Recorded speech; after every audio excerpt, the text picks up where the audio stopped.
and there's payback. You better pray that I don't see your face at any place that I go. I know you hate that. I've been doing fine, I'm not wasting any more time.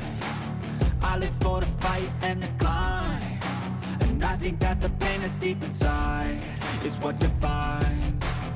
So I won't give up, I'm gonna make it to the top. I don't care what's in my way, I swear I'm never gonna stop. I could fall flat on my face and I swear I will get back up, cause I don't deserve a thing and the road ahead is tough. They'll try to kick you while you're down, they wanna rise up while you drown. They wanna fill your head with doubt, they're silently scared that you'll figure it out. I'll make it look like I'm losing, won't bother hiding my bruises. And when they finally think you're wounded, then it's your chance to be ruthless.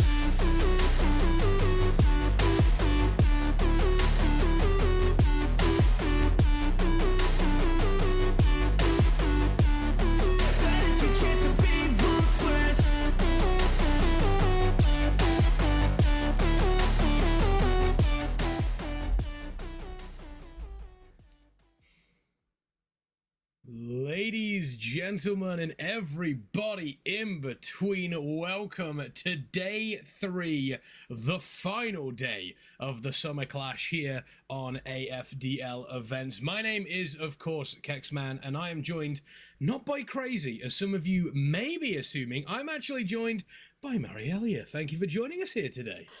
Yes, hello Kex. It is wonderful to be back outside the production box. Crazy will be joining us again this afternoon, so anyone who's here to specifically hang out with Crazy, don't you worry, you will get your fill.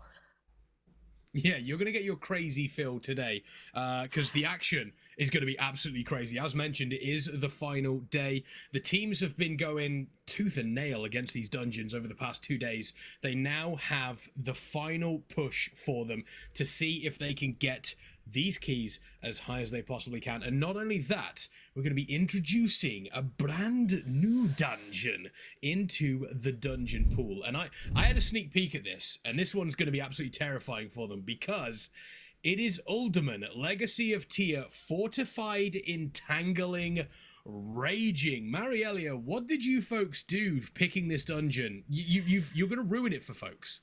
Look, all I can say is that these dungeons and affixes were selected by a truly elite committee of Mythic Plus players, and they would never have chosen dungeons for these teams that they wouldn't absolutely love to play themselves. So that's really all I can go into as far as our mysterious dungeon picking process, Kex. But I hope the players enjoy this little curveball. Yeah, I think so. I mean, I think they were probably expecting something that was going to be, maybe a little bit tougher today. We know that Uldaman is a relatively long dungeon as well, but that Fortified Raging is going to be really nasty, and Entangling, if it catches you out, specifically in these really enclosed corridors, could cause absolute mayhem for the teams. But you can see the scores beforehand. They've been causing mayhem all over the weekend. We do have Warrior Gamer currently in the lead. Obviously, we've got a 25, a 24, 24, and a 23, but hot on their heels, New Zealand Defence Force, the early risers in the Southern Hemisphere, 22s across the board in every single one of these dungeons. Just behind them, Goats and Glory, the US Navy Esports team, 21s and 20s, and Regiment Gaming. They are currently at the bottom of our leaderboard, but they are at the top of our hearts because they have been continuing to push hard throughout this entire weekend, despite having, one or two hiccups. And speaking of that, Regiment is back today with some roster changes. Killiath is back after sitting yesterday out. We're going to welcome back Killiath. And Super Wolf Leo, however, will not be able to finish competing today due to the physical strains after years of service.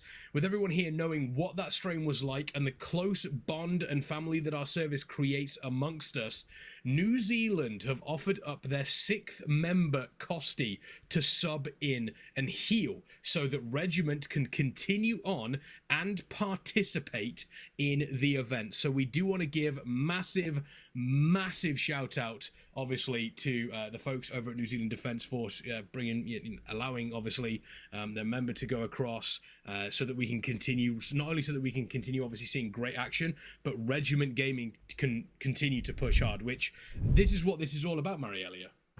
Yeah, this whole weekend and the whole of the AFDL is about bringing service members together, bringing a community of people with like-minded backgrounds into each other's orbits so that they can create new friendships, build new relationships. So it's absolutely fantastic to see an amazing show of sportsmanship from New Zealand and Regiment for just being like, look, we're the bottom of the pack right now, but we are still here to play. Let's go. And I think we can all absolutely show some love in the chat for that fantastic drive. Yeah, I mean, at the end of the day, this is a tournament about showcasing these teams. It's about showcasing not only what they can bring to an esports level, but also, you know, the camaraderie that does exist between, you know, the forces. And I know I've seen it quite a couple of times. We obviously had the spring clash, but we also had the, you know, during this weekend, you know, the playful banter between all the various different forces and the arms of the, you know, and the arms of service that we do have.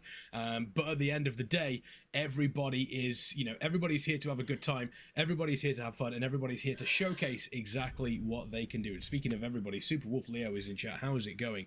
You absolute hero. You absolute hero. I'm excited to see what today is going to bring. Now, a question, I've asked Crazy this before, but I'm going to ask you now.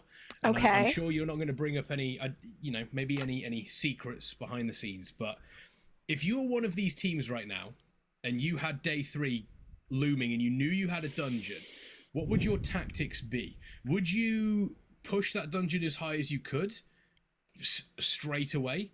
Or would you take a look at, you know, maybe getting some of the other ones a little bit higher and then focusing on that final dungeon? So I've talked about this previously, but I think it depends on where you start day 3. So for example, Warrior Gamer, they've only got 26 and 25s, and they've got the 24 Neltharis in their pockets. Those are going to be tough dungeons, and with how long it took them to knock out the 25 freehold, wasting time redoing and re-clearing and resetting is not the way to go. Warriors should be jumping straight into Uldaman, knock out the easy points, secure themselves a lead, so that they then have a nice buffer for the rest of the afternoon to go and try and eke out those extra points. Whereas New Zealand, you could see an argument go either way. They've got 23s in their pocket. It's theoretically possible they go and say, all right, let's do a 23, let's aim for the +2, knock those out, since we know they're a comfortable key, theoretically, and see what Warrior does in Uldaman. If they cap out at 18, then New Zealand knows it's going to take us X amount of time to get that 18.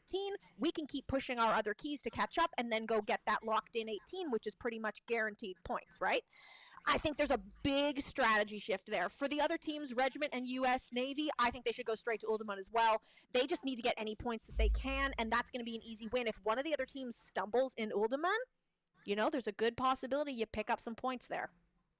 Yeah, Legacy of Tyr is going to be a pretty tough dungeon, not only when you consider the time, but also when you consider what they're dealing with, you know, fortified, entangling, and raging on some of those really nasty mobs. And look at this, it looks as though we do have the teams starting their day in Uldaman, or at least 3 out of the 4. You can see in the top left hand side of your screen right now, we do want to introduce the first team, and it is Regiment Gaming. They are America's largest military gaming community, founded in 2020 with the explicit mission of uniting veterans, service members, and dependents of the US Armed Forces through the power of gaming. And remember, you are never alone. The regiment has got your 6.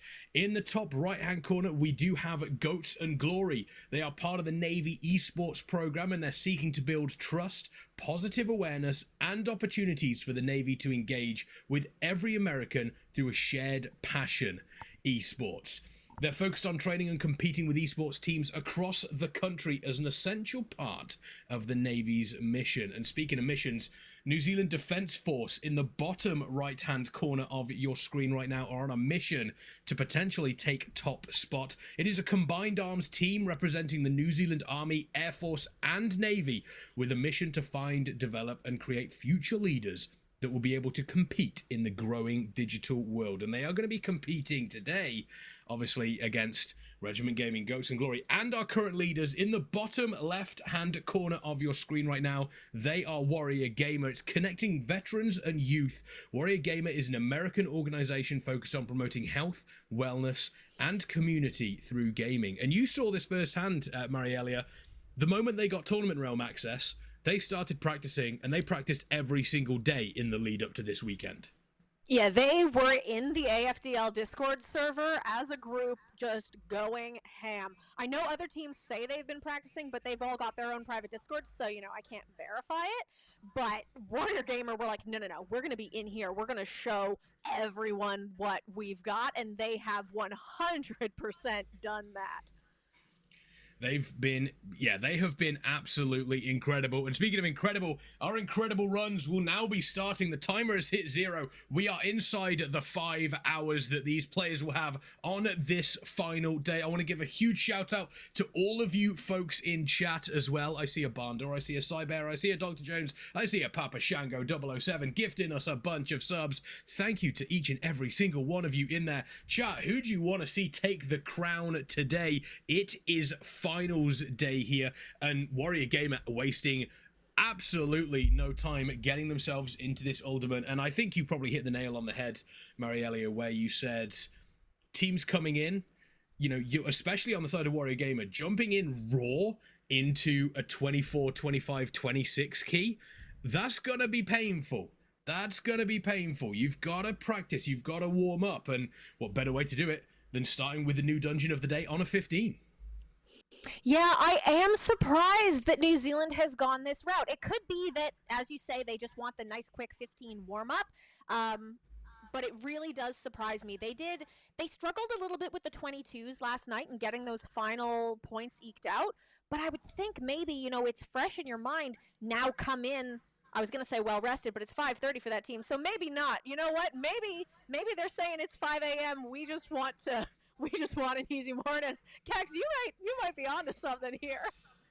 Yeah, maybe they just sat there, the New Zealand Defence Force, they think, well, I've got pancakes on the way, pancakes and bacon. I think I'm just going to relax, chill out here. Pancakes and bacon does sound very, very good with maple syrup as well. Just, yeah, give me all of that. But that's exactly what's happening here. We're seeing every single team stepping into this ultimate. It is the new dungeon. It is the final dungeon of this weekend. The previous ones, obviously, we had Freehold, we had Brackenhide Hollow, we had, I'm going to see if I can remember all of them now because, and I've been watching them all weekend. Freehold, Brackenhide Hollow, Neltharus, and Neltharian's Lair. There we go. Yes. Managed to get there towards the end. And if you folks do want to keep up with all of this, then I recommend you do check out the leaderboard. You can do that exclamation point leaderboard in the chat, and you can find out exactly how these teams are doing here. And also, if they're watching this at the start here and they realize, oh, maybe, you know, they've got to dash away, we've got VODs, haven't we, Marielia? We do. The AFDL_events channel on YouTube is where you can find all of the action after the weekend. So if you miss anything, that's the place to check it out. Spring VODs are up. So if you're wondering how we got here and you want to see 4 completely different other teams compete and see what these guys might be up against in the future, go check it out. That's YouTube AFDL_events. Yeah, I think one of the most exciting things that we've had over, the spring clash and now the summer clash is, bringing in new teams, seeing exactly what they're going to be doing. And then hopefully in the future, we see teams, Warrior Gamer going up against, some of the teams we saw in the spring clash. It would be so exciting to see. Speaking of Warrior Gamer, they have already absolutely blasted through the Lost Dwarves, the first boss of Ultimate Legacy of Tier. On the side of New Zealand Defence Force, they have their first pull incoming right now. We do see Regiment Gaming, they are getting themselves set up, they are getting themselves ready, and on Goats and Glory, it looks as though they did, they had to change a couple of things around with their key, but they're going to be going back in straight away. And I think the pace that we're going to see out of Alderman today is key, because this is a relatively long timer for these players, 35 minutes. Very, very similar to what we do see out of a key such as Nelthara. So realistically, across 5 hours, that is only going to give you an opportunity on average to do about 10 keys, do we say? And that's not really including a lot of resets, which, as we've seen, I think teams have come to the decision that you reset early. Yesterday was the day of, no, let's just try. Let's just keep going. We can do it. And it just not working out. You know, when you're so close to these timers and a single death makes the difference, you don't even want to take the chance, because it might take 5 minutes for that person to die, and now suddenly you've lost 5 minutes on your repull. It's these tiny decisions that are going to absolutely make or break today. Yeah, Bromac getting absolutely destroyed by Warrior Gamer, and they're heading towards the best part of the dungeon, because when you head towards this part of the dungeon, you get the fantastic voice line that is Tears Marvelous Mustache, which is my absolute favorite thing from this entire dungeon. It's so much fun to hear that voice line, and I actually have that set up on my own channel because it is that good. That was an excellent facsimile, I have to say. You did very well there, Kex. Excellent usage of the word facsimile as well. I was really struggling to think of the original word that I thought of, and that was the only thing stuck in my head. So I said, you know what? We're just going with it. We're fancy today. Were you thinking impression? Yes, that's the word I was looking for that I could not find, and instead my brain sent me facsimile. So I think your brain's working better there. I think facsimile is a great word. Or if you'd have had even more points if you'd have gone simulacrum. That would have been. Oh, that would have been. That would have been great. I mean, we're fortified on an Alderman dungeon. It's going to be pretty tough. Some of this late stage trash. I'm kind of glad, and I'm sure the teams are as well, that you didn't go tyrannical, because some of these bosses on tyrannical are vicious. Specifically, the boss that we're seeing for Warrior Gamer here, Sentinel Talondrus, and the final boss, Chrono Lord Deos.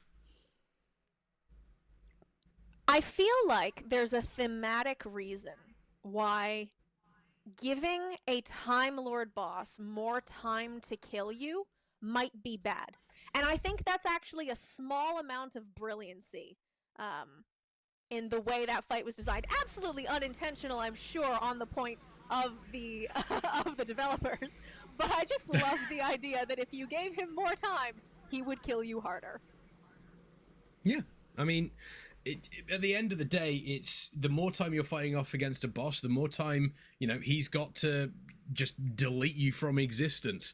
We're seeing that we do now have Ghosts and Glory inside the Alderman key, so they're going to be making their first pull here. We do have, unfortunately, it looks like a death on the side of Regiment Gaming. That is unfortunate. However, we've got Bromac, the second boss for New Zealand Defence Force right now, and we're expecting these teams to get through these keys relatively easily early on in the day. It's going to be obviously that question of, are you going to be able to +3 this one? Because you want to +3 it to get the 18 and at least get yourself a 20 or a 21 after that one. If you don't, that is, you know, you could consider that time wasted. And it's also a situation where, and we spoke about this across the weekend, you think to yourself, I've only got 5 hours, we've got to push as hard as we can, we've got to go.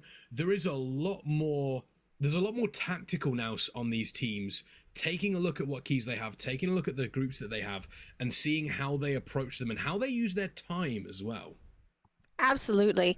Like you said, getting the 18 is critical. Getting a 21, I think, is where you really have to be. I think if a team only 2 chests and 18, they're in hot water. I would say the benchmark that teams are looking to get to is to have their 21 complete by break, by the halfway point. Because that's what, 2.5 hours from now, give or take. Yep. That's enough time to run this 3-4 times, get it locked in. And then you have a moment to pause and say, okay, what's in my backpack right now. As we said, we know that Warrior Gamer has a 26, some 25s, and a 24. I would expect them to either go back to the 24 Neltharis or the 26 Freehold.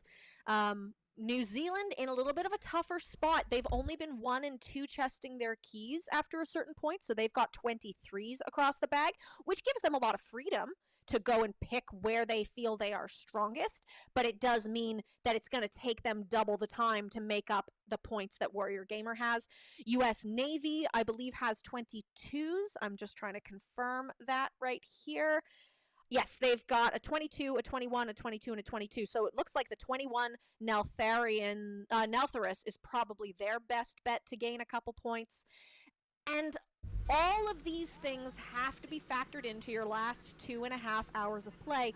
And then you consider, okay, now if Team A does Dungeon A, should we really try and outpace them in Dungeon B instead rather than playing catch-up because we expect them to fail a couple of times?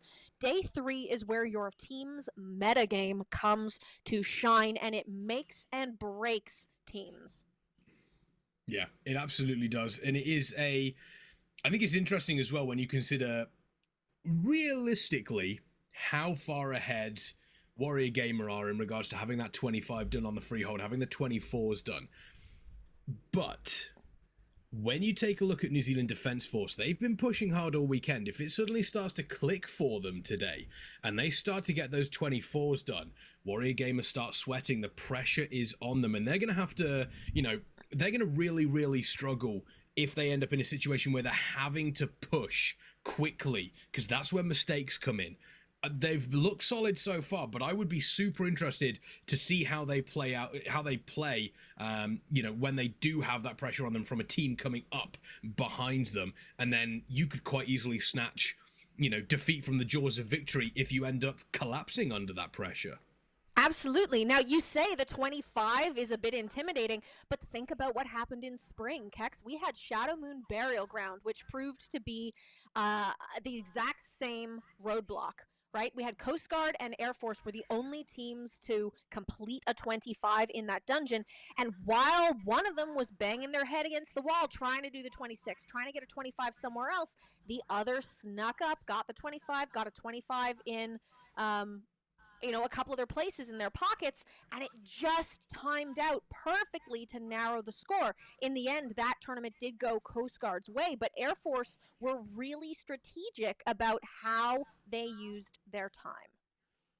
Yeah, absolutely. And I can tell you the best way to use your time is checking out our GoFundMe and exactly what the prizing means for this tournament. And the winning team selects a charity from the Activision endowment, and the prize money from this event will be donated on behalf of the AFDL. If you'd like to help support the AFDL, the fundraiser is open over on our GoFundMe. If you type !charity in the chat and follow the link through, you should be able to donate there. Your generosity with that is very, very much appreciated, and over the whole weekend I've been blown away by the support that people have been given, not only the tournament as an event, but also the charity and what it means to folks that have obviously been involved in the services.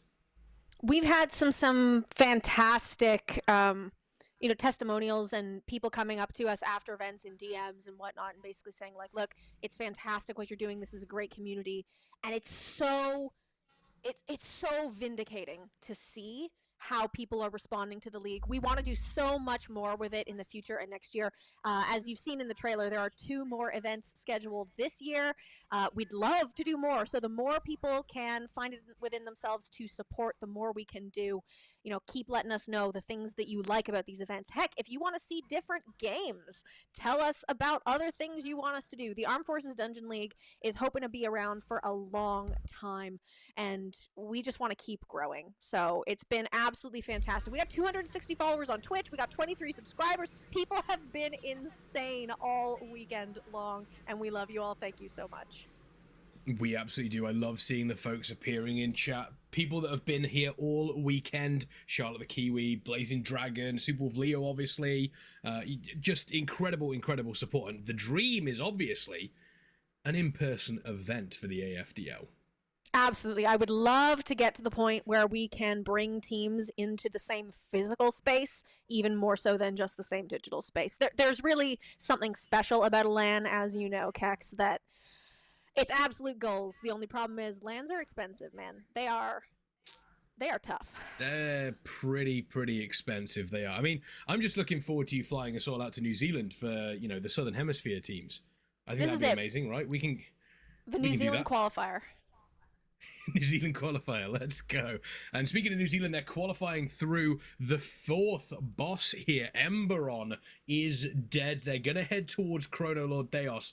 They are hot on the heels of Warrior Gamer. Meanwhile, on the side of Ghosts and Glory, they're making their way towards Emberon, the fourth boss. It looks like they have taken down Sentinel Talondras, but now we do have these mobs that are going to be doing a bunch of AoE damage to the party. And again, on a fortified key, that's going to be dangerous, and it gets even more dangerous if they're low health, thanks to that raging affix that you folks so very kindly put on for the teams. Regiment Gaming, they have taken down Bromax, and now they're going to be heading... They've taken down Bromax before they have taken down the Lost Dwarves, which honestly is a path we see quite often. We do see quite often here. Chrono Lord Deus on the side of Warrior Gamer in the bottom left-hand corner of your screen right now. The final boss of Legacy of Tyr and the final boss of the new Mega Dungeon, for those of you that have done it. It's a very good dungeon. I actually did watch, in Crazy's defense as well, he did stream it yesterday. I asked him if he could stream it. He did stream it. He didn't tell us. So I was able to catch... He did post it on Twitter, specifically saying, because Kexman asked. I'm a degenerate and I didn't sleep. But it's always fun watching people do that dungeon for the first time and going in without knowing what's happening as well. I see, I haven't done the new Mega Dungeon yet, but my favorite thing about the Mega Dungeon format, like ever since they've created it, is they're always super big, like, fantasy moments, you know? More so than just getting a group together and go running some dungeons, and yeah, okay, at the end we pick up an object that's relevant to the lore, that's why I came to the dungeon in the first place. The Mega Dungeons are always just such passion projects that make you really want to go, and it's why I hate pugging. Like, I just want to go in with a group of friends so that I can walk around and be like, oh my god, this is amazing. Who cares how much damage I'm doing? It's fun. Let's wipe a few more times, you know? I was very lucky in the fact I was able to do that. I got a team together myself. It was myself, Cybear, Rage Darling, Nate, and Darcy, and all of us got together, and we had an absolute blast going through that Mega Dungeon, and it is excellent. It's probably the best Mega Dungeon that they have ever done, and that was probably the best Alderman Legacy of Tyr I've ever seen from Warrior Gamer. They're already back in, ready to do that 18, a comfortable +3, but this is a big old dungeon, and you've got to wonder, specifically when we get towards the tail end, you know, the final 2 hours of today's event, you've got to wonder, are they going to potentially be looking at the amount of time spent in a dungeon versus the points they're going to get off it? Is that going to end up becoming a part of their tactic? Oh, absolutely. I have got a spreadsheet of just all the different, you know, relevant information, how much time we spent in dungeon, how much time we spent on resets. We've got all of that being tracked post-event so that we can do deeper analytics and help us pick dungeons in the future.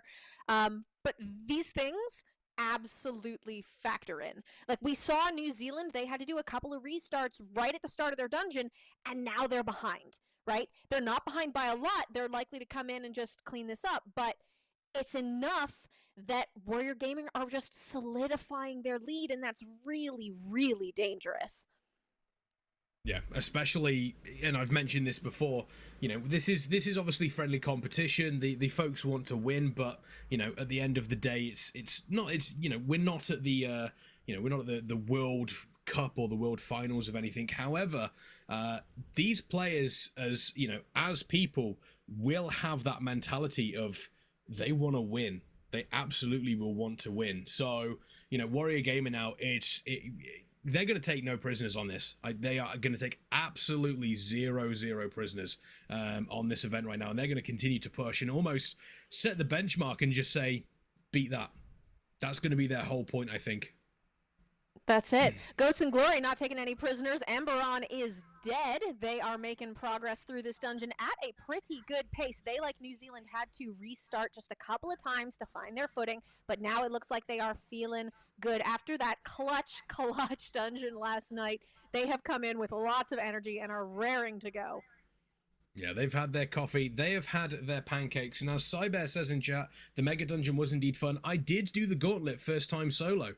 You can't prove that I didn't. I have deleted my VODs, which is absolutely untrue. I haven't. The VODs are still there. I failed so many times. But we look at New Zealand Defence Force not failing here against Chrono Lord Deus. 4 minutes 44 left on the timer. They're probably going to get this done with about 3.5 minutes left. And the difference between a 15 and an 18 is not that great. So honestly, I wouldn't be surprised to see these players quite comfortably +3ing the 18 as well, which, as you mentioned, is going to be very, very important for these players when you consider the time they have left and how many dungeons they might have left.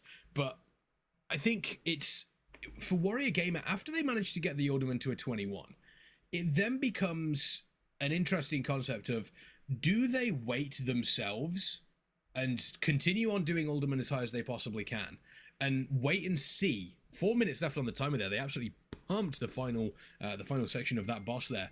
Yeah, do they wait and see exactly what is going to happen with the other teams? Or do they take the initiative themselves and say, hey, we've got a 23 Neltharis. Let's push that higher. Let's continue to raise the bar here. Are you saying New Zealand or Warrior?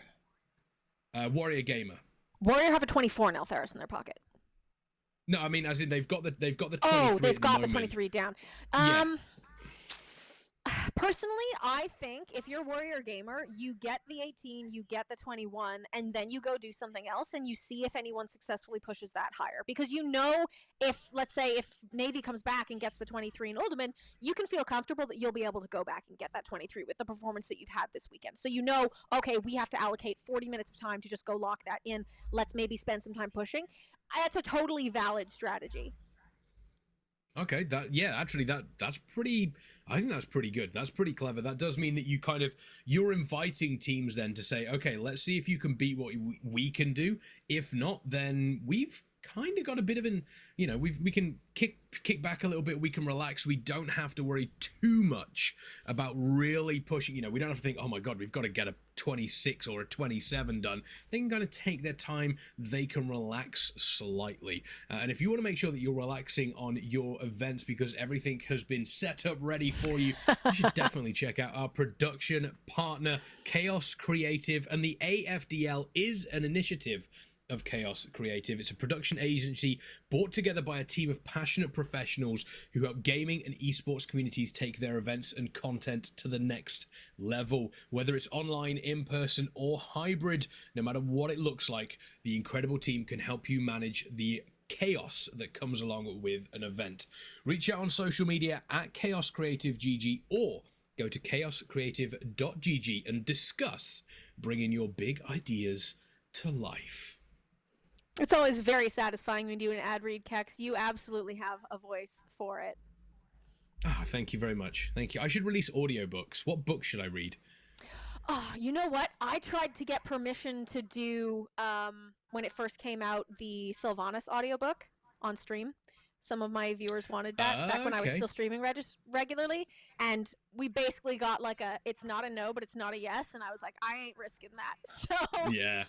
The funniest, the funniest one that I had was when the Sylvanas novel released. Missildine, one of the streamers that I know that I've worked with before, put up a stream and he advertised it as like going to be reading the new Sylvanas novel live on stream tonight, and everyone got really, really excited, and then everyone tuned in. And when the countdown hit 0, he came in on camera and just sat on the bed, opened the book, and just silently read it. He wasn't reading out loud. It was just him reading the book, and it was very, very funny. He did the book in one sitting.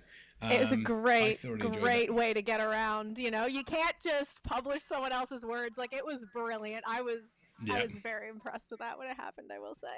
Oh yeah, I'm impressed by that skip that we saw from Ghosts and Glory there, skipping that last trash pack, which is pretty nasty. They do have their count, and they're going to be going up against Chrono Lord Deus here. 4 minutes, 15 seconds, so they're going to be slightly behind the timer of the New Zealand Defence Force, but they should still 3-chest this. There should be no problems whatsoever. I'm not sure what's happening in the background there.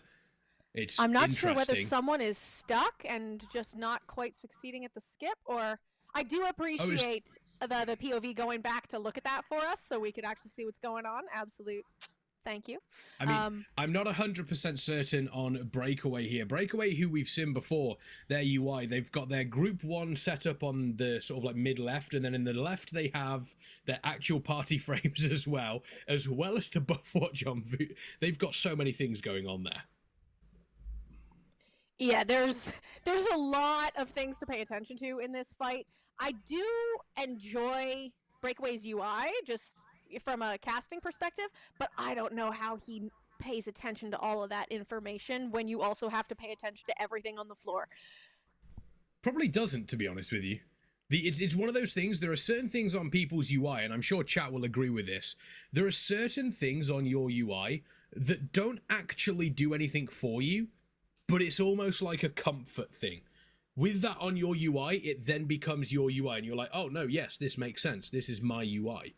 This is here because it's, you know, it's what I want to be here.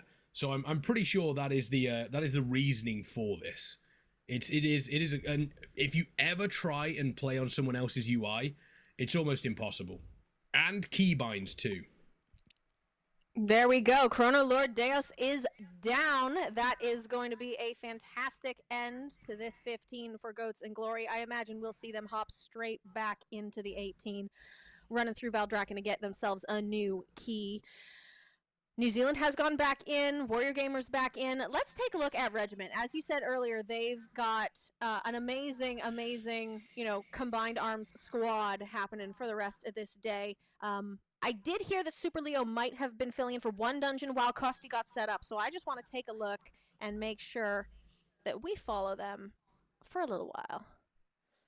Let's have a look at Regiment Gaming and seeing what is happening. I remember Ember on the boss on the beta being, or on the alpha when Dragonfly Alpha first came out, being an overtuned mess. We do have Super Leo in there as a tank currently, but as you mentioned, we may see a potential skip there. We do have Kosti will be joining them whilst they get set up, which again is something that you absolutely love to see. And they are on track to time this Ultimate Legacy of Tier, and I think this would be, if they time this first time, would this be the first time over the weekend that we have seen that happen for them? No, they actually first tried their Brackenhide, and I believe they tried... Yes. I believe they first tried their Neltheris? I don't think they... well, no. No, I think they had to reset Neltheris, but they did... Yeah, you were casting it. I specifically meant the first dungeon of the day. Oh. I don't think that the first... I don't think they have. So, fingers crossed, they could be on a roll now. It would be a lot of ground to catch up, but if they manage to get themselves on a roll, it'd be nice to see them climb the rankings potentially here on the final day of the Summer Clash. We do take a look, and this is interesting. I haven't actually seen... I can't remember the last time I saw a UI that had the action bars on the left-hand side of the screen. That's interesting. I suppose if you're not mouse-clicking your buttons, there's no reason they couldn't be there. Oh, no, absolutely. I just think... It's everybody's... I think the point is... It's everybody's choice. It is everybody's choice where it goes. But I love the fact that because of the changes that they have done, that Blizzard have done to the UI as well, where it's so customizable, we are seeing so many different kinds of UIs. I mean, you take a look here in the top off center. On the top of the screen, you've got Toxineths and Earthen Water. You've got both the player and the target. Left-hand side, you've got your party frames, standard. Your action bars are obviously, you have them on the left-hand side, just off-center in the mid. And then at the bottom, you've got your pet bar. And then you've got your bags next to your action, next to your your sort of like game menus there. So again, a slightly different UI for Toxineth, and I'm imagining this is what works for them. And my UI wouldn't work for them, despite me really liking my UI. Okay, I'm trying to put myself in the mind of Tox right now. And here's my thought, okay? The only reason that you would have the enemy's health bar and your health bar up there in the corner is if you are just so confident that you can rock up and just do damage. You don't need to watch the health bar melt. You know it's melting because you are just pressing the buttons. You know what I mean? I feel like that's got some real flex energy. And then having your spells on the left, really all you're watching for is the flash indicator, right? To be like, okay, this is a prime 1, you should be using me now. And in theory, you're like, oh, it's prime 3, all right, I know what to press. And you don't have to physically track your eyes. I don't know, I feel like I can see some logic here. It's just a pretty bit of, the only reason I can find for it would be badassery. No, I think I figured it out. They're playing a hunter, which realistically means that your eyes aren't even on the screen. They're kind of really close to your keyboard as you roll your face along it, left and right, left and right. So I think that's probably the reason. The UI doesn't really matter for hunters, to be honest with you. All right. I think we've got two very acceptable theories here, Kex. How we verify the answer, I don't know. I'll save this as a question to ask in a future player interview. Please do. I mean, this is so unique. Hunters are a different breed. I can tell you that for a fact. They're up there with feral druids. Feral druids themselves, they're an odd. They are definitely, again, feral druids are an odd breed. I can't deny it. I also really like, I'm hoping, okay, so they're just going straight into this point. I really like on the regular version of this dungeon, it would be, as a warrior tank, just leaping through the time lock, so you would be in the middle of the room ready to tank the ads straight away. It was it was a lot of fun. A lot of people very confused as to how I was able to do that one, but we've got 13 minutes left on this 15, so this is going to be, fingers crossed, the first dungeon of the day timed for the Regiment Gaming team here. They weren't able to do it day 1, they weren't able to do it day 2. Fingers crossed, day 3 is going to bring them luck. And Chronolord Deus is a pretty difficult boss, so it's going to be tough for them, but they are running that augmentation evoker. It is going to be buffing the damage of both the Hunter and the Monk here. Interesting to see Jazzy on the Monk when realistically over the past couple of days, we've seen them on that Fury Warrior. I main Resto. And so when the time comes to talk about warrior specs, I sit there and go, they're one of my favorite tanks to heal, and I know absolutely nothing else about them. So I take my cues from people like you, Kex, who know the warrior class, and who know the buttons to press for, Oh, wow. clippable moments. I play the warrior class. I wouldn't say I know the warrior class. Recently, AFDL posted a highlight from last event. You very clearly articulated that you press Bladestorm and Zug Zug, and I learned that. Yeah. Now I know that. So you press Bladestorm, Zug Zug for the win, and you make sure you don't overlap it with your sweeping strikes. Because you overlap it with your sweeping strikes, Bladestorm doesn't actually, you don't get much value out of it. Your sweeping strikes you use to get your big chunky Mortal Strike crits out on, which is absolutely, it's beautiful. It's beautiful when you do that. I mean, I sometimes overlap my Bladestorm with sweeping strikes because I'm terrible at the game. I love hearing people talk about the classes that they play. It's actually one of my favorite things. As someone who pretty much only plays one class because I'm a scrub, it's very, very interesting to hear what I sound like to other people. You know, when you know your stuff, it's like, oh yeah, so here's my one ability, and then I combine it with this, and then I do this, but you can't do this. And you just get really deep into the nitty-gritty of everything about your class and what you can do. Yep. Oh, this is why I need this trinket, and blah, blah, blah, blah. And you don't realize how insane you sound until someone else does it to you about their class, and they're like, oh, no, the reason why I need that trinket. And you're like, excuse me.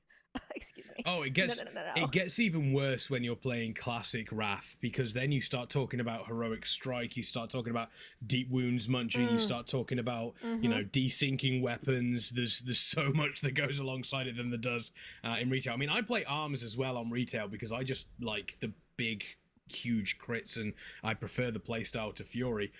Speaking of playstyles, by the way, we're going to be seeing the playstyle of Regiment Gaming here on Chrono Lord Deos, the final boss of Ultimate Legacy of Tier. They do still have 10 minutes remaining, and they are deleting the health of this boss. And when they do finally get into the buff section of this fight, watch the health of Chrono Lord Deus continue to drop, and it's going to drop at a relatively rapid rate. Here comes the rewind time flow.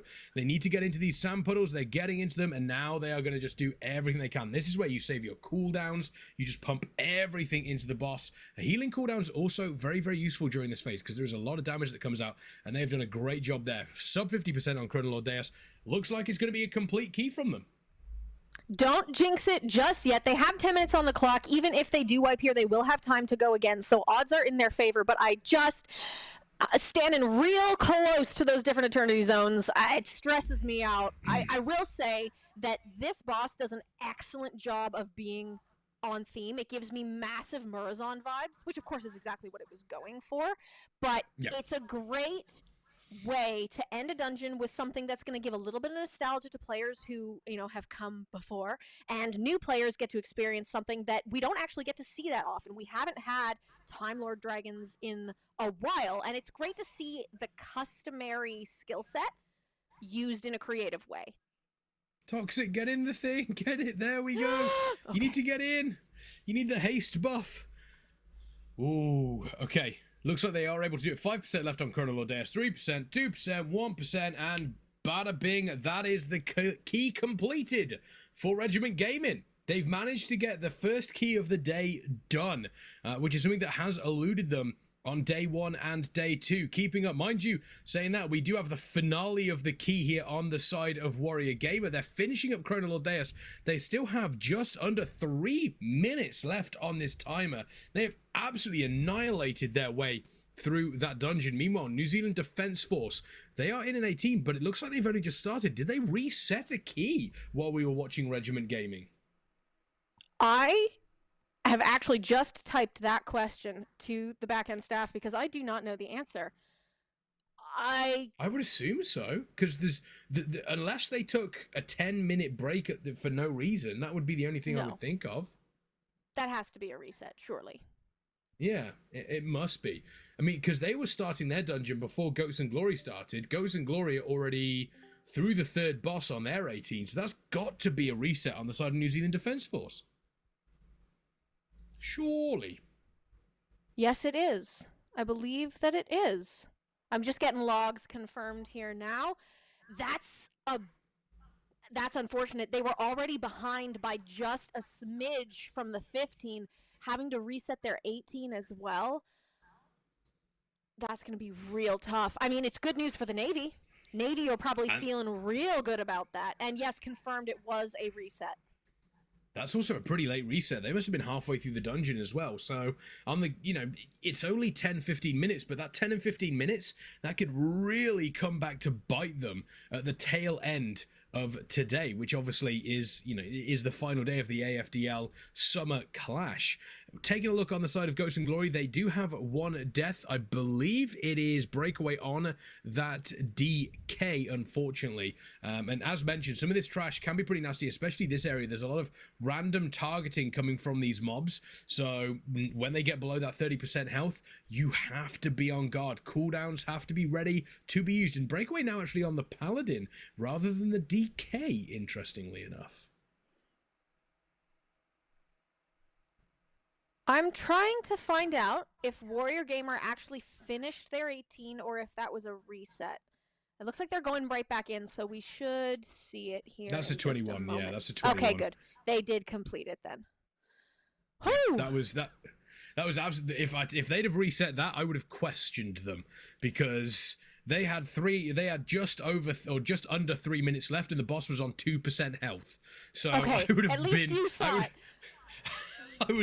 I would have really questioned that. That would have been that would have been an interesting reset strategy, but they're on the 21 now. How could that physically have happened, right? You'd have to have, the whole team would have had to have died. You could have had I mean, 2% is maybe a little bit of a stretch because the boss does end at 1%. If it was, You'd have to physically run away. If it was, say, between 5 and 6%, maybe you could have had the tank get caught up, unluckily, by a melee strike, and then the boss immediately turning around and doing a sand breath on everybody. But even then, it's not a tyrannical. Well, this is my thought, because that boss doesn't have any massively, like, big executes. It doesn't... It's a lot of just persistence in that fight. A lot of ticking damage, a lot of just do the mechanic, you get more DPS out of it. Yeah. I'm curious to see if we actually see anyone reset by the time they reach that point. Like, I'm trying to suss out basically what I'm trying to get to, Kex, is where is the point of failure in this dungeon? I think that you would realistically... I think point of failure would be just before the boss that we see here from Ghosts and Glory. Or even potentially... I mean, it's so difficult to say because there's a lot of nasty trash, because there's some real nasty trash, obviously, in front of Chrono Lord Deus, but it seems as though most teams are skipping the double pack, the double Infinite Timekeeper pack, which is the real dangerous one, so that's not going to cause too many problems. The trash that we see in the room just before Emberon here is going to cause problems, again, simply because of that random... raid damage that does go out on all of the groups. They need to make sure they're being very aware of that spinning beam, which does, by the way, have a very, very nasty bug. That spinning beam has a real nasty bug that if you get caught out by it, there is no way to game it, unfortunately. And I think it's something to do with desyncing between party members, but sometimes you can see the small swirlies on the ground where the beam will spawn. The actual beam will spawn in a different place. So you'll be stood there waiting for the beam to appear, and then all of a sudden you will die out of the blue. There'll be nothing there. You will just die, and then you will suddenly see the beam rapidly spin round to correct its placement. And if that happens, it's frustrating. I can't say I've ever actually seen that happen, but that would be difficult. Luckily, Goats and Glory not having that problem. They make it through the beam phase without issue. Emberon just slowly ticking down the health. Like we said, again, not too much of a challenge on this fight. It's mostly positional. You get in the right place, you follow the tank around the room, you're pretty good. Yeah, it definitely does feel, and it's a regular occurrence across a lot of Dragonflight dungeons where there is a boss that will do some pretty obvious mechanics, and if you deal with those mechanics, you won't really have too many issues. However, the mechanics themselves will have some super, super nasty things. For example, the cutter that we see on Emberon there spins around the room relatively slowly, pretty easy to avoid. You don't really have to do much to avoid it. If, however, you choose to ignore it, it will one-tap you very, very quickly, and you will learn to respect it. And I think that's one of the things that they've done with a lot of these dungeons is you learn to respect the abilities the boss has, because you do it wrong, you will very, very quickly either die on a personal level or you will wipe the party. And I prefer that sort of dungeon design to relatively simple mechanics that heavily deal damage to you. As we see heavy damage dealt out onto Goats and Glory there. I much prefer that. I do much prefer that. I think it's I think it's one of those setups where it's a case of, if you're going to go ahead and make a dungeon, and I think they kind of continue on with the Mega Dungeon, to be honest with you. The Mega Dungeon definitely has mechanics that are relatively simple to understand, but are incredibly punishing if you mess up. Yeah, New Zealand have just finished Talandris in the background, so they are making good progress on their 18. Ooh. But still, they are behind pace with where Goats and Glory are right now. Yeah, I think they're going to start to catch up now, because between Sentinel, Talandris, and Emberon, it's relatively quick. It'll be interesting to see what their actual final time is, because we've still got Chrono Lord Deus here. We've got just under 5 minutes left here for Goats and Glory. So this could potentially be quite close for them. Question in chat, though, that I think, Marielle, you'll be perfect for. It is from Tans, who simply asks, what is this event?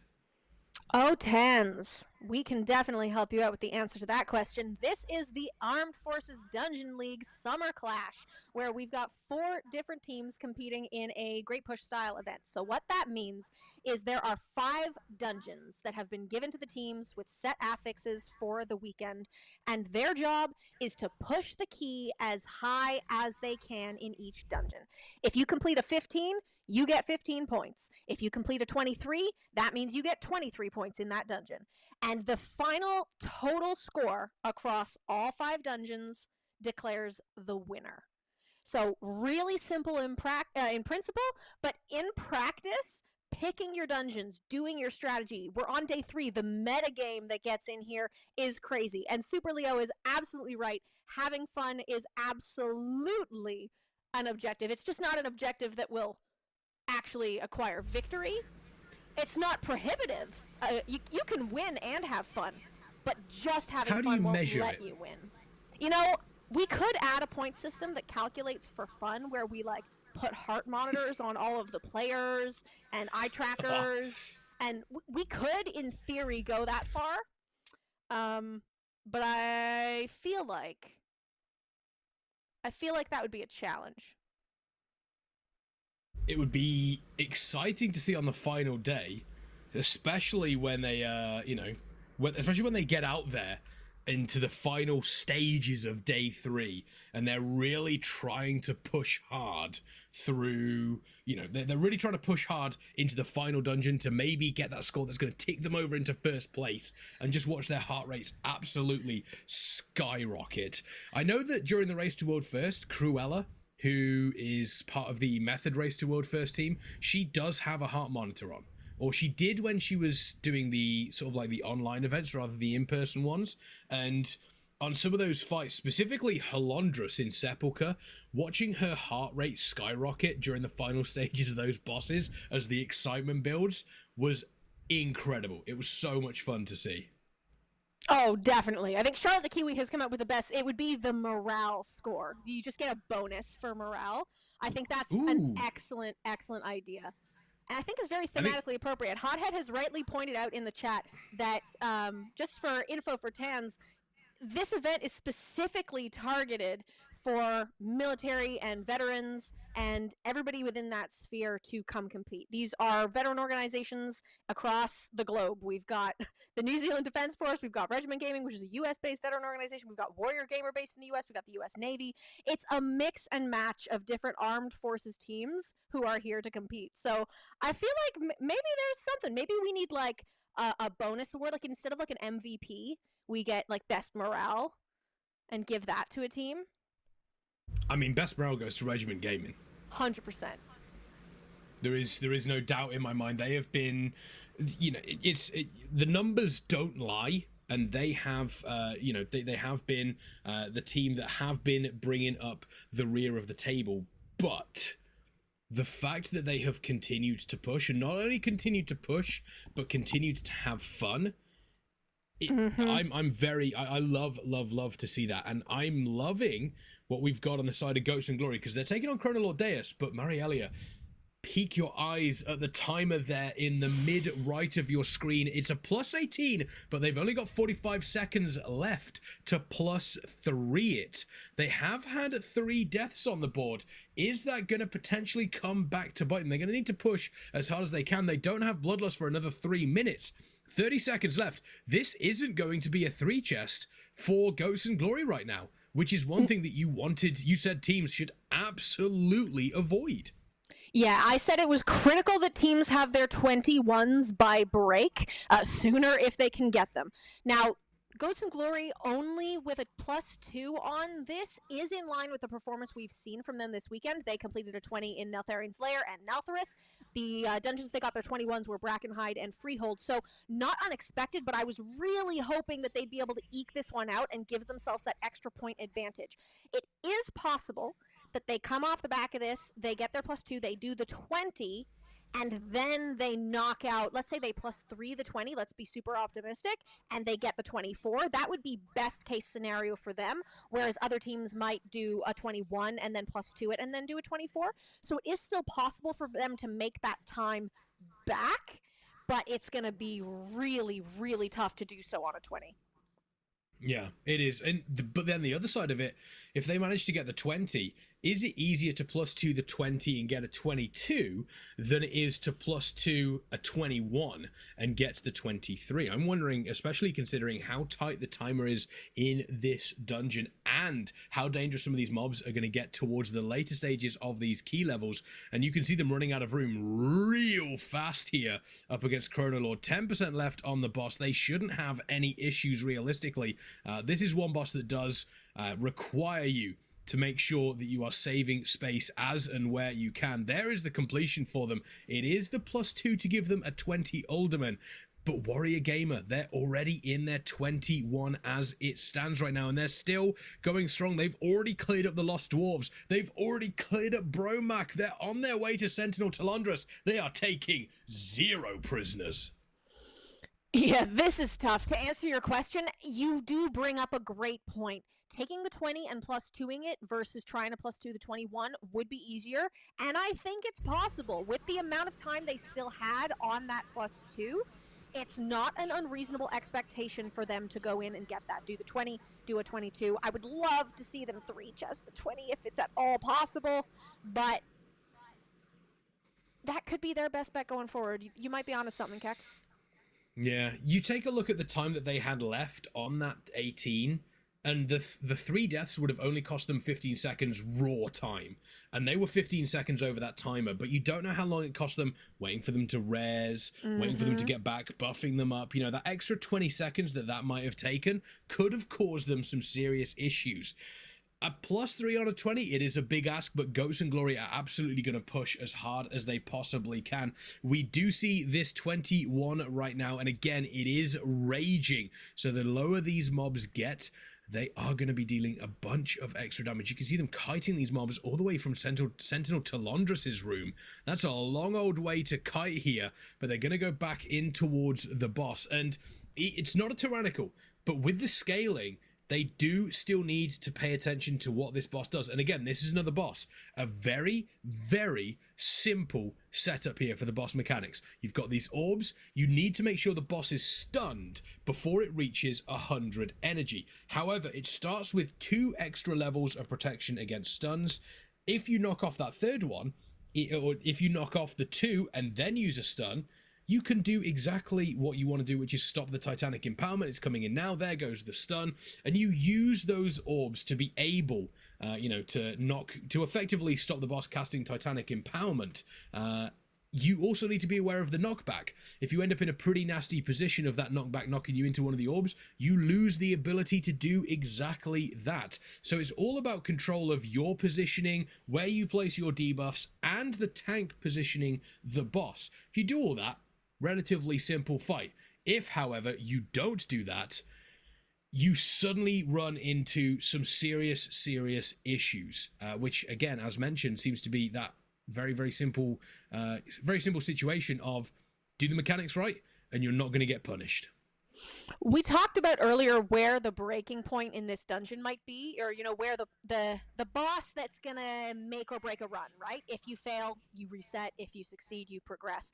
I think it could be Talandras, because you look at the affix combo that we've got. We're running Entangling, and that affects your movement. Exactly what you just said. Personal positioning in this room to make sure you can get the resonating orb to avoid the Titanic Empowerment is critical. If that Entangling comes out at the wrong moment and you move out of the way and you step in something you shouldn't, that could be a big deal. Titanic Empowerment is also a 50% damage buff for the boss. At higher key levels, that's going to get tougher and tougher for healers to keep up with.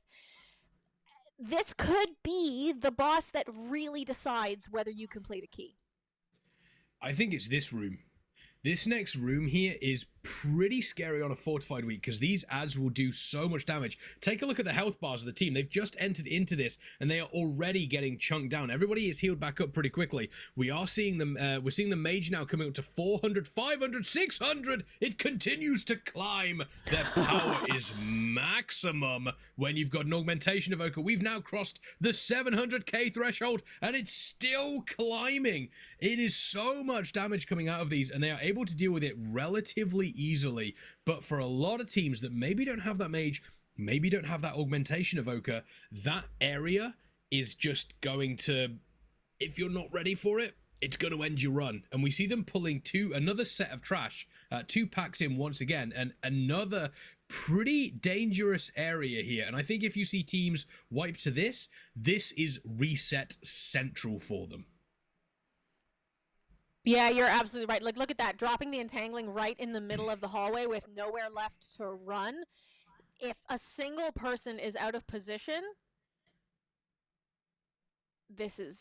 you're absolutely right. I think this, I'm weighing whether this is worse than Talandris. I think the higher the he gets, the odds of even getting this far.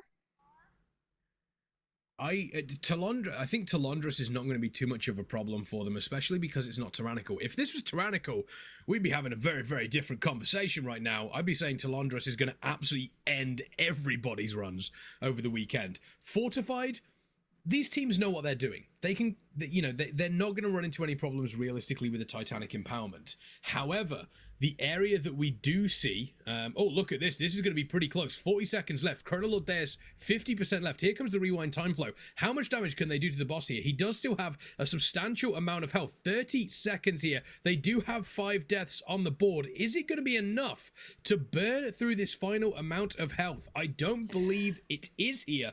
They are going to 2-chest this Alderman as well.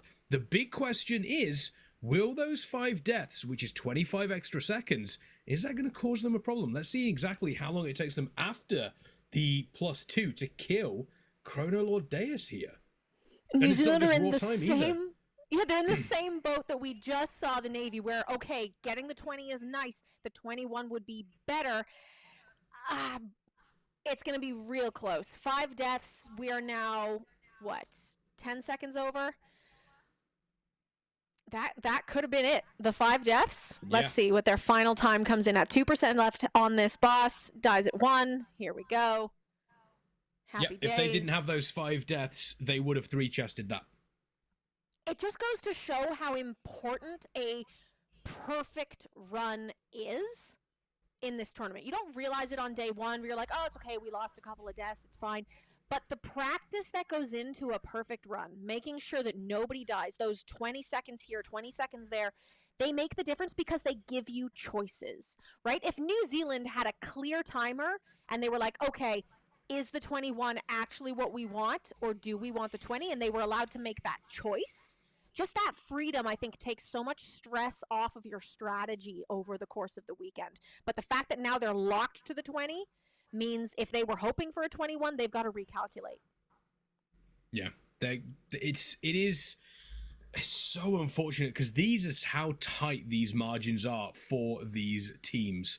And you take a look, you've got Regiment Gaming, they're going on that 17, still going strong actually. They've taken out the Lost Dwarves and they have taken out Bromac. Meanwhile, on the side of Warrior Gamer, Ember on a 21 here in this Alderman. They've only had 1 death throughout the entire dungeon. See in the bottom right hand corner, confirmation of the complete dungeon there for the New Zealand Defence Force. That is an 18 Alderman on the board. Meanwhile, Ghosts and Glory, they are taking a look at Bromac, the second boss here on the +20. And it is just Alderman action left and right from all of these teams. And they're all at different stages. It's a real surprise to me that we have not seen another dungeon yet. I did say that if Warrior Gamer comes in here first, they might just stop themselves at the 21 and then go somewhere else. But with how confidently they're doing these Aldermans, I could see them sticking around. Yeah, absolutely. They're very, very confident in not only their route, but also how their setup is looking.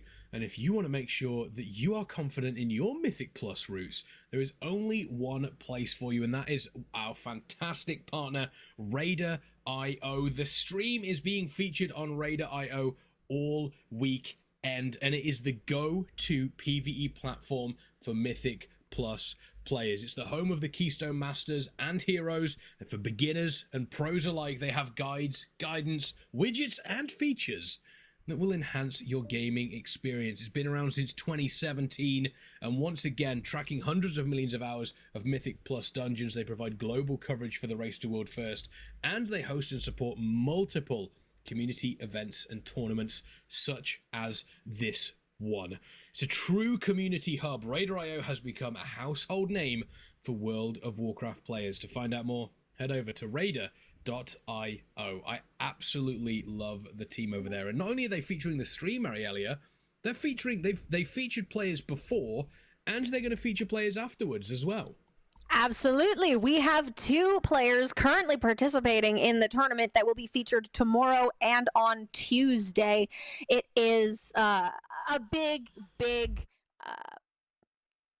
what's the word I'm looking for? It's a big deal that Raider.io has partnered with this event to help us bring all this action to even more people and to let them know, hey, Mythic Plus is happening. Come hang out. There's stuff going on. Lucas Maximus and the Duck, I believe, are our 2 streamers coming up in the next couple days. So The Duck? The Duck. Not just any old duck. The one. It's the only. The one, The Duck. Who I believe is in chat here right now. I did see Duck very briefly. Apparently they were killed by role play. That's what happens when you go to Goldshire, my friend. Avoid it. Just straight up avoid Goldshire?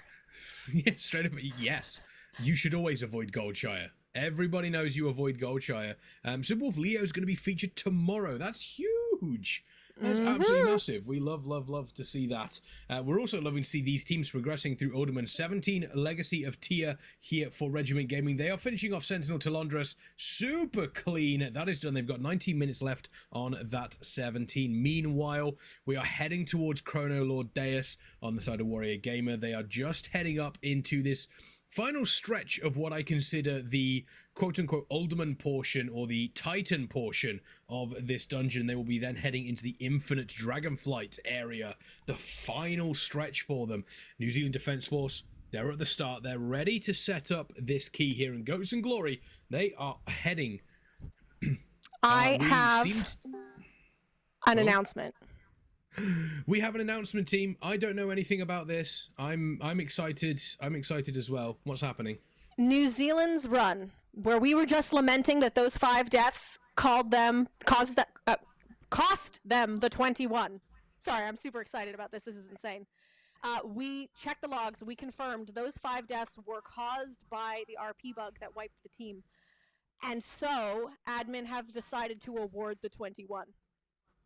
Oh, that's, I mean, if it's an RP bug that occurs, absolutely. I think that is the right decision to be making there. I'm unfamiliar with the RP bug. I haven't encountered that one yet. If I understand it correctly, and I've got admins who can DM me if I am way off base here, but I believe what happens is that, you know the room where the RP happens before Chrono Lord? Yes. There's a chance that something in that trigger goes wrong and just kills everybody instead of actually just skipping the RP. I did not know that. Yeah, the exact mechanics of it are not known to me, but I believe it happens there, that somewhere where it's supposed to skip that, because it happens in normal, heroic, and regular mythic, there is RP where Colonel Odaeus shows up with a bunch of mobs and decides, like, keep them busy, I'm gonna head off into this room and do my nefarious deeds. That gets skipped in Mythic Plus, and I see, it should freeze them, but because they were frozen, the trash got pulled and it killed them while they couldn't do anything. Yeah, yes. So that's exactly it. On the Mythic Plus, you don't actually have that RP happening, but I'm assuming, as the way you've mentioned it, there is an issue with the trigger that can break, that will then freeze you in place, but not actually do the event, and the trash is just there ready to go. Yeah, I can. Yep. Yeah, I can see how that would be a problem. That is going to make a big deal for New Zealand as far as catching up on time. Let's update the scoreboard here. They still have the 18 completed, just the 21 in pocket. I believe they jumped straight into it. Yep. That is huge for them. That is huge. I mean, they're going to have the 21 available now. We see the 21 Alderman on the side of Warrior Gamer is still going strong. They're not on course, obviously, for a +3. That would be absolutely mind-blowing. But they are definitely on course for a +2. So we could see the 23 coming out of them there. And I'm wondering if they're going to take the... I don't know if they're going to take the idea that you had, Marielia, which was, hey, we've got a 23 on the board. We've done a 21. Let's go back and see if we can potentially push the Neltharis up slightly higher. Let's see if we can maybe do something a little bit extra on the freehold as well. There is a bunch of opportunities here for them to get some extra points. Talondras is just being finished up by Goats and Glory. Meanwhile, the 21 Aldermen already started by the New Zealand Defence Force. They want to get back in and prove that they don't need no RP bug to be able to time these keys. Meanwhile, Regiment Gaming, they have finished off Sentinel Talondras. They are heading towards Emberon right now. It does look as though they are on course to time this 17 for them, which once again would be absolutely massive for them. They are continuing to push hard here. Yeah, this is fantastic. I believe Super Wolf Leo has now been transitioned out for Costi on the team, so a big shuffle. Their healer is now tanking. They've brought in a reserve healer from the New Zealand team. This is going to be an amazing thing to watch as they kind of learn how their group works. Like, you know, as much as it's unfortunate as far as their placement in the leaderboard, that's got to be part of the fun of Mythic Dungeons, is getting a group together and going, all right, let's see how we interact, right? Just because you're a warrior and I'm a druid doesn't mean you stick any two warrior or druid in a group and they're going to behave the same way. What do you like to do? How do your rotations work? It's a big adjustment period, and I hope they at least have some fun trying to blast through this. Yeah, I mean, if I'm playing a warrior, I just want to zug. Chrono Lord Deus here being taken on by Warrior Gamer, so they are heading towards the end of that 21. And I've got to give a shout out as well to the tank of Warrior Gamer. Until this weekend, as long as, if my memory serves me right from what they said yesterday, they have never played tank before, and also they have never timed a key above a 20 on live. So to not only be doing 23s, 24s, 25s for the first time, but also tanking them for the first time, that's a pretty impressive feat on the side of Warrior Gamer. I mean, you gotta admit that having a squad that you can practice with and the best gear is definitely gonna help boost your performance, but it's a fantastic window to say, look, if you can do it here, you can do it on live. You know, if you can do it, you just have to get the gear, you have to get yourself set up, but it's totally possible is within your skill gap, you know? Yeah, just loot the gear that you need, Forehead. It's that easy. It's absolutely that easy. I unfortunately don't do that. I never end up getting the gear that I actually need. I'm terrible with loot. It's become an actual it's become an actual joke inside my Wrath Classic and my retail guild that I just don't get gear. Yeah, you don't want to know what my current item level is. It's actively depressing. What is your current item level? I'm not even going to tell you. That's how bad it is. Is it above 400? I can neither confirm nor deny the fact that it is above 400. No. Oh no. Yeah. All you need to know is that my gear situation is incredibly dire. Compared to these teams who have the cream of the crop available to them on the tournament realm, they're making good use of it. Warrior Gamer just finishing up their 21. I am waiting for confirmation on if that was a 2 chest, which we believe it was. And we've got a choice now before them. Do they go to the 23?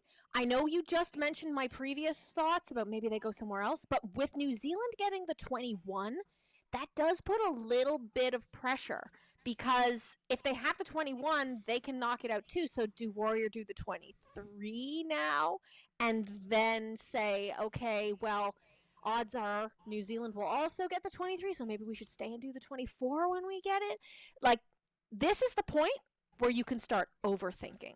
And if Warrior Gamer let New Zealand get into their heads, New Zealand can take full advantage of it. They have the skill, they have the time. They have the power. And I mean, it is, again, this is where it kind of comes into the tactics side of things. They're going to keep one eye on what New Zealand Defence Force are doing here. They do have the the backup, I suppose, as it were, of the other keys being completed. So they do have that available. We see a 20 Alderman here coming out from Ghost and Glory. If they +2 this, they will have a 22 opportunity, and if they are able to +2 that, they'll have a 24 opportunity. So a couple of teams starting to sniff the behinds of Warrior Gamer here, getting closer and closer potentially. But once again, I think the big ask is going to be getting the Alderman to the same level as Warrior Gamer, and then also getting the rest of the keys to that level as well. I think that's the advantage that we did have, that Warrior Gamer does have from day 1 and day 2, is going to play a big part here today. Yeah, we've got a prediction running in the chat as to which non-Alderman dungeon gets timed first today. So I'm curious to see. Right now, current votes are going to Freehold, which is curious because if we assume that it's going to be Warrior Gamer who leaves Alderman first, which I think is a fair assumption at this point, they have a 26 Freehold. They struggled on the 25 a little more than I think we expected them to. So if they go back to the Freehold 26, it would surprise me over the 24 Naltharis. Yeah, I would agree with that, actually. I think Neltharis is... Like, I know the Neltharis is a bit of a pain, but it's only a 24 versus the 26. Everything else is 25s. Like, just get the extra point of the lower key on the harder dungeon, and then you know that you're safe, because New Zealand have a 22 with a 23 in your pocket. So if you get the 24 in Neltharis, then New Zealand have to do 2 dungeons. Whereas if you leave the 23, New Zealand could catch up. But then on the other hand, if you're taking a look at Neltharis as a dungeon, that's only a 35-minute timer. And if you're doing a 23, and it's tyrannical, you're pretty much going to be bumping up against that, I think, or getting close to it. Meanwhile, if you're doing a freehold, it's a much faster key. The chances of completion potentially lower, but you waste less time if that's the case. I love it. It's like calculating whether a season pass at a theme park is worth it or not. You know, it's like, oh, okay, well, if I go twice, then I've used the value of the ticket. But if I only go once, or if I bring a friend 1.5 times, then it's that sort of, no matter how you do the math, you're going to get a different answer from somebody else. And it's going to just come down to what everyone else does. Only so much of this is in your control. You cannot let yourself get psyched out. I can't even remember the last time I went to a theme park. Me neither, but the ads were on the radio. I heard them about 4 times in the last 2 days, so it's been on my mind. Yo, BlizzCon, Disney World, just saying. Temptation. I'm just saying. It's got Star Wars Land as well. I can go on the Millennium Falcon. Which is very, very exciting to me, because over here in England, theme parks basically exist of a handful of sheep. Yeah, you've got many less options than we do over here. Danny Boy in chat says, oh no, I missed another WoW event. Tragic. Don't worry, Danny Boy. We've got several hours of gameplay left, and you have arrived at the critical moment where everything is coalescing into a beautiful, beautiful finale. And you will be able to watch the VODs on our YouTube channel at AFDL_events after the event this weekend. So do not worry, you will be able to see all the craziness, even if you missed it so far, and we will be back. There's more events coming for the rest of the year. Drop a follow if you haven't already, and stay tuned to what the AFDL has going on. Hothead saying, I heard a rumor someone on the casting desk has voice acting experience and can do one of the goblin voices. I can do several of the different voices, but you would have to be more specific, and I feel targeted, Hothead, just so you know. I mean, I'm well known for my Magni impression from BFA. Ah, yes. The heroes of Azeroth! Yeah, they're... Because as we all know, I don't have the growl. Magni can sense Azeroth's wounds nearby. The wounds! The wounds, champion! I can sense Azerite nearby. Every time I fly over and I just hear that voice line trigger, it's a nostalgia moment. Yeah, it is. It's I think it's one of those things that you, at the time you were like, please, I don't need to hear about Azeroth's wounds anymore.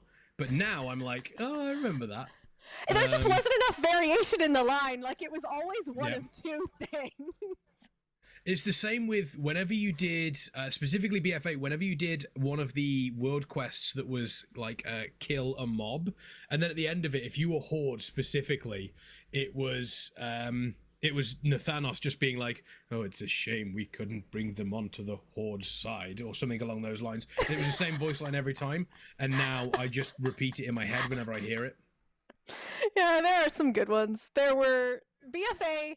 I enjoyed the immersiveness or of having things trigger when I walk past them and different events in different places. Like, I enjoyed that aspect of it, but just a little more variation would have been nice. Yeah, I would agree on that one. BFA was an interesting time to be playing WoW, and this key is going to be interesting as well. Just over 6.5 minutes left. They do still have to get through they've still got to get through the pretty nasty section of the Infinite Dragonflight before Chrono Lord Deus, and it is fortified. If they can get through this in the next 3.5 minutes, they should be good, but a +2 on this is going to be a big ask for the team right now. 4 minutes left on their Bloodlust. That could actually make the difference between timing this key, between +2ing this key, and just timing the key. Yeah, I'm really concerned for the Navy here. If they only one-chest it, they probably come back for the 21, and then they go get their 21s in Nalthrus and Neltharian's lair. But it's not going to afford them that extra little advantage that they need to catch up. Yeah, it's. I mean, the lucky part of this is they do skip the difficult trash that is in the final room. That Blessing of Tears is going to be such a nightmare for them as well, because that's going to slow them down slightly. Not too much, I shouldn't imagine. The trash they do deal with now is not too annoying. They've got these 2 infinite agents, and then they do have the Time Reaver. This Time Reaver is really painful because it will constantly debuff you and lower your haste. I think it stacks up to 20, and it's super nasty. And the reason why we're seeing them skipping the final pack is because you've got 2 of the Time Reavers there. Not only is it really painful, but it also leaves a pretty nasty dot on you as well. So the less haste the healer has, the less they can actually heal. So they've just got to get through this pretty cleanly, and it looks like they're on track for it. Epic does take a bunch of damage on that Guardian Druid, but that is what they are built for. They are big, burly bears ready to batter their enemies. And they do have the Regiment coming out, but they're on the agents. Shouldn't be too much of a problem. And now we've just got to see how they deal with Chrono Lord Deus. But as it's going, they have just lost Deep Six Warrior though. That 5 seconds could be crucial for them here. Hello? Yeah, 6 seconds is a huge amount of time. You don't think it is, but running back, everything that compounds while you have to wait, it's more than 6 seconds when you actually break down the time that you lose. Yeah, and they have continued on to this packet. They've got one more Infinite Time Reaver and then a bunch of whelps. Many whelps handle it. They do have Deep Six Warrior running back now, and I think that's interesting to have Deep Six Warrior running back rather than rezzing. I'm wondering if they think it's going to save them a little bit more time, but they're getting close to this +2. Just over 3.5 minutes left here. Finish off this Time Reaver, and they will have their percentage. They can just go straight to the boss. Here comes Deep Six Warrior now, back into the fray, and I think they're going to have Chrono Lord Deus. It isn't tyrannical. It shouldn't be a 3 or 4 minute fight. The +2 still online for the team here.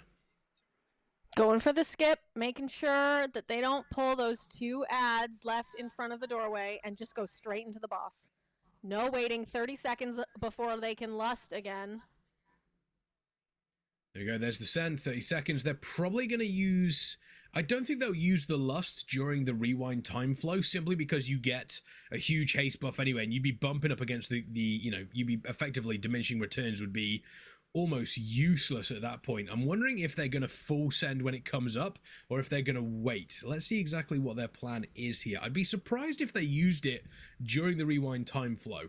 I think they'd be much, much better off here in actually waiting. and using the Bloodlust after the fact. And it looks like that is going to be what they do here, because that just makes sense. The rewind time flow coming in very, very shortly, but they will take a bunch of damage. It's still a 20 boss here, so mechanics do need to be respected. Absolutely tearing through the health pool of Chronolord, and they have sent Bloodlust through.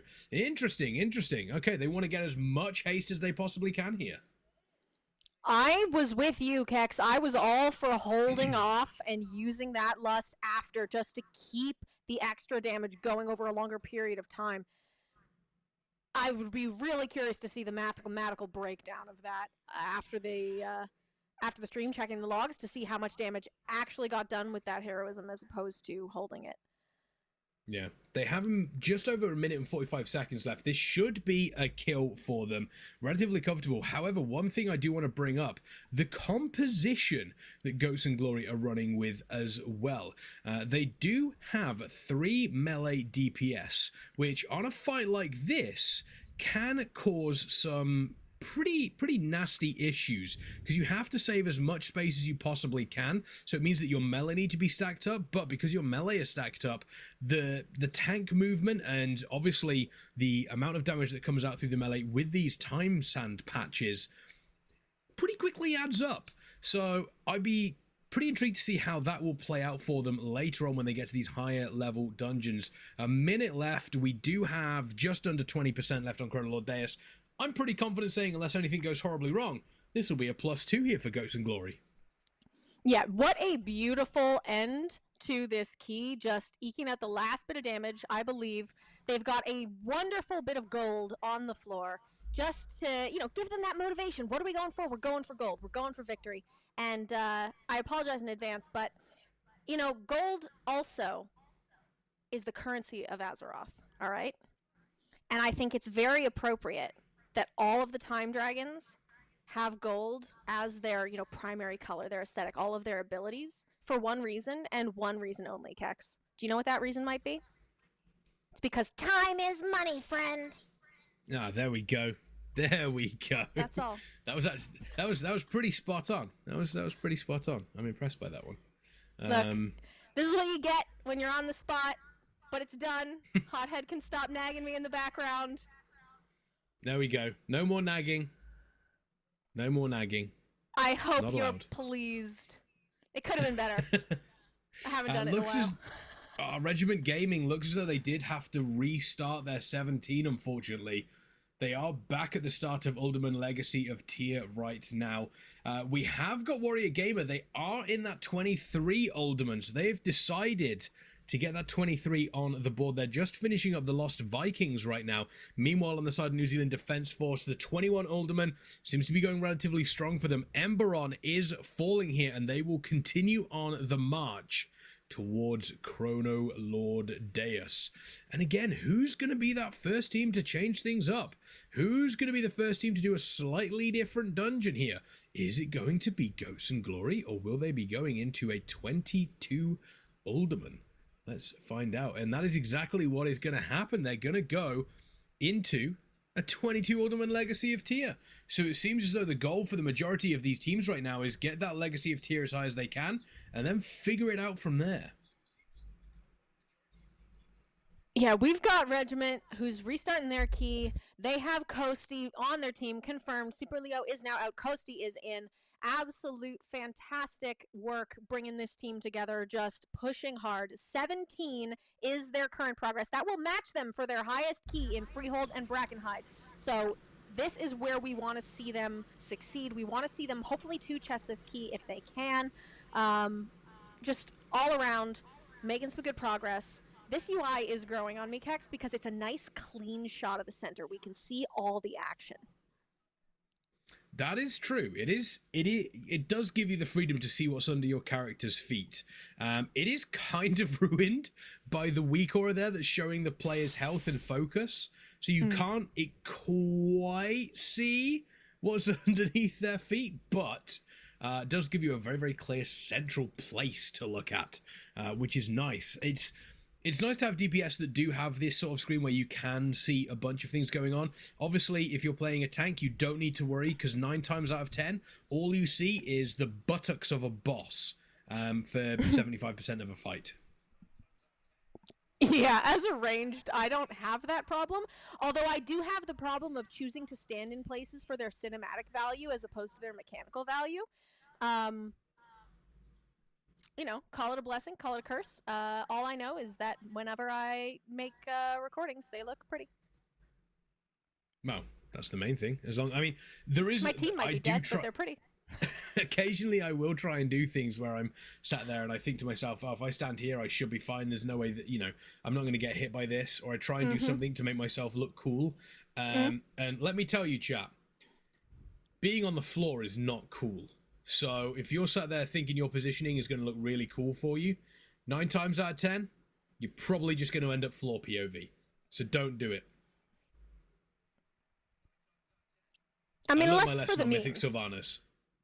Oh, yeah, that fight was rough. That fight was real rough. Yeah, learned my lesson on that one. I was like, yeah, I can heroic leap over this. No, you can't. You absolutely cannot. I can tell you that for a fact. Although, I do remember on progression on Sylvanas, the brilliant moment of when the bridges came up, and the bridge that we had just didn't. Oh no! The actual graphic appeared, but it just didn't. So there was no collision? On the left hand. Yeah, so on the left hand side, the floor came up. We ran forward and just fell through. The entire team just fell through this floor. It was very, very comical. It was very comical.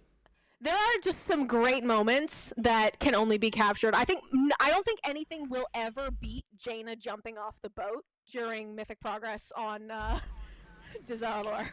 That was my favorite.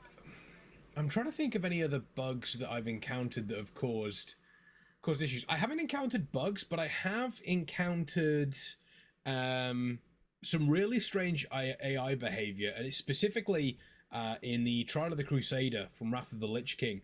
When you take on the faction champions fight, which is the PvP fight, or quote-unquote PvP fight, the AI acts really strange. Specifically, if you place a class that has a Mortal Strike on one of the pets, and you channel the pet with this Mortal Strike ability consistently, for some reason the healers in that encounter will always prioritize pets over anything else.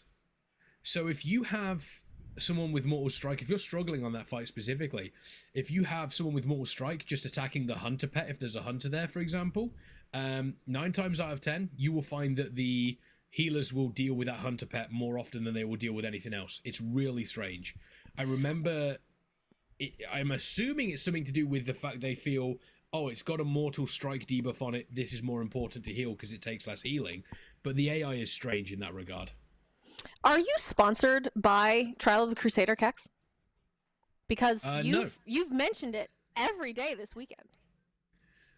Probably because it's the current raid in Wrath Classic and it's in the forefront of my mind. I think that's Fair. probably why. When ICC comes out, I'm sure that will change. When ICC comes out. Although the weirdest bug I've seen recently was on the hardcore classic streamer, Apra KitKat. She was in Arathi Basin. I believe she was defending stables. She looked up and saw Onyxia at Blacksmith. Oh, you mentioned this yesterday, and I had no idea what you were talking about. But then I watched the VOD back later because, production perks. And I just can't picture that. I'll see if I can find terrifying. I'll see if I can find a screenshot or a clip of it, because it is very, very funny. It is very You must imagine funny. that that's what the NPCs feel like in this game, right? Just one day, going about your business, casually look up, dragon, or casually look around, fire elemental. Just something out to kill you. Ignore the bandits, whatever, who cares, but it must suck. It's like when people used to kite the Kazakh to Stormwind. Here comes the res. Yep, the res coming out. That shouldn't cause them too much of an issue because Bromac is very, very low. But that 5 seconds, again, could maybe cost them a 2 chest in the future. We'll have to wait and see. And again, Bromac is a boss that you must respect on any difficulty level, because once again, some of the stuff that he does, really dangerous. And now they're going to run back and take on the Lost Dwarves. I enjoy the Lost Dwarves fight. I think it's a good throwback. Very, very good. They've got character. They've got pizzazz. They've got just good, like, memorable character moments. You know? Yeah. There's a lot of dwarfs that you fight in caves, but I would argue that most of them are quite memorable. Oh yeah, I mean, it's kind of one of those weird situations where, as a, you're playing an RPG. You are playing an RPG at the end of the day, and one of the quintessential things of any RPG is probably, first, dragons, second, caves. And it's the meat and potatoes, as it were, of any RPG. And I think sometimes it's easy to forget that WoW is an RPG. Yes, it's an MMO first, but it's definitely an RPG. So I think having caves and dwarves in caves, and also that's their natural habitat. Let's be honest now. I don't think any dwarf is going to feel... I'm trying to think if there's any dwarf that would maybe feel pretty comfortable being in an open field. Hemmet Nessingwary. Yeah, no, that's right, actually. That was... Sorry, that instantly came to mind. As soon as you said it, I was like, nope. Yeah. I wonder if there's a dwarf that's comfortable in open areas, apart from the one person that is incredibly famous for having multiple quest lines in various open field areas. I am so I'd sorry, buy one. Kex. I still take your point, though. He is definitely the exception. Yeah, no, that's on me. That one is on me. They do have the Lost Dwarves down again, but another death coming out in the run here for Regiment Gaming, and it is Tox once again, unfortunately falling on that hunter, getting caught out on one of the areas to the side. We do have the 23 Alderman, 4 deaths for Warrior Gamer, so once again, this is this isn't an easy key for them to be doing here. They're taking on Sentinel Talondras right now. Meanwhile, the 21 Alderman on the side of New Zealand Defence Force. It is not going to be a 2 chest. It is going to be a pretty simple time here for them. Meanwhile, this is, what we're seeing right now out of them. They have pulled the boss in. They're going to do everything they possibly can to get through this as quickly as they can, so they can get into their next key. 6 minutes left on the clock. Should be fairly easy to time it, but once again, it always gets a little bit scary when you get down to these levels, because a 21 Alderman, 6 minutes left on the clock, that's probably not enough time to come back in and kill the boss after a reset. Maybe it would be for this team. They wouldn't have Bloodlust available, so that could be a little bit scary for them.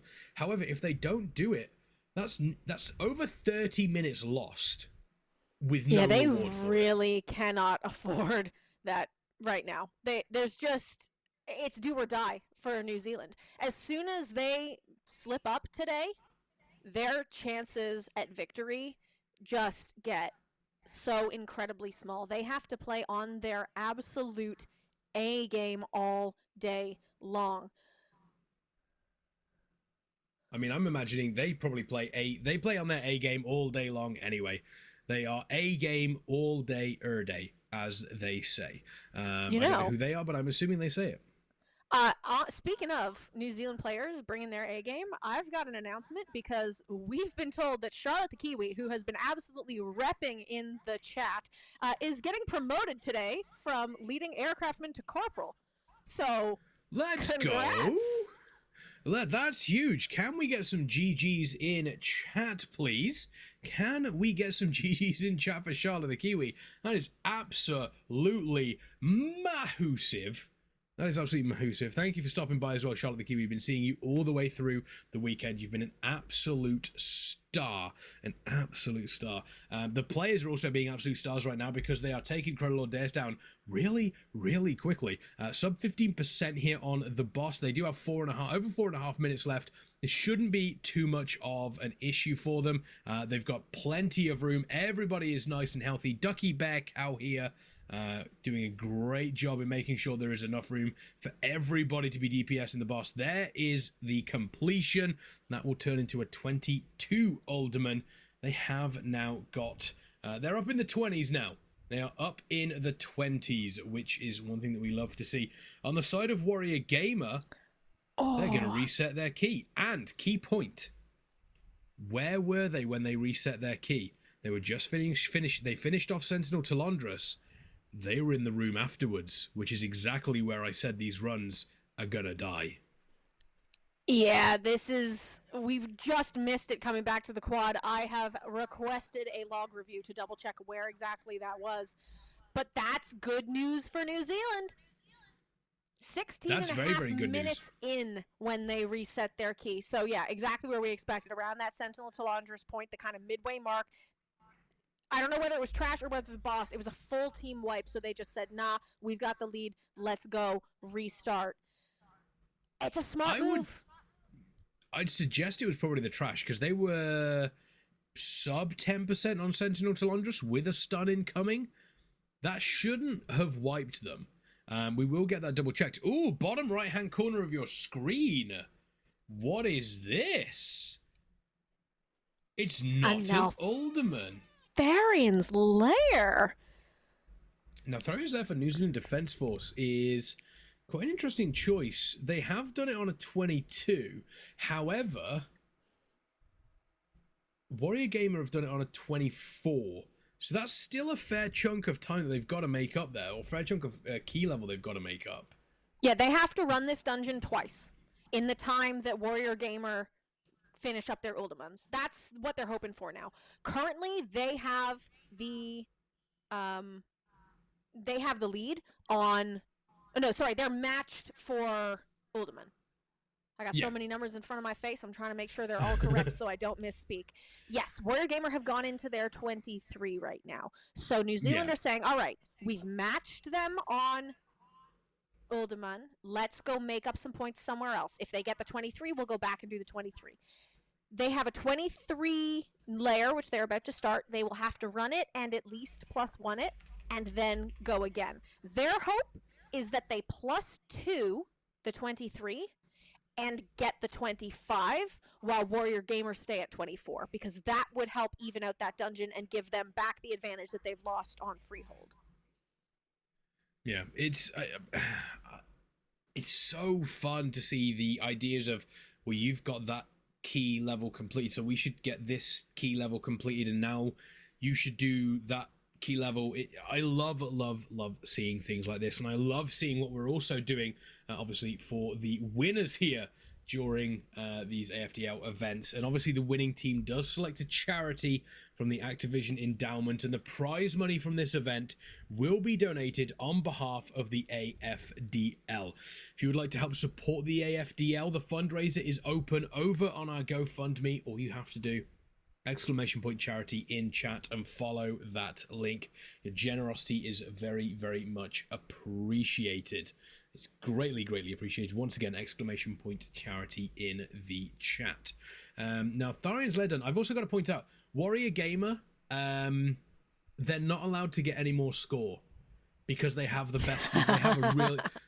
They have a really, really good number right now. And the Halo fan in me is very, very excited because they have 117, which of course, as you know, is the Spartan number of one Master Chief Petty Officer John 117.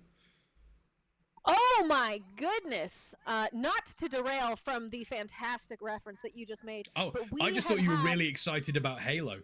Oh, no. I'm even more excited because we've had a $100 donation from Anonymous to the GoFundMe to help support the AFDL and boost our prize potential, boost our ability to run more events. Thank you so much, Anonymous. I'm trying to see if there's a message attached because that is incredibly generous. Thank you. Once again, thank you so much. Even if it is just $1, everything is graciously accepted. Once again, thank you to everybody that has helped out throughout this weekend, throughout all the other events as well. We do have Warrior Gamer. They have taken on the Lost Dwarves. They're now heading towards Bromac on that 23. New Zealand Defence Force probably just having a little bit of a chat, saying, oh, let's take a look at our route. What are we going to be doing here on this 22, 23? We're talking about Neltharian's Lair, 23. Yeah, 23 Neltharian's Lair. So they're going to push hard on that one. The 22 Alderman on the side of Ghosts and Glory. They're working on that second boss, Bromac, once again, which for a lot of people in their route has actually become the first boss here. Which is an interesting setup for them. They do need to make sure they are killing this idol as speedy as they possibly can, but they do have the Augmentation Evoker helping out there. Speaking of Augmentation Evoker, did you see that ridiculous run that happened in Aberrus with 21 Augmentation Evokers? Or 22 Augmentation Evokers? I am an absolute sucker for just meme fun runs like that. Whenever that crosses my desk, I sit there and go, yes. Just yes. Humans having fun and just messing around with the system and being like, look, we like evokers. Let's go. It's great. Yeah, I mean, did you, I'm assuming you saw it, which is how ridiculous it actually was. It was the most beautiful thing I've seen in a long time. Yep. They ended up, I think one of the DKs ended up sitting at 5 million DPS, which was kind of ridiculous. They did the entire run of Aberrus, and it was mind-blowing. Something's going to have to be done. What Blizzard are going to do, I don't know, but something will have to be done. I just think of the chats that had to have happened in the background. You know, they're sitting there like, okay, who are we going to use our abilities on? Who deserves that rank in the meters today? You know, what's the decision-making process for figuring out who those people are going to be?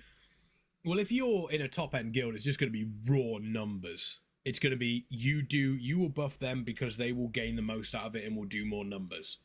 If you're not in a hardcore guild, I'd take bribes. Ooh, spicy. What kind of bribes are you talking here? Gold, mats for, getting crafted gear. Just generally, I'd set up an Amazon wish list. And if I was playing Augmentation Evoker, whoever bought me the most off Amazon would be getting my buffs that week. That's very fair. Or cookies. I found the comment from the donation. It says, keep on gaming, gamers. Such a great event for charity. Thank you so much. That is the spirit of everything we are trying to do here.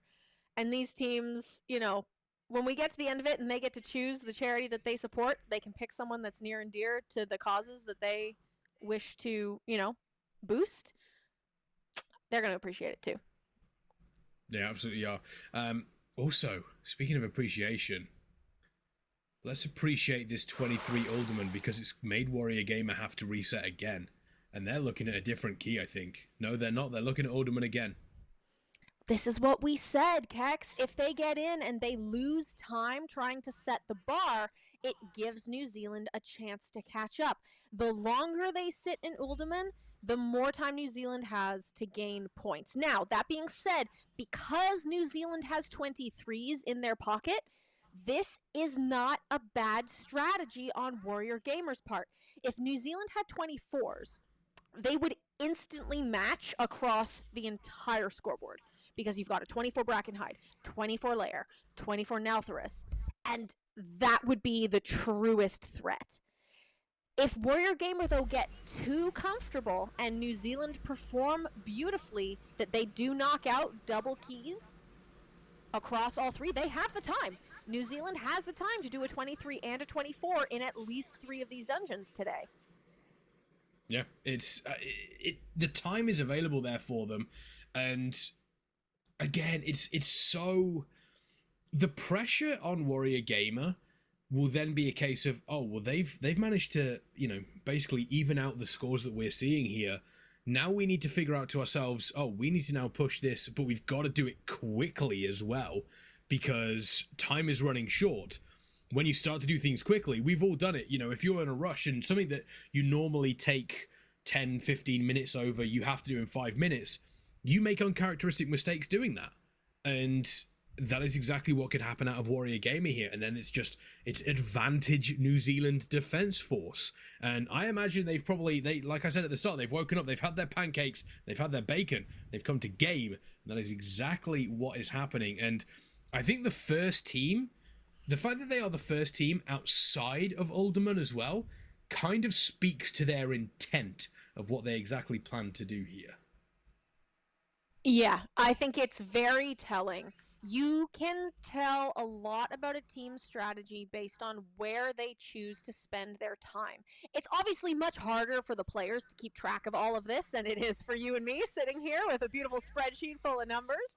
But they do have access to the scoreboard. It is a public thing. If you go ! Leaderboard in chat, you can see what each team has in each dungeon and make your calculations accordingly. So it's not outside the realm of possibilities that teams are listening to us go, oh, New Zealand has chosen to do Neltharian's Lair. Okay, what does that mean? And I would love to eventually get to the point where we can listen in on these teams and their strategies and everything that they've got going on, just to hear where their decision making is. Like Warrior Gamer, they're taking a break. They're sitting. They're waiting. They're watching what's going on. I bet you they've got the streams up on at least half their players' PCs to see where everyone else is. They clearly feel comfortable. Yeah, and not only that, they're also thinking, we've gone in twice now into a 23 Alderman, hasn't gone our way twice. Is there anything we could potentially alter? Is there anything we could change here? So that's also something they are looking at as well. We do have the 22 Neltharian's Lair, Neltharian's Lair, Alderman Legacy tier still going well for Goats and Glory. They are on Sentinel Talondras. I don't believe they've had any deaths here. Hopefully not a cast a curse, touch wood, please. I believe just the one death. Yes, there we go. Just the one death. But not on the boss. Stick with this for the moment because they're going to come up to that really nasty room. And once again, on a fortified, the area here is terrifying for everybody. It is a truly, truly terrifying area. They're now going to put as much damage as they can in. Also, this boss on Tyrannical, this is where a lot of runs would come to die, I think. The room afterwards is where runs come to die on Fortified.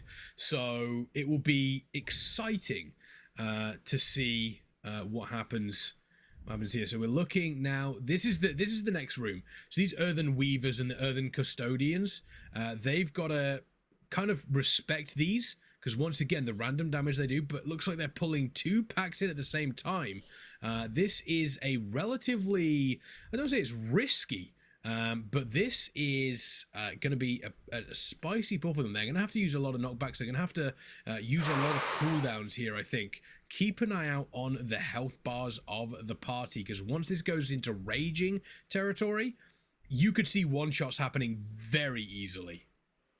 Yeah, the healer needs to keep everybody just nice and topped off in preparation for that incoming damage. This is a preemptive healing set of affixes for sure. Reminder to those, it is Fortified, Entangling, and Raging. Entangling being the new Season 2 affix that was just introduced, where you periodically, underneath your feet, will spawn a plant that gives a debuff and slows you. You have to move away from the plant, which removes the debuff. But if you fail, it'll snap you up and stun you. So in these tight corridors, that can be a big problem for teams who aren't standing in the right places. But like you said, that only helps you get through to the raging portion, and then boom, just like that, the Paladin's health gets absolutely chunked to pieces. They are going to manage to bring them back up into the safe zone. Healer doing an incredible job on both these pulls. Oh, and no, there goes the Warrior. Absolutely jinxed it. Warrior goes down. They do have a battle res available. It's just numbers on the screen as their health melts, and these guys just try and reconsolidate back up to full. This healer is pumping right now. Yeah, it's scary. This is probably the scariest pull. You do have a pretty scary pull after this as well. The mob's raging because the raging mobs, again, at that point, as long as you got stuns and such, you should be okay. Although I don't think when they're raging, they can be stunned, actually. So please ignore me after I said that. The pull after this one as well is pretty scary because you do have one of the Guardians in there. You can line of sight using the pillars in the room to mitigate some of the damage that does come out here. Yeah, the runic protectors. You still have to deal with these custodians. So this whole section, I think if you get through this section, you're looking pretty comfortable for the rest of the dungeon. Once they get through this, they should, you know, they should be pretty happy. But again, look at that damage that comes out here. The preservation evoker doing everything they can alongside the augmentation evoker. I imagine the augmentation evoker has probably spec'd themselves into a little bit of off healing as well. You mentioned the Season 2 affix, the new one, Entangling. How do you feel about the remake that we saw from this Mythic Plus season, where you have no seasonal affix, the levels of keys have changed slightly in regards to which affix comes in when? How do you feel about that? I have mixed feelings. I love the concept of the seasonal affixes because they have lore tie-ins, but the challenge is they're designed to make sense within their bubble. And when you start bringing in older dungeons into the seasonal group, it just, they lose the bit of fun that they had in context with themselves. So I can totally understand taking those away, as much as some of them were absolutely fun to see. I would like to maybe see them brought back as specific dungeon exclusives. So for example, if you were running let's think, like my brain, the Bwansamdi, if you were running a Tal Dazar and you had, is it Reaping? Yeah, and you had Reaping as an option for that specific dungeon because it makes sense, it could be a lot of fun. But bringing it down to 3, I think, just streamlines the process. It brings the competitive capabilities of tournaments like ours more in line with what's possible on live. It makes a lot of sense from a developmental standpoint, but they were good fun, some of them. Oh, yeah, I think the Reaping was pretty good. I think, trying to think of... I also really liked the one that was in, I think it was the last season 4 of Shadowlands, where certain mobs would be Dreadlords, and you would pick a, you know, I think that was pretty solid. My least favorite one was season 1 of Shadowlands with the Pride affix, where at a set percentage you would have like a Pride that was spawned, because it just completely negated. Oh god, speaking of negated, the healer just got negated then by the frontal cone coming out of Emberon. The tank and healer there getting a little bit confused, and that immediately puts the healer on the back seat. Looks as though they have been able to catch up on healing, but yeah, it completely negated any changes you could make to your route. You had to stay strictly on target with what you were pulling, and if you managed to get that wrong, you were in a world of trouble. Prideful was terrible. I think Prideful was awful. The healer's dead as well. It looks like they're going to wipe this one up here very, very quickly, unless they've got a battle res. What's the plan here, team? What is the plan? Looks like we've got some off healing coming in from Breakaway here on that Paladin. We do have the Augmentation Evoker putting out some off healing as well. How long do we have until that battle res comes up? Just under 10 seconds. They just got to survive 10 seconds and they can rescue this. They are on track to time the key. They just need to make sure that they get Thalassic up once again. There it is. Battle Res is now available. They'll get through this intermission and then they will move on to resing the healer as soon as they are in rage. And you'll see Breakaway now will do exactly that. They still have to go one more rotation around the boss here. Anybody a fan of Around the World by Daft Punk? Because Ghosts and Glory are going to be doing exactly that for Emberon. But there we go. The healer has come back up. That will allow Breakaway to now focus on DPSing these Vault Keepers, and not the result that they wanted, because not only did they lose time on, obviously, the healer dying, but having to spend time going round and round here is again, not ideal. Definitely unfortunate that they lost time, but I will say they could not have asked for a better time for that death to occur. The Round the Rosie section is about the only safe moment that you have as a team to just keep yourselves alive, and where you can trust the DPS to not stand in things, right? All they have to do is dodge one big laser and attack stuff. I can trust my DPS for that long until we get the healer back up, you know? Any other moment in this fight, and that probably would have cost them the key. Imagine trusting your DPS. I know. I was being nice. I can't even Is this trust on myself. Tourney or Live? This is on Tournament Realm, Danny boy. This is peak gameplay with the best gear and the best players. Oh no! Augmentation Evoker does go down, and then Thalassic as well. Tank, everybody is lost. Oh no, hang on, wait.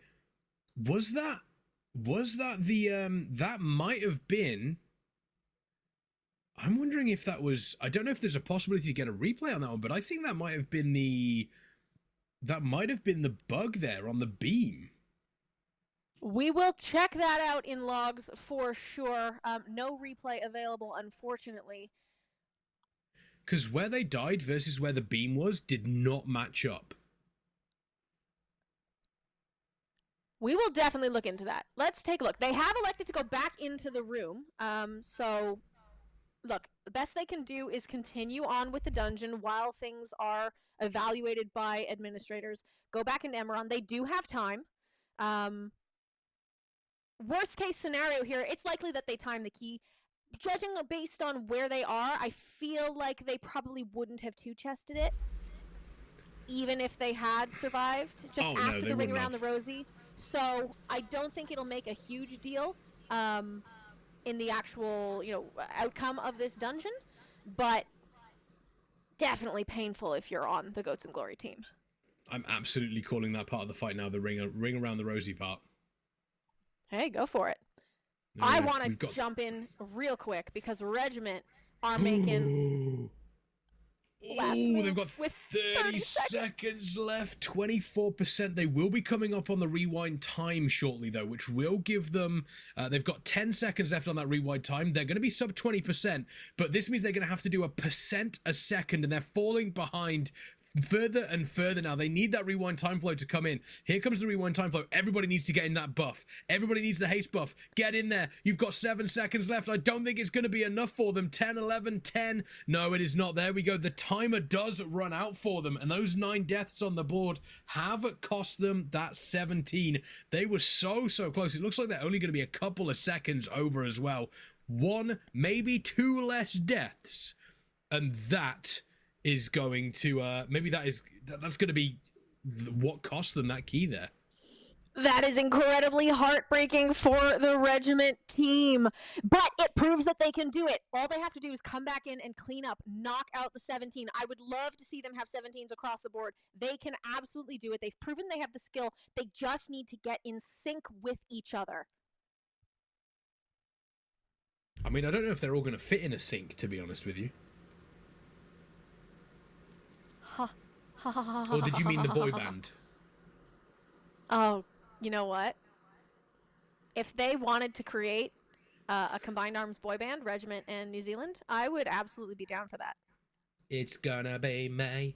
That was my NSYNC impression. I hope you're all impressed. It was all right. I'm not doing it again. We actually specifically had a class in university on boy band dancing, like American boy bands. I went to musical theater school. Context, that matters. But in university, we specifically studied boy bands for a while. Oh, wow. Okay. Yeah. Super random, but, there you go. Fun fact. We have a fun fact of the day. We do have another death on the side of Goats and Glory. It looks as though we have lost Breakaway on that Paladin, which is a fair chunk of damage and potential off healing as well. Meanwhile, Warrior Gamer still back into a 23 Alderman. They reset once again, which is great news for New Zealand Defence Force. They are in a 23. No, yes. Are you okay? I'm just watching the Goats and Glory here. Unfortunately, the POV in the quad, I think, is slightly out of sync with the other POV that we've got, and that death. Back on the break. Breakaway. Oh, yeah, Breakaway. Yeah, that is unfortunate. Once again, it does mean that is the Warrior Gamer resetting the 23 Alderman is still good news for New Zealand Defence Force. They're working on Ulrod Cragshaper here, and so far this Neltharian's Lair, not to jinx it, once again, touch wood, has been going super cleanly for them, and maybe as they continue on with these keys, they start to get morale higher. They start to play a little bit better. They really get into their zone on the final day. And we have seen it happen before, Marielle, the final day. And one of the teams suddenly decides to get themselves into that groove. And they can very, very quickly climb up the leaderboard and claim first place. Absolutely. New Zealand are not out of it just yet. Warrior cannot get too comfortable. It is... It's going to be a close one. New Zealand cannot afford misplays, though, like we said earlier. Navy, oh, that's unfortunate for them. Yep, that is nasty. Emberon, once again, is a fight that you don't want to sleep on. And as mentioned, I mean, it does look like they did kill it, though.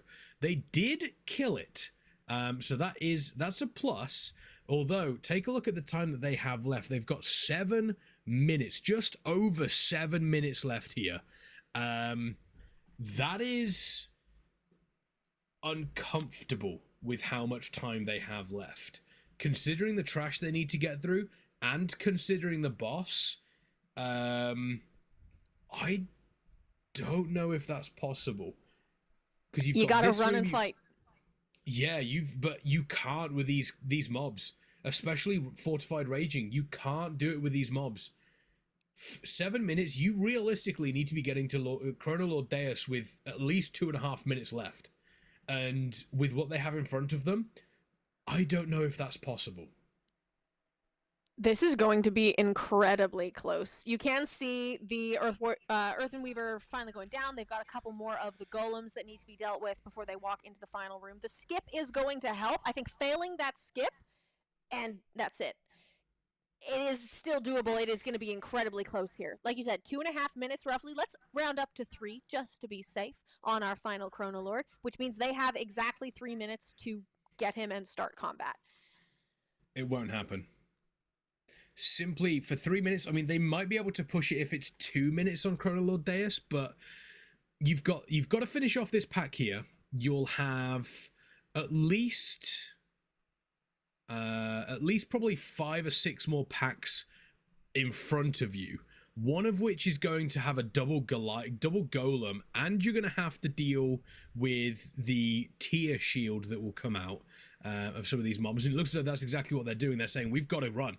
We have to go. There is absolutely no options. The other option here is they reset the key and down goes the tank. And I think this will be a reset here, which is really nasty because that is half an hour of their time that is now completely useless to them. Yep, we do see them running out. That 22 was super important for them to get on the board. A reminder of where the Navy sits with their miscellaneous dungeon scores. They've got a 21, a 21, a 22, a 20, a 20, and a 20. This would have been their highest key completed, and that would have been a massive and very welcome morale boost. Oh, yeah. I think that, it is a morale boost when you're especially when you're going through a tournament sort of setting such as this, but also it's about starting to, and I'm sure the team believes in themselves, but you do start to get that belief of, hey, we could do this. Because there will be a thought process of looking at what we saw yesterday and going, Warrior Gamer, they're pretty far ahead, but now all of a sudden, yeah, they've got themselves a 21 alderman, but so do New Zealand Defence Force. And now all of a sudden with this Neltharian's Lair, if they can get this to a 24, might take them 1 extra dungeon after this. I think the chances of them 2-chesting here on the 23 are very, very unlikely, but they run another Neltharian's Lair, all of a sudden they are equal with Warrior Gamer on Neltharian's Lair. They do one more of their this will they complete this will bring them equal. They do 2 more runs on what we see Brackenhide Hollow, 2 more runs of Freehold. All of a sudden, once again, they are neck and neck with Warrior Gamer, and they have the time to do it now. They just need to make sure that they are playing perfectly. The more pressure they can put on Warrior Gamer, the better it is for them. Make Warrior Gamer start to sweat. The only downside is they put the pressure on. As we know, Marielle, diamonds are made under pressure, and Warrior Gamer could prove to be diamonds on the final day. Yeah, this is going to be an incredibly close one. We are coming up to the halfway point very shortly. We are 3 hours before the end of play.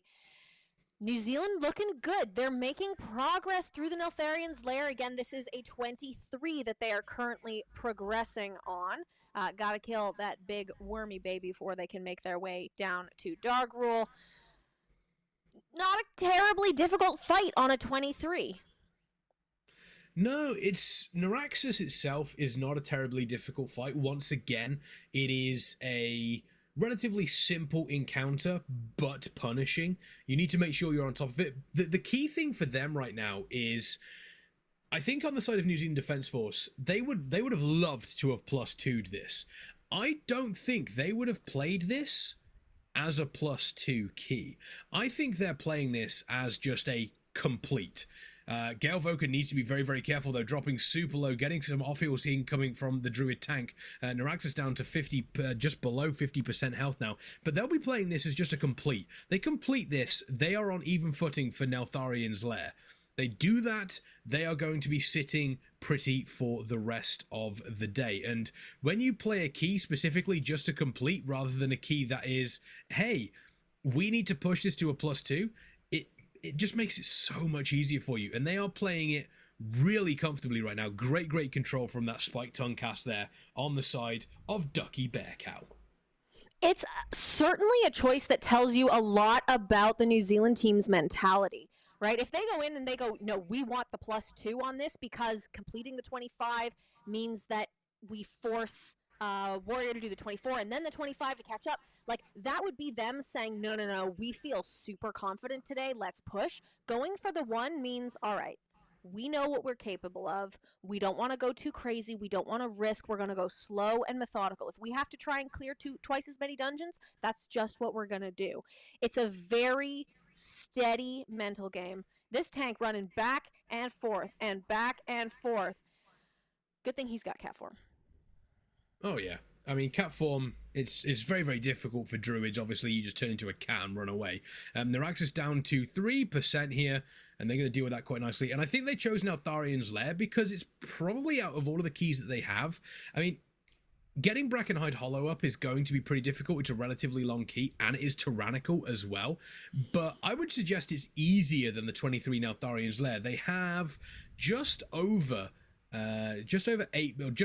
8 minutes left, which is doable for them. It is doable. It might be a little bit tight, but I'm feeling fairly confident for them right now, and I'd love to potentially stick with New Zealand Defence Force right now, because if they claim this, they are going to be so happy with themselves, and they're going to be able to take that, and they're going to be, they'll take that energy, they will take that belief into the following keys. The interesting question is, do you freehold or do you Brackenhide Hollow? Yeah, that's certainly a question. I think probably you freehold, because if their mentality in Neltharian's lair is we're just going to go for the 1 chest, I have to assume that it would be the same for a Brackenhide. If they were pushing for the 2, I would say go for the Brackenhide next, because that's the next dungeon that doesn't have a 25 completed.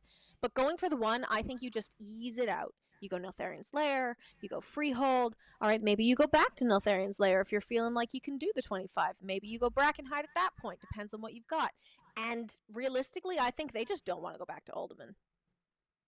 Yeah, I mean, I think they will. If they continue this, they will have to go back to Uldaman. I think that is an inevitability for them. They will have to go back at some point.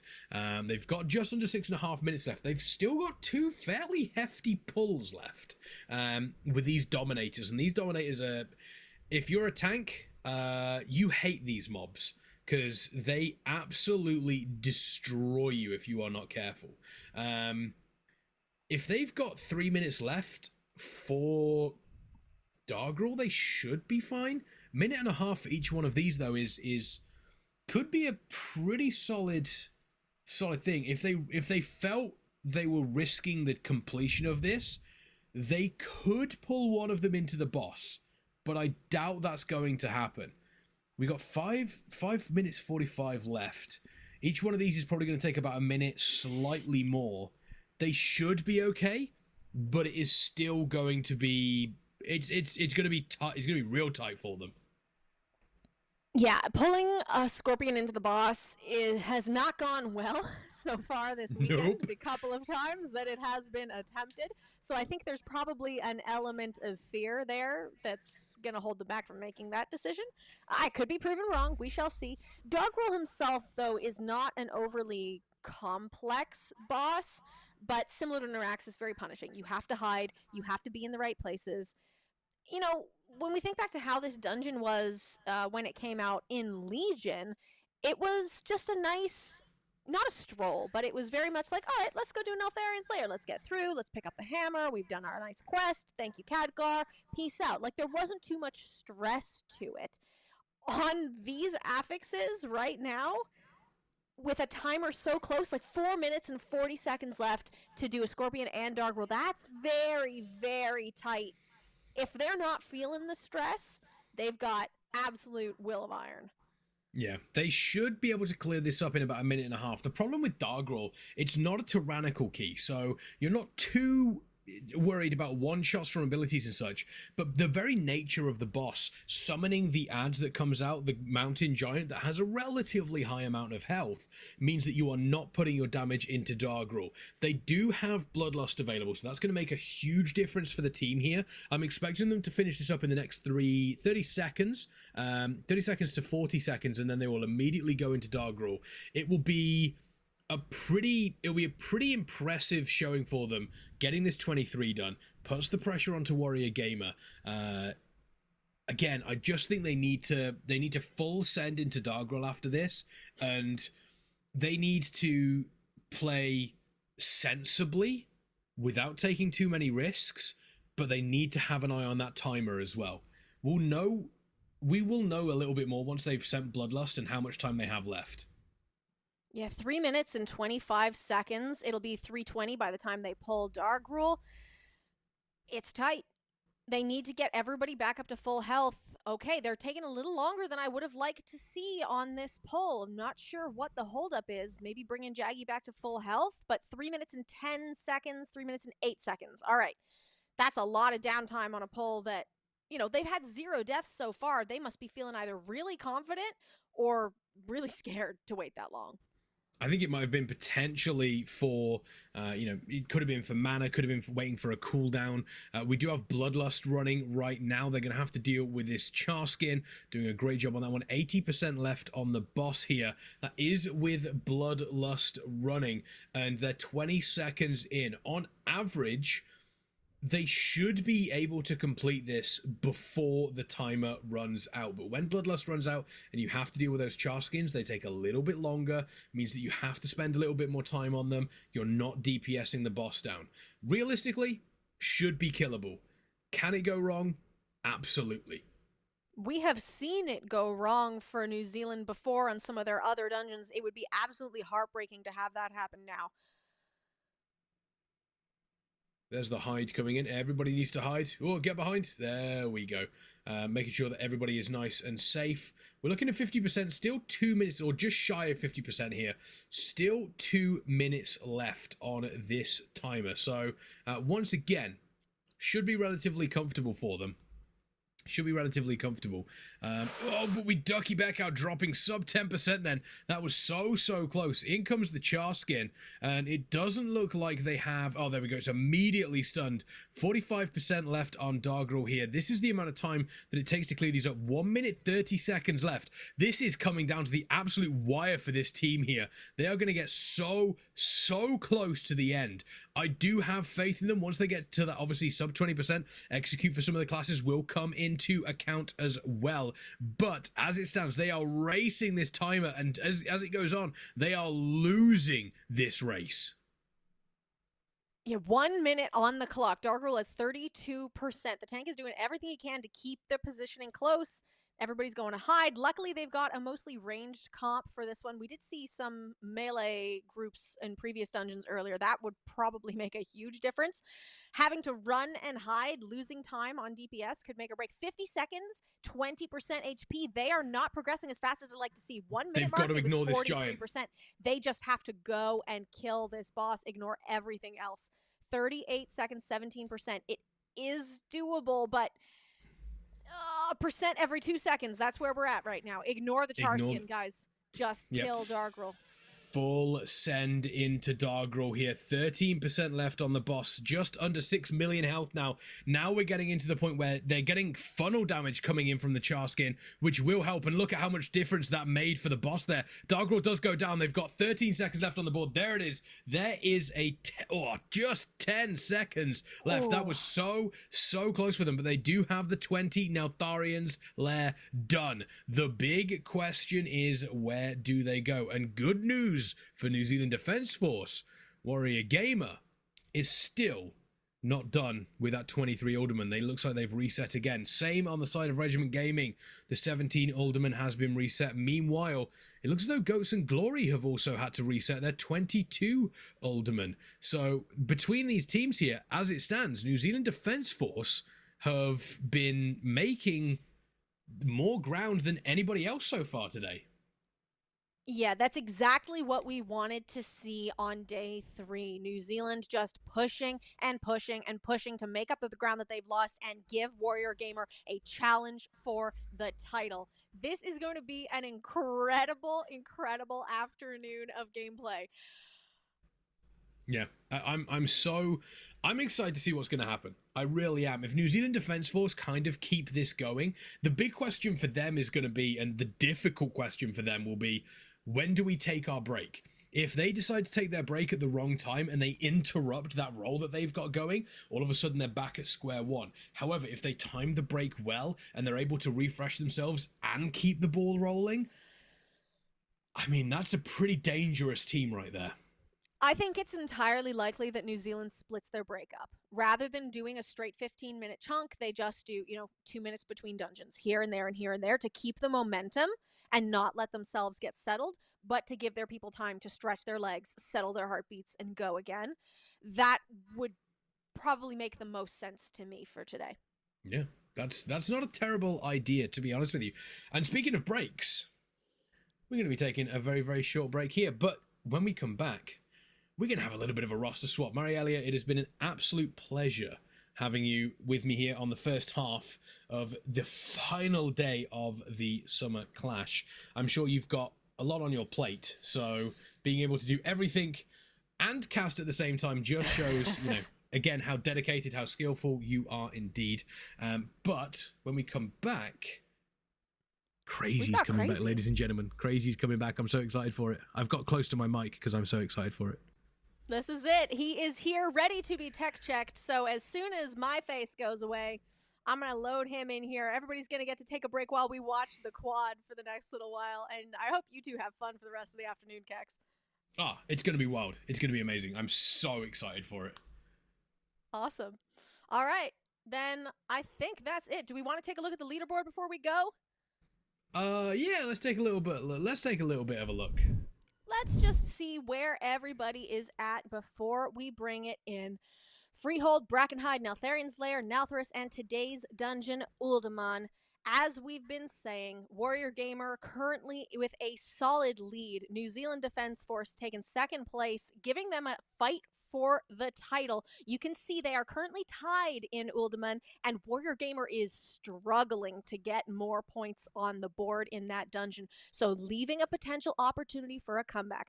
Regiment Gaming, with their wonderful New Zealand Defence Force sub, is progressing slowly, still struggling on the 17. We are hoping to see them get 17s across the board by the end of today. That is the goal we want them to reach. U.S. Navy struggling in their 22 Uldaman, but they are getting better and better every pull. I am so ready for this afternoon. I think it's championship days, the final, what we call championship days, which are the final days of tournaments like this, are always the most exciting because you see teams at their best, but you can also sometimes see teams as their worst. Are they going to crumble under the pressure? Or, as I mentioned earlier, will the pressure they are under turn them into diamonds? There is only one way to find out. We'll be right back after this break, folks. Make sure you do not go anywhere on this final day of the Summer Clash.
Oh no!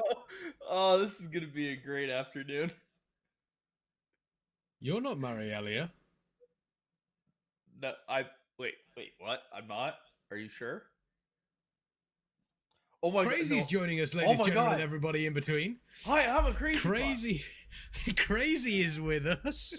I hope you folks are all set up because we are in the final half of the championship day here of the Summer Clash. Day 3 is a go. Alderman Legacy of Tyr is the 5th dungeon if you are just joining us. And so far, we haven't seen any team go above a 21. We know that we've seen Warrior Gamer attempting. It's Thor. It's Thor. This is Thor. He's my There big we go. pussy. He wants some camera big time. boy. Yeah, he's a big boy. He's a big boy. Uh-oh. Uh-oh. Oh no. Oh. Yeah, Are we going? So what's going on with Alda? Is everyone like killing it? Is everything fine? Are they struggling? What's going on? So every team is timed in Alderman Legacy of Tyr. Every single team went into it first up as well. Every single team went into it first up. They got their Alderman Legacy of Tyr. The majority of as we were watching, the majority of teams took it up to a 20, at least a 20, a 21, and then they did things after that. It looks as though when we left, Warrior Gamer were trying to complete a 23 Alderman. Looks like they are still trying to complete the 23 Alderman. They have killed Emberon here. Looks as though we have just had a full team wipe. They are running back. I'm not entirely sure where they were up to. It looks like they killed Emberon as people died. Meanwhile, on the side of Regiment Gaming, they're still in their 17 Alderman. Goats and Glory in a Brackenhide Hollow alongside New Zealand Defence Force. All right. So now these teams are looking to increase those keys. And as I said previously, the more that New Zealand Defence Force push these keys, the more they breathe down the neck of Warrior Gamer. It's going to put Warrior Gamer in a position where they feel like they have to get this 23 Elderman done. Because they do have a pretty solid lead right now, right? And, I mean, you can go look at the leaderboard, check that out. They are solidly ahead. But if New Zealand keeps chipping away, little by little, key by key, they do still have a chance to catch up if they play perfectly, and Warrior Gamer isn't able to successfully complete this Ultiman. So there is definitely a bit of pressure on them. They have to get this Ultiman done properly, get it completed in time. Otherwise, they're leaving the door wide open for New Zealand to catch up to them. They have 13 minutes left. Time-wise, they should be fine. Time-wise, I don't see them causing too many issues, but it's just this horrible set of trash in between Emberon and Chrono Lord Deus, because you've got to deal Fortified and Raging on this setup here, and this trash does a lot of damage if you are not careful. So it comes down to, as long as they get to Chrono Lord Deus with, I'd probably at this point say, as long as they've got 2.5 to 3 minutes, that's a boss. 20. That's a non-tyrannical boss at a 23 level. Yeah. The question is, can they clear through the trash? Because they've got a bunch of stuff they need to get through. Looks as though they have cleared the trash from this room. They're going to be moving on through. They'll have to deal with a couple more of the Runic Guardians, which but then they have to go do like all the infinite trash, right? It's all the infinite trash at the end. That's the stuff that's painful. Well, actually, what are we seeing all the teams doing? They are skipping the Time Reavers, the 2 Time Reavers before Chrono Lord Deus. You can go to the right-hand side and you can effectively kind of parkour your way up onto the platform so you don't have to deal with those two. And I'll be honest, that's probably the most dangerous trash pack, or the dangerous duo of that area. Okay, that's actually not a bad idea to do. Just keeping an eye out on what we're seeing Brackenhide Hollow. Looks like both teams, we got 23 on the side of New Zealand Defence Force, 22 on the side of Goats and Glory. Meanwhile, Regiment Gaming, 12 minutes left. They're pretty much in the same sort of area that we see Warrior Gamer in right now. So fingers crossed, we could be seeing a completion from them as well. We'd love to see that 17 done. Yeah, that'd be great on their end. That gives them almost entirely 17s, which is a really good foot forward for them to be able to, kind of get towards the finish of this tournament with. They are obviously a little bit behind the other teams, but they've also had to face a lot more challenges than the other teams have.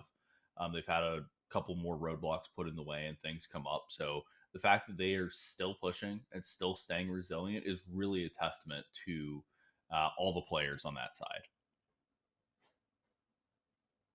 We were speaking about it previously in regards to, I think someone mentioned in chat there should be like a morale prize or, the team with the highest morale. And I've got to give it to Regiment Gaming because they have just been doing so, they've been pushing hard. They obviously aren't going to, I think it's safe to say at this point, barring any very, very sudden jumps or very, massive mistakes from every other team, I don't think they're going to be finishing, they're not going to be taking the top spot. But the fact they haven't given up is so commendable. And, the Regiment Gaming team, it is the largest military gaming community in America, founded in 2020. With the explicit mission of uniting veterans, service members, and dependents of the US Armed Forces through the power of gaming. And they've shown that they can do exactly that. And I think, we had Leo in chat as well that was turning around and saying, they're just having fun. They're joking around. They're just enjoying their time over the weekend. And that's awesome. That's exactly what you want to hear from not just them, but all the teams, right? This is meant to be a fun, enjoyable event. It's meant to bring people together from all different walks of military life from all around the world. And I think that's also one of the coolest things we've seen this weekend is that for today with Regiment Gaming, one of New Zealand's players actually stepped up to fill in for them and be their fifth player. Yes. And that just really goes to show what we're trying to build here with everything about this event, everything about the Armed Forces Dungeon League is the camaraderie between all the different service people from all over the world. It's really, really wonderful to see. Yeah, and I'm loving the fact that it is, it's a setup of, hey, we still want you to have fun and we're going to continue to do exactly that. Huge shout out to every single player in every single team for doing an incredible job. Looks as though we did have a bit of a wipe on the side of Ghosts and Glory here. I'm wondering if they're going to reset or if they're going to continue for the completion of this Brackenhide Hollow. Ghosts and Glory there, they are having to run back. There is so these trash packs do a lot of damage. We do have Breakaway on that Shadow Priest, and you can see now in comes the Carnage coming through. We've got Hyenas on the loose. That's a lot of bad. The pull before this, I don't know why exactly, but the healer ended up with Threat on a mob who just smashed his face. They have fixates. It didn't look like the healer got away from the fixate far enough or quickly enough and just got splatted into the ground. Yep. That'll happen. These fixates, these mobs do indeed hurt. Also, Hyenas on the Loose, that's a really good band name. Definitely good metal band name. Yeah, Hyenas on the I've just noticed on Breakaway's UI, I've only just noticed it. He's got his group 1 there. But when the health bars drop low, there is a second party frame for his group. So you can see it there. What you see on Breakaway earth? behind Epic. I have no idea. What? Yeah, it confused me as well. I was like, what am I looking at? But we've got 2 pies. Oh, this is that's a double pull there. They feel like they will have the damage for it. They look like they can be able to control this. They have obviously got the augmentation evoker that is going to be helping out the damage. That's new. They didn't have one of them yesterday. Yeah, the augmentation evoker has been brought in. Seems to be doing well. The fear comes in. You've got to be careful of that. I think they might have. They're okay. Oh, they've just got away without pulling the extra pack that is on the left-hand side of the screen. They do lose the warrior though. The warrior seemed to get destroyed there. I'm not sure whether it was a fixate or whether it was potentially one of the bleeds that comes out. Those are really, really nasty. See Breakaway here dropping to 30% health. 22 Brackenhide. No laughing matter. Yeah, no, but this is really impressive how well they've been able to keep that pull together. We are swapping over to Warrior Gamers perspective here because they are on the last boss, the Chrono Lord Dios, in this 23 Ultiman. They've got 6 minutes left, so plenty of time to do the boss, and it's just going to be all about execution here. They need to be able to finish this boss off cleanly from this point. I don't think they're going to have quite enough time if they wipe. So they No, if they really need to wipe, play this cleanly. Looks like they're doing really well at keeping those kind of sand swirlies grouped up pretty well.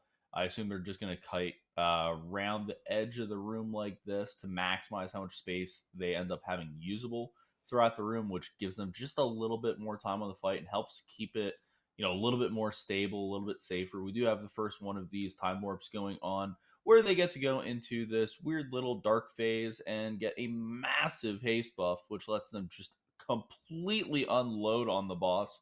We saw almost 15% of the boss's health just evaporate there. Really, really great phase coming out of the Warrior Gamer team. And now they've got the boss down to only 20% left. It's looking pretty yeah, good so 20% far. left. This should be perfectly within kill range. 5 minutes left on the timer. Ooh. Hand dropping low. That breath That is breath really, hurt. really painful. But Rosie doing a great job there. 130k HPS, which is what you love, love, love to see. They're going to start to slowly but surely run out of space here, though. 6% left on the boss. This should realistically be a Totally kill. I'd be fine. very, very surprised if they were wiping here, but we do have the Here's rewind your time flow that'll be rewind, able bosses to splatting. clear up the final bit of damage. And boom. And there it is. 23 Alderman completed. However, key point, it's taken them about 2 hours to get there. Yes. Now we are swapping over to our friends over from Regiment who are getting ready to go ahead and pull their own Chrono Lord Dios, this time on a 17 key level.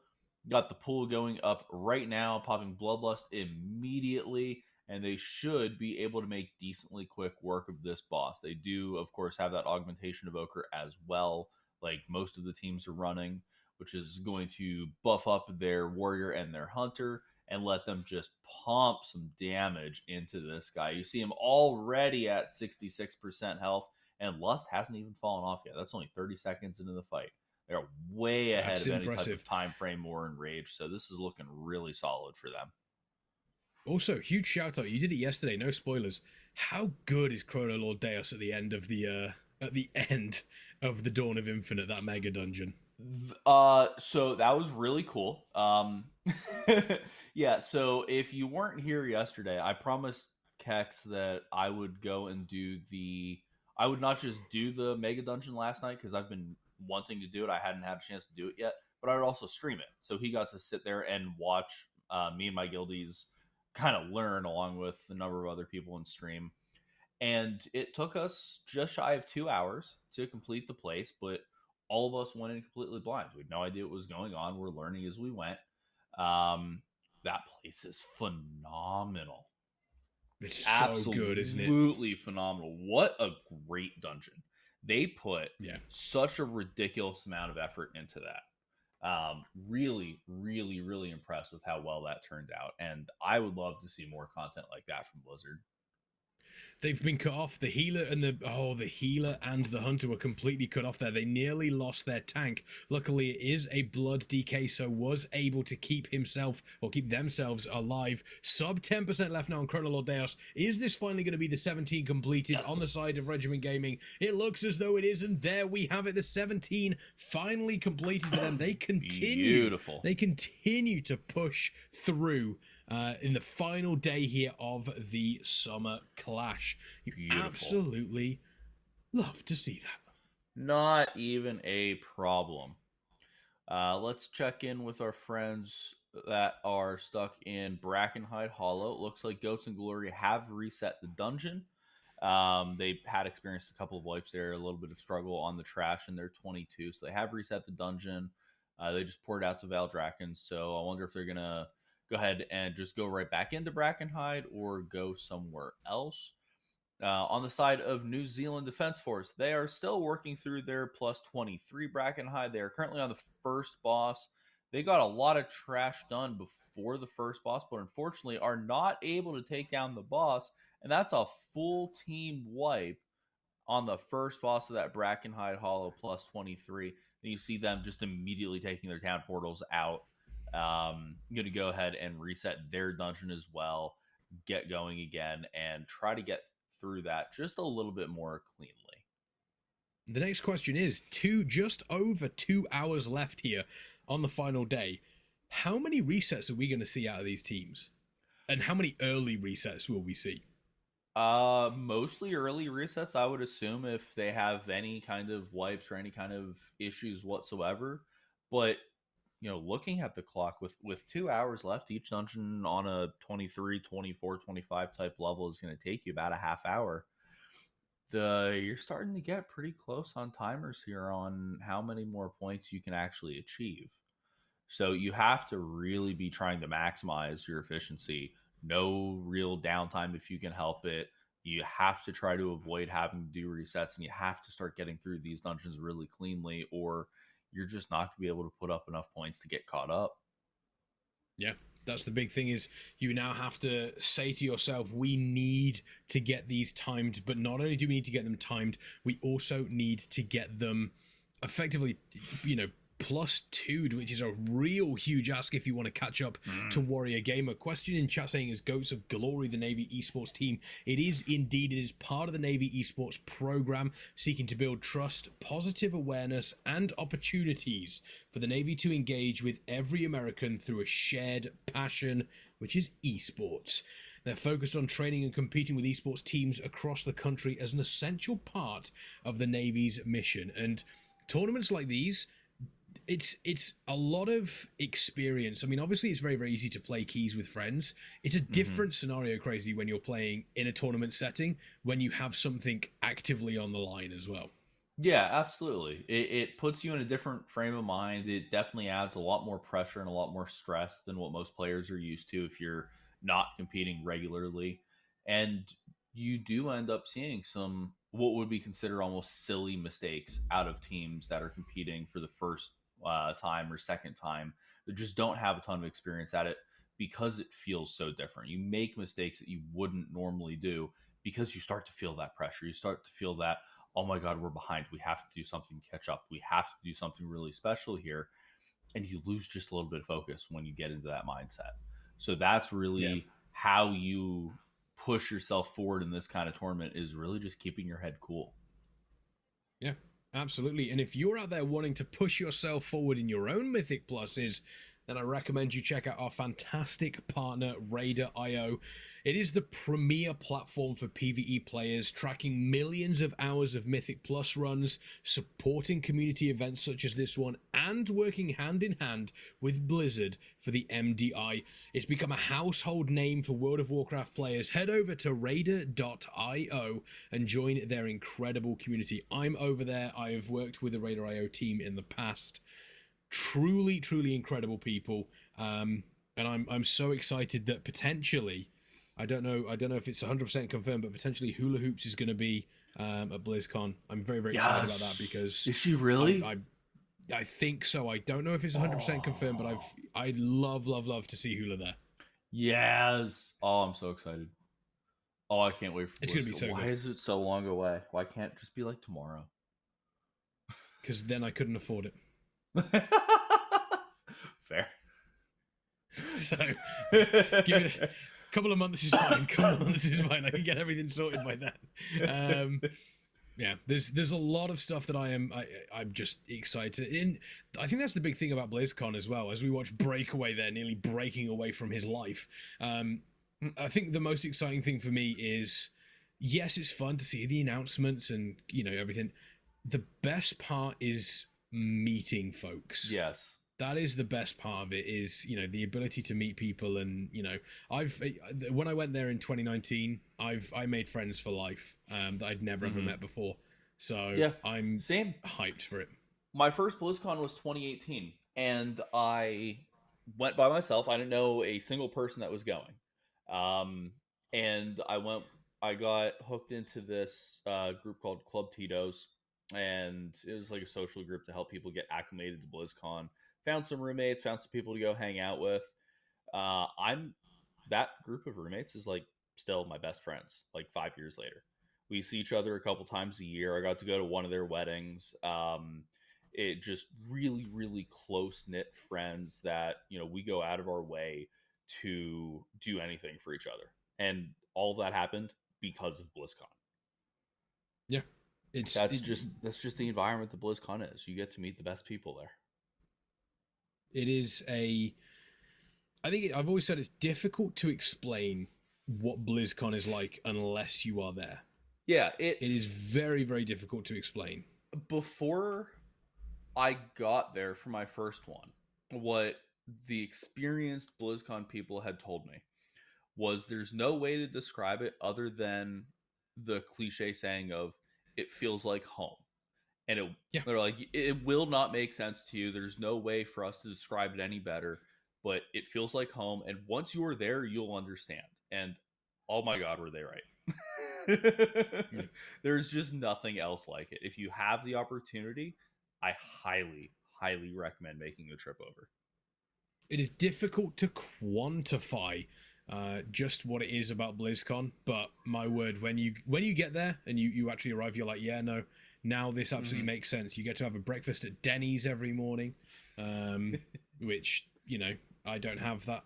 It's really fun for me because obviously going over to America for me is a very different prospect for people that already live in America. Yeah. I go over there and I'm like, oh my God, a Wendy's, and people are like, yeah, we have them here.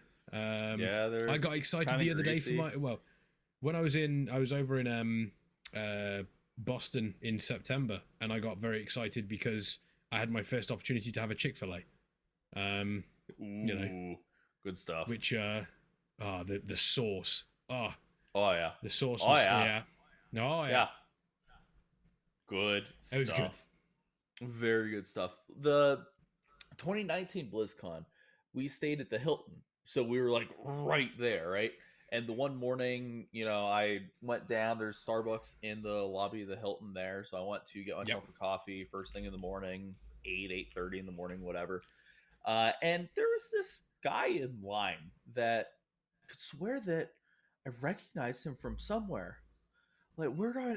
Oh my God, it's Ian Hazakostas. Okay, no biggie. Yeah. Just hanging at the Starbucks in the same hotel as me. Sure, okay.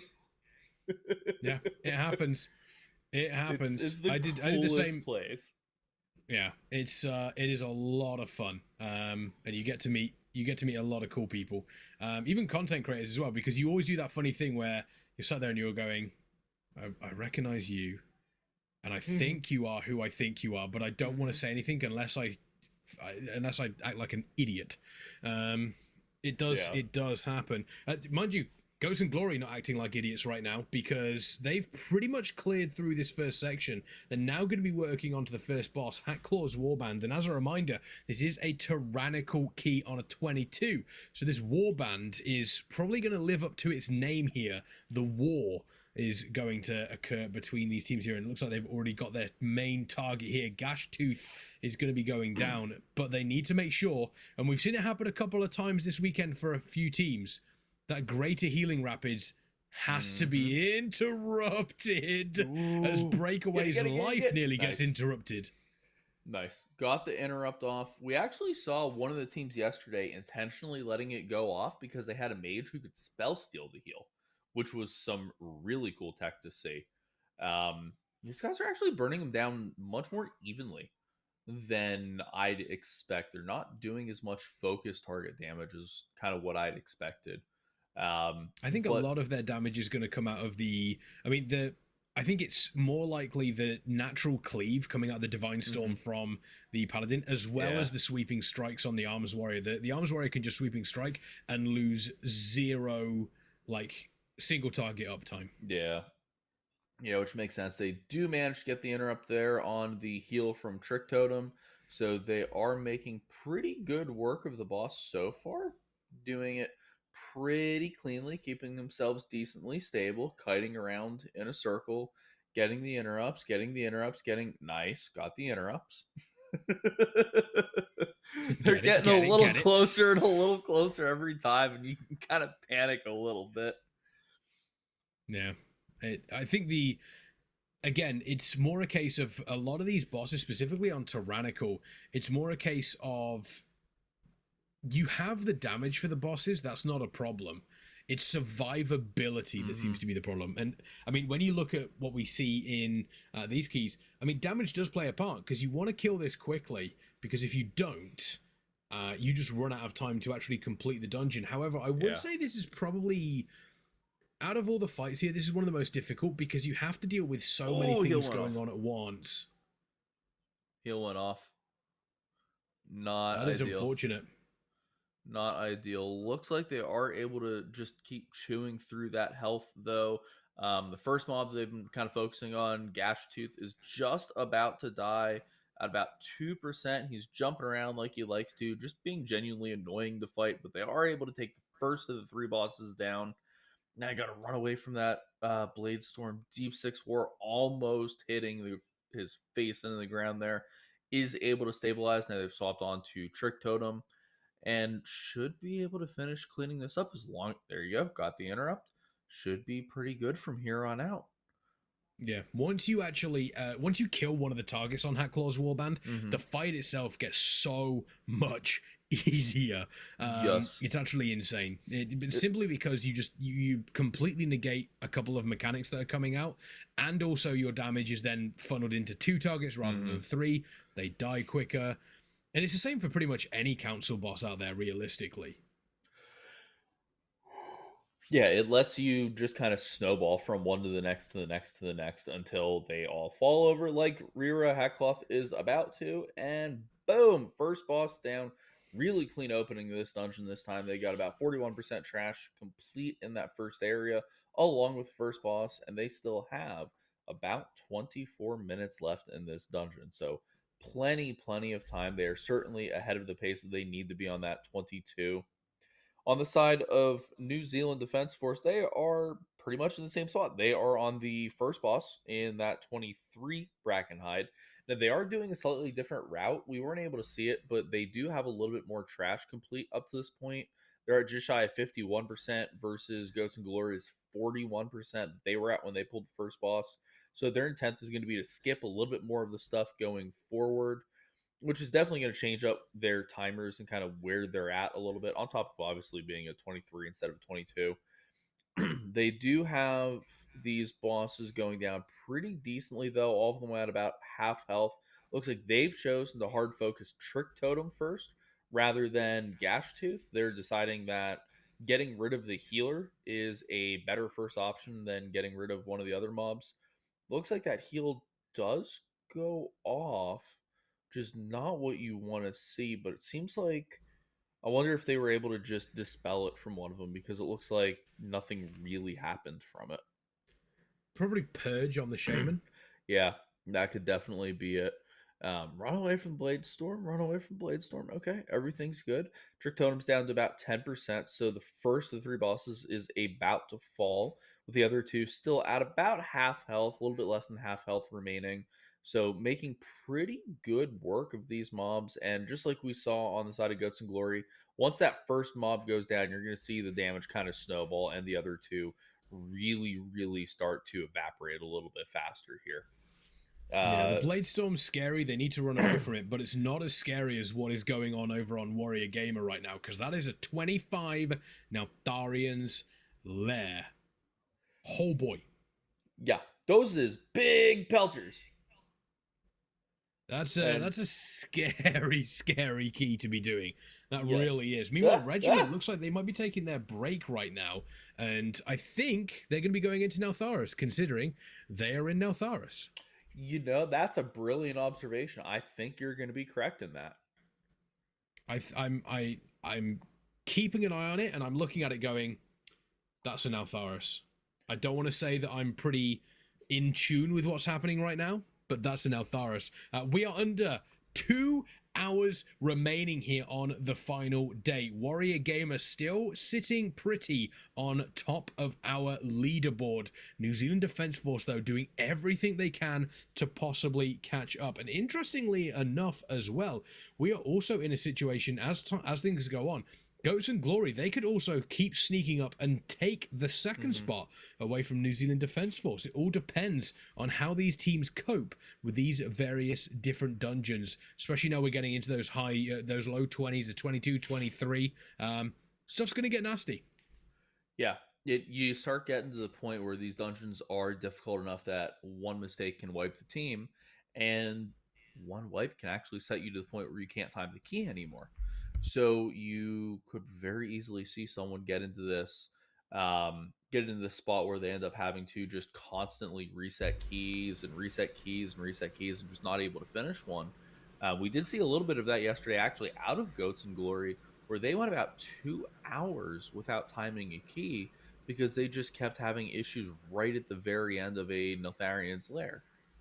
Um, so it is definitely something we've seen before and certainly can see again in this competition of just bashing your head against a wall and struggling to get through a key and losing a half hour or an hour and a half or more, not able to increase your score. So this is still a little bit wide open. Definitely the three teams at the top have some opportunity to kind of mix up the rankings of where they end up finishing at this point. Okay, that's. I mean, it's again. It comes. I think it's. There's obviously pride to play for as well for these teams. I mean, again, Regiment Gaming, they're still going strong. There's pride to play for, so they're going to keep pushing. But I also think on the side of Warrior Gamer, we were talking a little bit about this before we came on air after the break. How exciting would it be? And it looks as though we do have 3 deaths on the side of Warrior Gamer right now. Looks as though that Pelter Trash doing tank. Exactly what we expect it to do. Yeah. Thunk, dead. Yep, exactly. The question I have is, how much do we want to see Warrior Gamer versus Coast Guard right now? Yes. Give it. Absolutely. Yeah, yes, please do that now. Production. I need that like injected straight into my veins, like right now. Please do it. Production, if you love us, you'll do that. I'm just waiting for production to just put no on the screen. So if you weren't with us in the Spring Clash, Coast Guard Gaming was the one that won the Spring Clash, and they were really, really strong. They were putting up a very similar type of performance to what we're seeing from Warrior Gamers team, where they were, in their 24s, 25s, and getting some really, really big keys done. It was a really impressive showing. Now with Warrior Gamer doing essentially the same thing and having been in that position pretty much all weekend, I would really like to see the two of them compete. Yeah. I completely agree. Someone saying the Warrior goes Zug Zug in Regiment. I completely agree. I am a Warrior main as well. Zug Zug. It is the proper way to play Warcraft. I'll be honest. I get where you're coming from with that. I also do want to note that production stopped caring about us. So that's always great. That's what I love to hear. No, they stopped caring about you. There's a difference. Aww. It's because you won't share your donuts. Oh, I ate them all. They were very good. They were. Can we share donuts at BlizzCon? Yes, absolutely. Let's go. Absolutely. Let's go. I will find some type of donut somewhere in Anaheim that I can eat, and we'll get donuts. Yeah, that's the big thing. That's the next step. It needs to. Yeah. To be fair, I didn't share my noodles on Friday. That is very true. I suppose that is true. Well, I mean, I can't fault you for that because I just ended up making my own noodles. Yeah, okay. There we go. Noodles are fantastic. Speaking of noodles, me. the noodles coming out of the boss here, they need to make sure they are avoiding that one. Consume is being cast here on the mouth on the tree that is tree mouth is hungry and is consuming people. I love any sort of boss ability that is, I'm going to drag you in and eat you, or I'm going to throw you into a pot, or I'm going to like grab onto you if it's like a large, mob. Anything like that, I absolutely love. And I feel like we need more of them. Well, yeah, because tank went splat. That's not good. Get a res. There's a res. Okay, they are able to survive. They are able to stabilize. Got the tank up. Everything's going to be okay. But I mean, I think those kind of abilities tend to make a lot of sense because a lot of these bosses are like substantially larger than we actually are. So Yes. of course they'd want to eat us, right? Especially, I mean, especially when you consider that Epic is a druid bear, so they're a bear. They're in bear form. Yeah. I mean, bear meat is not very nice, from what I've been told. Bear meat is like something you Yeah, absolutely but shouldn't eat. Breakaway is a Tauren. He's basically a cow. Hey, So whoa, like, whoa. I mean, I think the boss took that to the boss definitely took that to heart then, because they immediately turned around and destroyed Deep Six Warrior. It looks as though you did have a Tauren charging into your room, a very small Tauren by the sounds of it. We should have Crazy back very, very shortly. So Marielle, you're larger than your cat. Do you want to eat him? I mean, I mean, I don't know. Have you seen the size of Thor? I don't know if that's entirely true. You're playing your game. No, I'm watching other people play the game. He's watching other people that are much better than him at the game. Yes, that's normal. You're larger than your cat. Do you want to eat him? Well, no. My cat's nice and fuzzy. I don't even know if that's true as well, because I mean Thor's pretty big. Yeah, he's a big boy. You hear him coming. He's a big boy. So we 2 deaths on the side of Goats and Glory there. I don't think they're going to reset. They've still got a chance to time that one. Meanwhile, on the side of New Zealand Defence Force, they are still working through this Brackenoid. They're just coming up to Treemouth now. Meanwhile, a level 18 Neltharis for Regiment Gaming and a 25 Neltharian's Lair for Warrior Gamer. Looks like they did indeed reset on that one. How much damage is... Oh, the mage is just doing 1.1 million. It's fine. that's it. Did you see the newest degeneracy from augmentation 22 evokers? Oh my god. So if anyone hasn't seen this, you have to go look this up. WoW had actually made an article about it. Someone put together a raid group that's 22 augmentation evokers and 2 unholy death knights. Unholy death knights are known for having just absurd opening burst on the pull because of Army of the Dead and just the way some of their cooldowns and abilities work. So they've been known to be like a great target for things like PI and all the augmentation stuff, especially on pull. That's when you want to do it. Well, there's nothing in the game that stops you from having multiple augmentation evoker buffs on you at the same time. So what this group just decided is that, okay, we'll bring in 2 unholy DKs and we'll put 11 evokers on each of them, buff them up to high health, and see what happens. So they were able to take down Heroic Kazara, the first boss in the Heroic raid, in about 24 seconds. Yes. It was ridiculous. Seconds. The DKs did like 8 million damage per second each. So like, no big deal. It's fine. Totally not broken at all. Working as intended, I'm sure. And then they did the rest of the raid as well, didn't they? Did they actually finish it? Yeah. Oh yeah, I know work? they got to at least Rashok, and they continued to truck the bosses. That's hilarious. I think the only one it might not work on would be maybe Echo of Neltharion. Because of the way his phases work. Because obviously when you go from phase 1 into phase 2, if you don't kill the ads, he then becomes immune. So maybe that would be the only one it wouldn't work on. Potentially.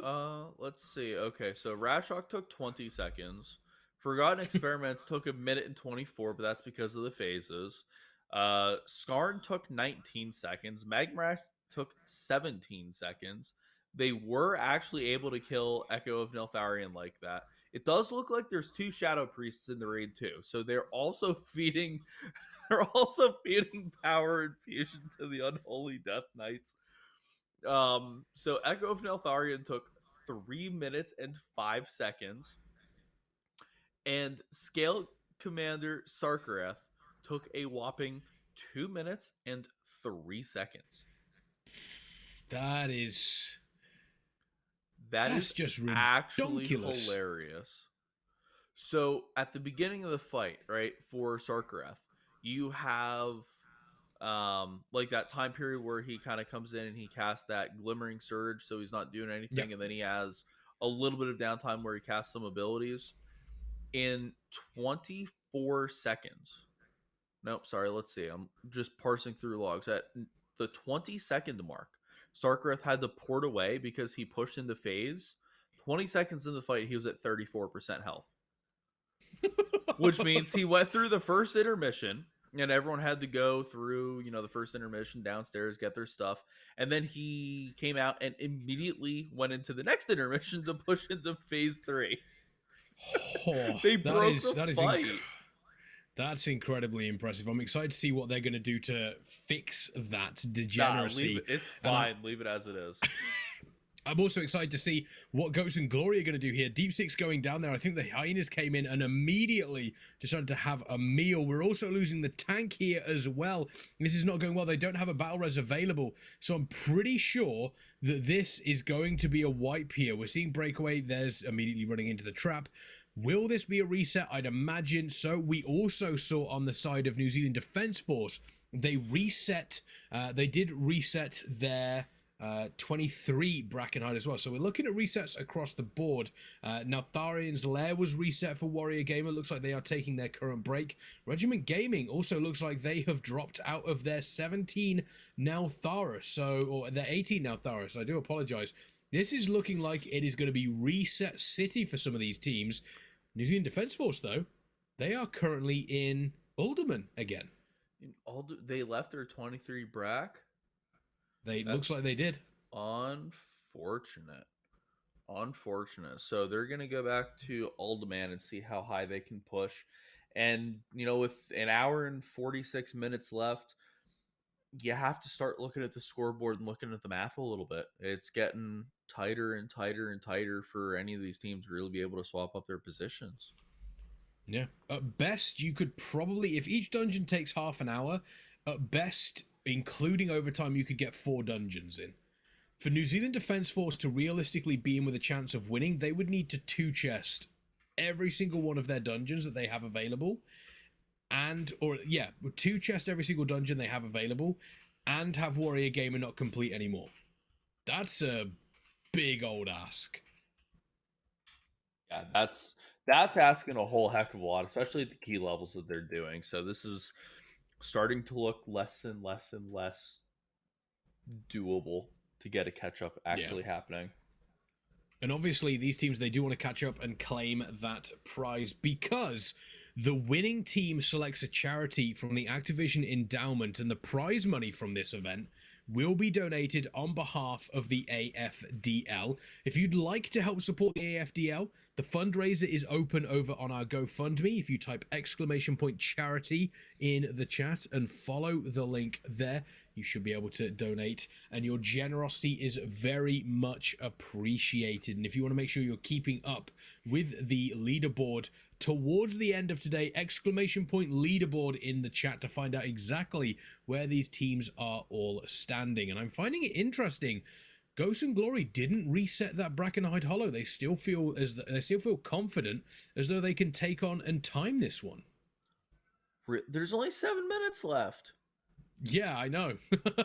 Now, I mean, to be fair, Gutshot is almost dead. Gutshot's at like 25% health, so that's another 40 seconds or so. They have 2 trash pools.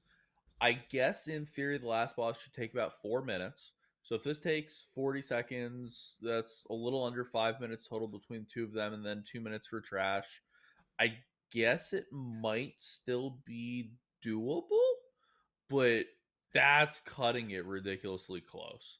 But I would get why they don't necessarily want to reset at this point, because they have already invested 25 minutes into the key, right? And Gutshot's just about to die. They're 90% of the way finished with trash. They're almost at the last boss anyway, so may as well push it, see what they can do, see if they can pull it out. It doesn't look like they have an exhaustion buff up, so they should also have Lust available here for whenever they want to use it, which I'm going to assume is going to be on the pull for the last boss. They may actually be able to still pull this out. It'll be close. It'll be very, very close. There's a 22 Alderman on the side of New Zealand Defence Force here. So they're going to work through this first pack. And I've got to say, the Fortified Raging is nasty.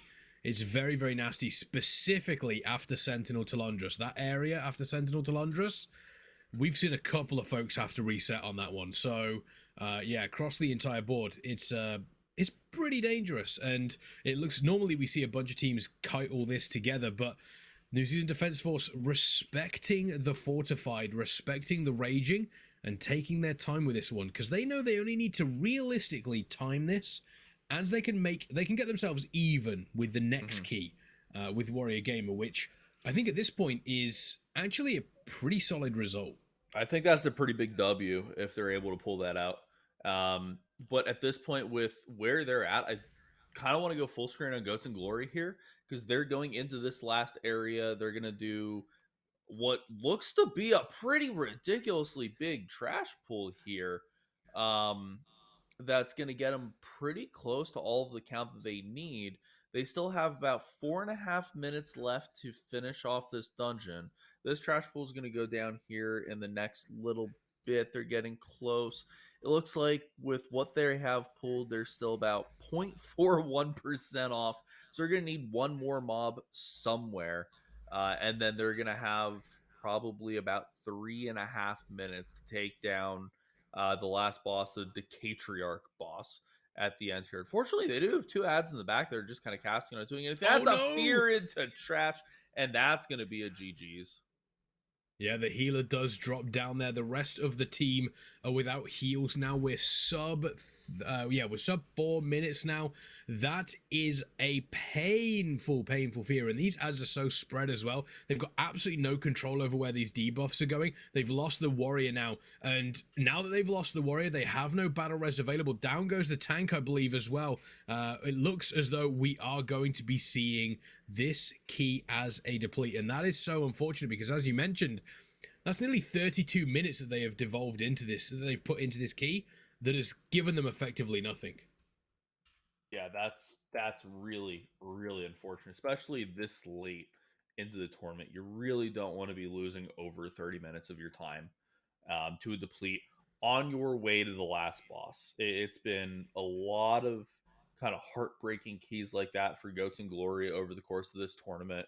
And it really unfortunate. If they would have been able to pull out a couple more of these keys over the weekend, they'd be pretty much neck and neck with where New Zealand was. But unfortunately, they just haven't been able to clutch out a lot of these. Yeah, we're seeing Warrior Gamer going into Neltharian's lair, so they're going to continue to push the dungeons that they have done over this weekend. Regiment Gaming still in that 16 Neltharis. They are going to keep they're going to keep pushing, they're going to keep trucking forward, and they're doing a great job at that. Love to see the passion from this team. The Alderman 22, looking as though we are making our way towards Bromac, which a lot of people are doing as the first boss in the Alderman run here. The route specifically requiring them to do Bromac first. Yeah, so I did like a 17 or 18 Ultiman the other night. I haven't been in here in a really long time. So we started clearing trash and passed through the little cubby hole for the Lost Dwarves. I figured we were going to go around and then circle back. So we killed the last trash pack before where Bromock spawns. So I just turned and started running back to the Lost Dwarves. And my tank goes to me, "Crazy, where the hell are you going?" I'm going to the boss. "Get your ass back over here. You're going the wrong way. This is the right route now." I'm like, oh God. You got told off. I absolutely got told off by my tank. My understanding is it has to do with lust timings. You lust here and then it lines up a little bit better for the other times that you want to be able to pop it later on in the dungeon. Yeah, it would make sense. You clear this one, and then you should have Lust up realistically for Sentinel Talondras. And then you, depending on timing, will have Lust up for maybe the last 30-40%. We do see the 25 Neltharian's lair there. Warrior Gamer went in, and Warrior Gamer are now leaving. Yep.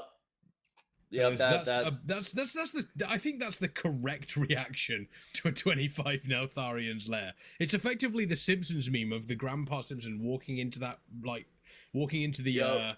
the building and then just immediately 180ing and turning back out. Yeah, and we've seen that happen a number of times so far over the course of this tournament.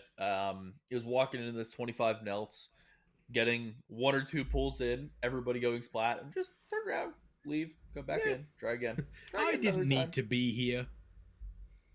Yeah, yeah, but I mean, on their end, they pretty much only have 24 and 25 keys, and they don't really have anything that's going to be any easier than what this is. Because, like, what are you going to do instead of a 25 Neltharian's Lair? Are you going to go do a 24 Ultiman?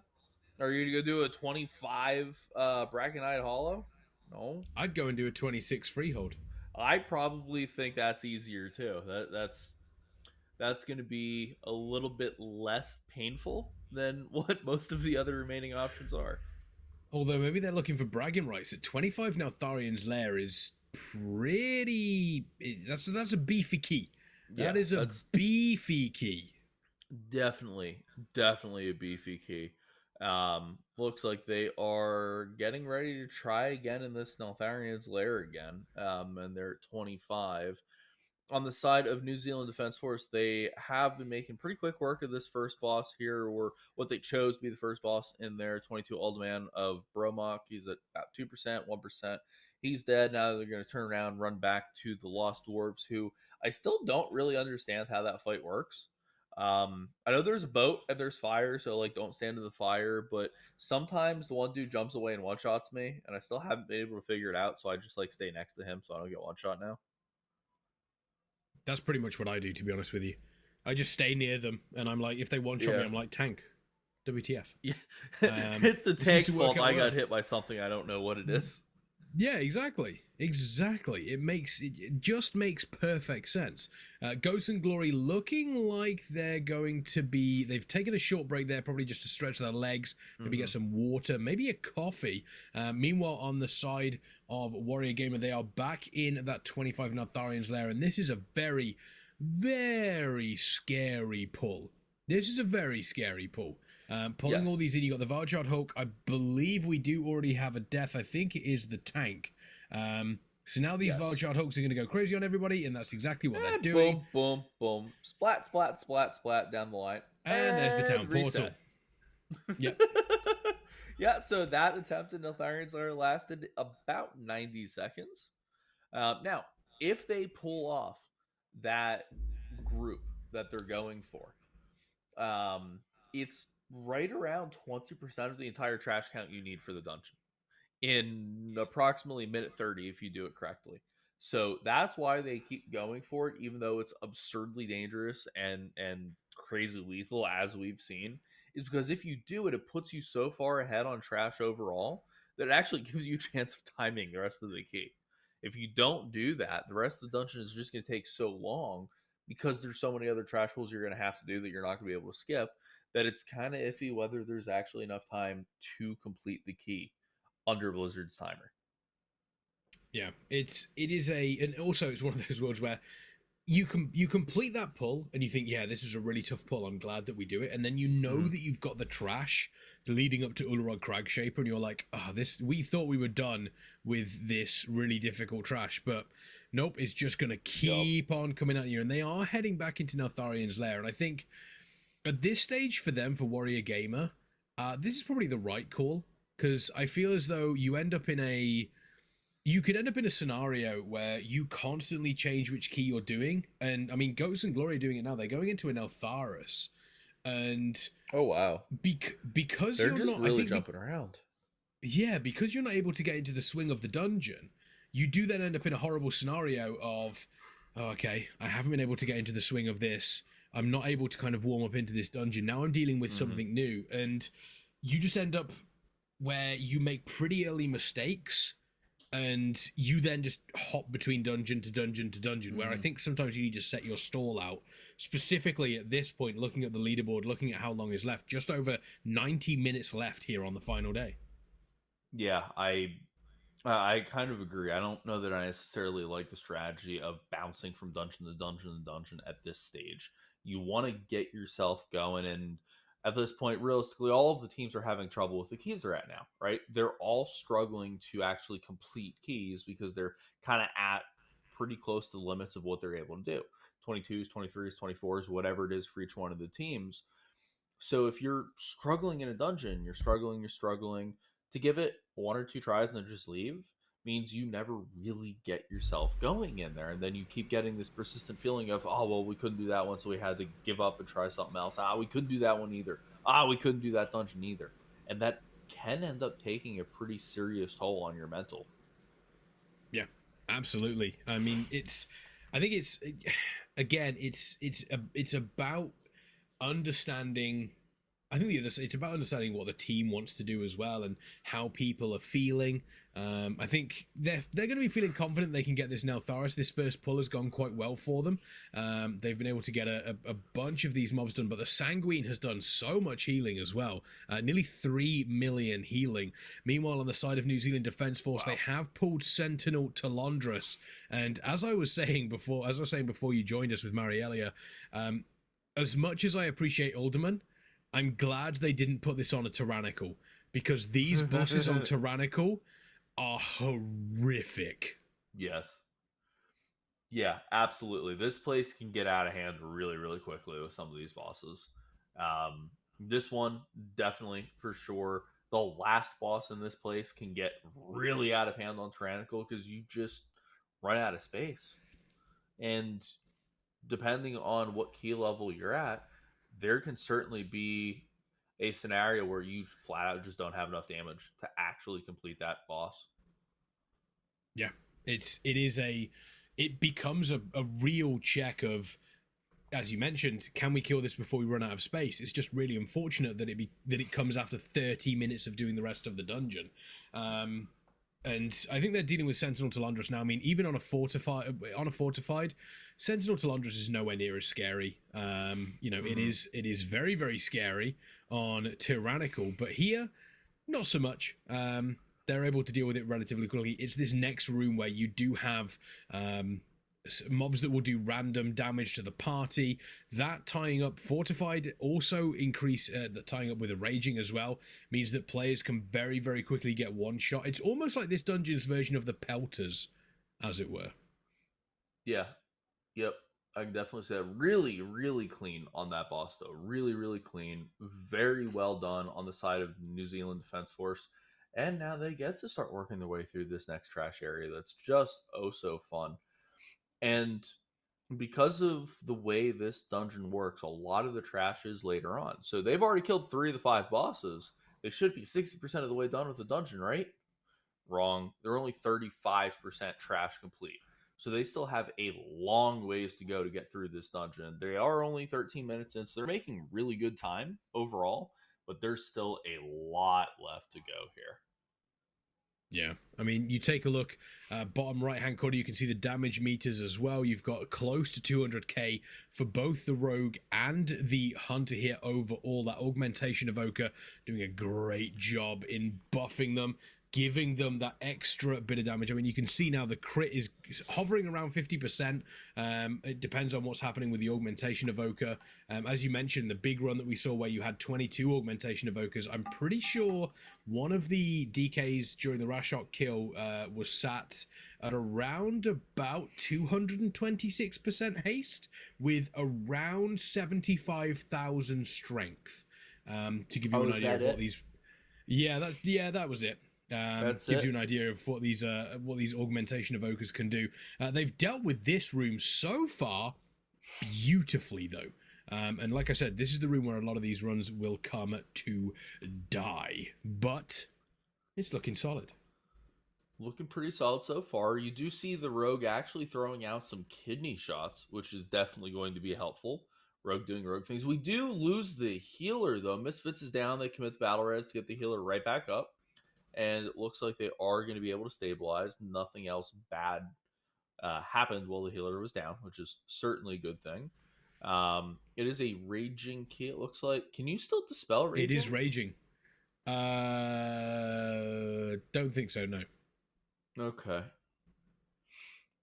I don't could be like wrong that on they that. It's been a while since I've done a Raging Key, actually.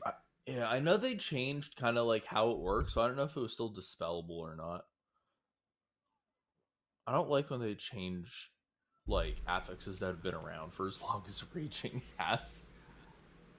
I mean, how do we feel about how do you feel about the Mythic Plus revamp that they've done, changing around where affixes sit, changing what some of the affixes do as well, no seasonal affix? How do you feel about that? Do you think it's been a success for them? Yeah. Oh yeah, huge improvement. For the last several Mythic Plus seasons, going back even throughout most of Shadowlands, it felt like you were basically playing the affixes. And there's some weeks where the affixes could be just so oppressive that you don't even want to log in and play. Um, there's basically since Mythic Plus has started, there's been this pretty big difference in total number of runs completed. That's a dead tank. That's not good. Yeah, There's that's been a a, dead a tank very quickly. massive difference in number of runs completed on Tyrannical Week versus 4 to 5 weeks, right? So Yeah. people don't like to play Tyrannical Weeks as much because the bosses just take so darn long. They have so much health, and that ends up making it harder to time the key because you have to commit such a ridiculously high amount of time to these bosses. But you'd also have certain weeks with certain affixes where people just straight up didn't want to do it. People didn't want to log in at all. And so you can go from the 1 week where everyone's doing on average 10 or 15 keys, and the next week everyone's on average not logging into the game. So I think them kind of rolling back how impactful most of the affixes are and making it so that you're more so Oh, fighting the this dungeon pull. Sorry to rather interrupt than you. the This pull on affixes. Warrior Gamer. They Yeah, have literally on a on Warrior 25 point Gamer. Oh, everything from that point to the Vile Chart, everything is there right now. yes. Are they going to live it though? Because they've done that pull a couple of times. This is like Yeah, their they've third or fourth try. it looks as though, I mean, it's the moment the bolstering goes off. You can see the tank there trying to do everything they possibly can. I believe they've just used the shield rush. So they will have shield block up for a relatively long time. But now we're going to see bolstering start to come into some of these mobs. Keep your eye out on the tank health. It's looking pretty good. They will have committed a bunch of resources to this. Probably a shield wall, probably a last stand as well. Down to 20%, but maintaining the health. And it looks... Bolster, bolster, bolster, bolster. That's a big Hulk. Ooh, that's a big Running! Hulk. Yeah, oh yeah, Run! your tank better be sprinting at that Easy. point. There we go. Looks like they have been able to complete it. So the 25 Notharian's Lair is still on the And table boom. for them. They've just got to do the rest of it now, which is, you know, that would be easy, peasy. right? Easy peasy. That was 20% of the trash in a single pull. How hard can the dungeon be? Right? Give it time. Yeah. Speaking of time, we are under 90 minutes left right now for these teams. As we can see by our wonderful timer there, which has been provided by our brilliant production partner, Chaos Creative. The AFDL is actually an initiative of Chaos Creative, and they are a promotion agency brought together by a team of passionate professionals who help gaming and esports communities take their events and content to the next level. Whether it is online, in person, or hybrid, no matter what your event looks like, their incredible team can help you manage the chaos. Reach out on social media at Chaos Creative GG or go to chaoscreative.gg and discuss bringing your ideas to life with the team today. And I mean, just go, oh, what's happening? Oh, I'm sorry. Ignore me. I got very, very confused then because my camera suddenly started going crazy on my end. Oh, And it's that's because good. I accidentally moused over it and like didn't realize that I was trying to move something else on my screen, and I realized that my camera was moving all over the place instead. Nice. Nice. So back to Um, your question. What are your thoughts on the Mythic Plus changes that we've seen? How are you feeling about it? I really like them. I do think I really like what they have done. It is I think it's probably the right choice to not have a seasonal affix. Not every season needs it. I wouldn't mind having a seasonal affix at the end, but maybe not necessarily throughout the entirety of like season 1 2, 3, and then if they do maybe a 4th season right at the end before the latest expansion, we could have a seasonal affix. Outside of that, see that. I'm not really all that invested. I do want them to remove fortified and tyrannical. I don't think it realistically adds anything to the overall experience of a Mythic Plus. I feel as though it is much better. I would like to see them kind of, again, fortified tyrannical just means, as you said, there are certain weeks I'm not going to do a dungeon because it's tyrannical. Yeah. Like, I'm not, I'm not going to I'm not going to do an alderman because it's tyrannical.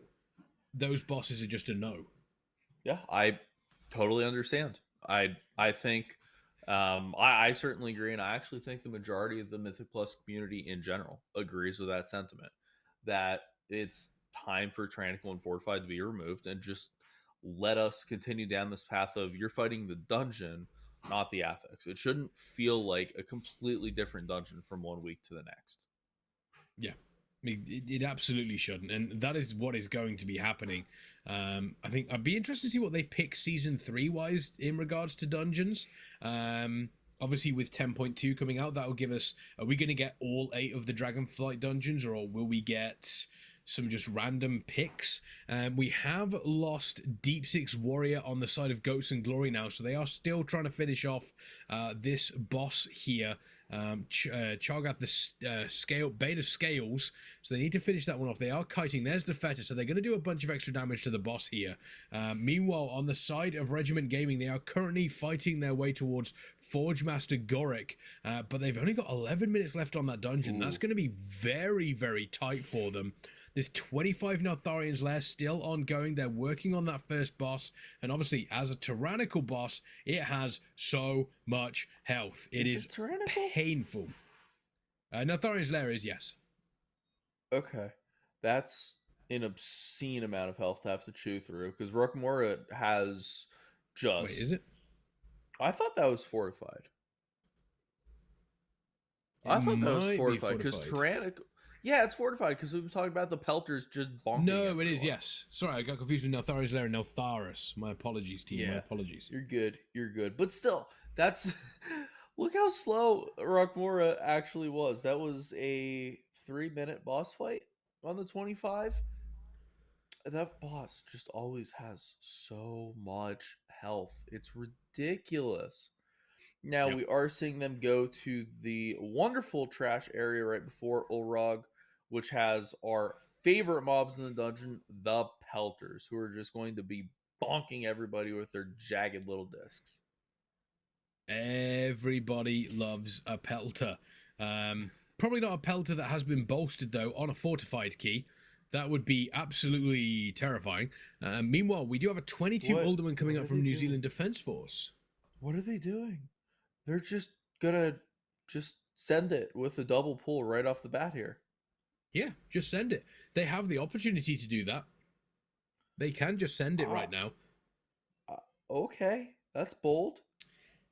I mean, at this point in time, they're pretty sitting comfortable at the top of the leaderboard right now, which you can double check on ! Leaderboard in the chat. Why not full send it? Why not try something a little bit crazy? And so far, it looks like it's working out for them. Yeah, they handled that remarkably well, considering how many mobs that was on this 25 Neltharians. So what side do you think they're going to... You think they go left just because it's a couple fewer mobs? I would imagine so. Yep. I'd imagine they've done that double pull. They can go left, or they've got the patrol coming over now. Are they gonna pull that in? Yeah, they are pulling that in, and they're actually actively taking this trash right now. They're actively taking the trash, and they're just going to continue on here. The avalanche is coming down. By the way, chat, I do want to say, oh yeah, the tank died very, very quickly there. Tank goes flat. Yeah, augmentation of Oka dead. I do also want to say to chat as well, there is currently a poll there for you. I would love to have everybody answer it, asking what games would you like to see in future AFDL events? Would you like to see maybe some League of Legends? Would you maybe like to see some Halo? What would you love to see? Maybe some Valorant in the future AFDL events. It'd be very, very exciting to see some more stuff in the future. So make sure you are putting your vote in on that poll there.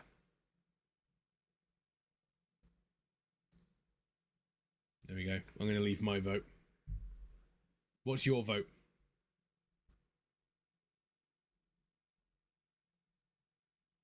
Good talk. Looks as though Crazy has had to step away. I'm here. There. I'm here. I'm here. Little man came to say hi again. Oh, little man is there. We have confirmed the little man is present. They did wipe there, but they're just going to come back in. I mean, to be fair, they've made pretty solid time. They do still have to go Ularog Cragshaper. They are definitely ahead with those that big pull at the beginning and then that double trash pull there, and this is still a double trash pull or almost a triple trash pull that they're doing. So they're actually really chewing through this place in great time. I don't blame them for not resetting. They're way ahead on timer so far. Yeah, they're impressively ahead. Only 10 minutes in, and they do obviously have. They've got Ularog Cragshaper ahead. They've still got Neuraxis ahead. I mean. That's still the tank died again, I believe. Yeah, the tank died to there. All the ads are coming back here. Tank needs to pick those one up. Shouldn't be too difficult to do, and they're going to continue. But it looks like they've got 23 minutes left, which in your head you're like, oh yeah, that's still a relatively long amount of time. But when you consider what they have, they've got the trash before Ularog. They've got Ularog himself, the trash before Neuraxis, and then the trash before Dargrul. Those 23 minutes are going to get eaten up very, very quickly. Yeah.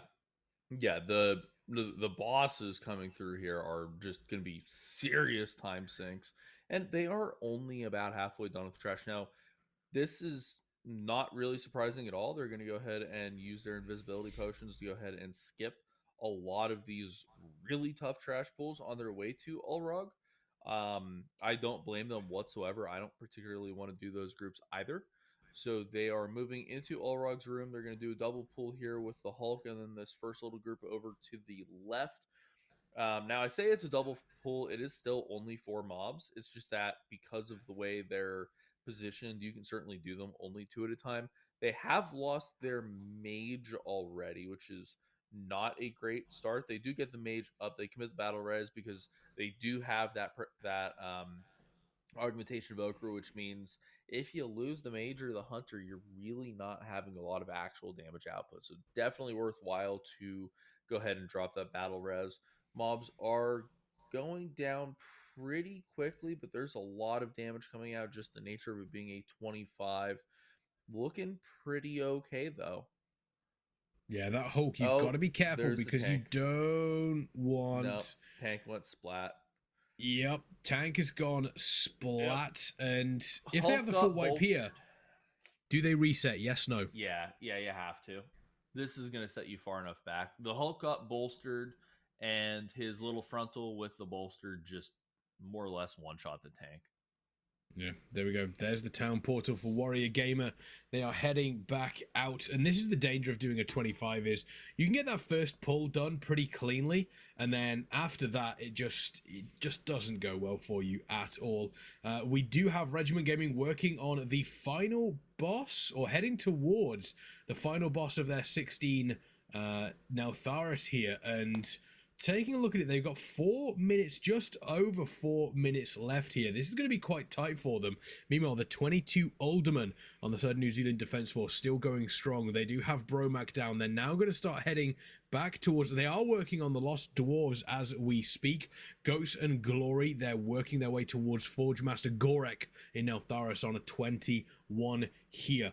Let's see if we can take a look at what is happening on the side of Regiment Gaming. It looks as though we do have the team wiping here. I'm not sure whether that was deliberate. It might have been. Yeah, there we go. That's definitely deliberate. And that's not going to give them enough time to complete that key. Yeah, they're going to put out of that one, unfortunately. Question. What does Warrior Gamer do right now? They can pretty much do whatever they want, right? I think they go to Scarlet Monastery. Ooh, big shout. Scarlet Monastery, that could work. Looks like they are going to take their 15-minute break, but at this point they are in a pretty commanding spot. They are, what, 7 or 8 points ahead at this time. And I don't really think there's enough time left for any of the other teams to catch them. Yeah. I think I do think we have reached that point now where Warrior Gamer is going to probably, they're probably going to they're probably going to set themselves into a position of, yeah, we can kind of do what we want. Now we're just going to, we'll see if we can maybe do a 25 freehold. We're maybe going to see if we can do, X, Y, and Z, really stake a claim. And also you've got to imagine, there's a possibility, obviously, future tournaments down the line, Warrior Gamer will want to get themselves into a position where teams will look at this and look at their performance over this weekend and go, we don't want none of that smoke. Having watched these tournaments in the past, I don't know that some of the top teams are going to be not scared all the teams. Not all the teams will be saying that. Coast Guard are going to be rubbing their hands together because they're Coast like, Guard's going to look yes. at this and be like, "Ooh, we have some competition. We got to get going on this." They're going to be chomping at the bit to get into the next tournament that they can and go right into the folks from over at Warrior Gamer. I'd be excited to see that. I'd be very, very excited to see that, especially if it was just a raw head-to-head. That would be pretty nice. That'd be pretty nice. Charlotte Kiwi coming in. How's everyone doing since I left? Teams have been pushing. Teams have been trying hard. I don't think we've had any timed dungeons for a little while. Obviously, they're looking at these 21s. They're looking at the 24s. This is a big pull here on the side of Ghosts and Glory. They do have, obviously, the boss Forge Master Gorek here, as well as the blacksmiths in this trash. The lava flares, and they just have a melt cast that you can kind of interrupt relatively quickly. The blacksmith, though, does do a forge stomp that, if combined with some of the AoE damage coming out of the Forge Master Gorek specifically, this Might of the Forge here, it can cost you a couple of team members. People dropping super low there. We saw Donag on that on the Augmentation Evoker dropping to 3% health, but we see the tank going down to 0% health, which is unfortunate. I've heard that's bad for your health if you die. Are you sure? I don't know. That sounds a little sketchy. I'm not a doctor. I'm not a doctor. I want to make that explicitly clear, but I have a feeling that would be the case. If you're dead, then from that point on, your health is kind of irrelevant, isn't it? Ooh, that's a good point. That's a very, very good point. This is something I like that I should ask some of the people in my guild. Yes. The leadership in my guild, right, is 2 actual doctors and then a guy who's like a physics professor. So it's these just ridiculous brainiac people, and they always come up with the craziest stuff. Today they put in guild chat that apparently if you have a room full of people and there's 23 people in the room or more, there is more than a 50% chance that 2 people in that room share a birthday. Oh wow, I did not know that. It makes like no sense on its surface until you think about the statistics of how you would actually calculate that, and you're like, oh yeah, well, okay, that makes sense. But they just love throwing weird stuff like that out there to make everyone else kind of spin their heads a little bit. They love tormenting us. It's really frustrating. That's pretty cool. I'm trying to think of. Oh, here's one for you that might blow your brain a little bit. And I don't know if this. I'm trying to see if I remember this correctly. Sharks have been around longer than trees.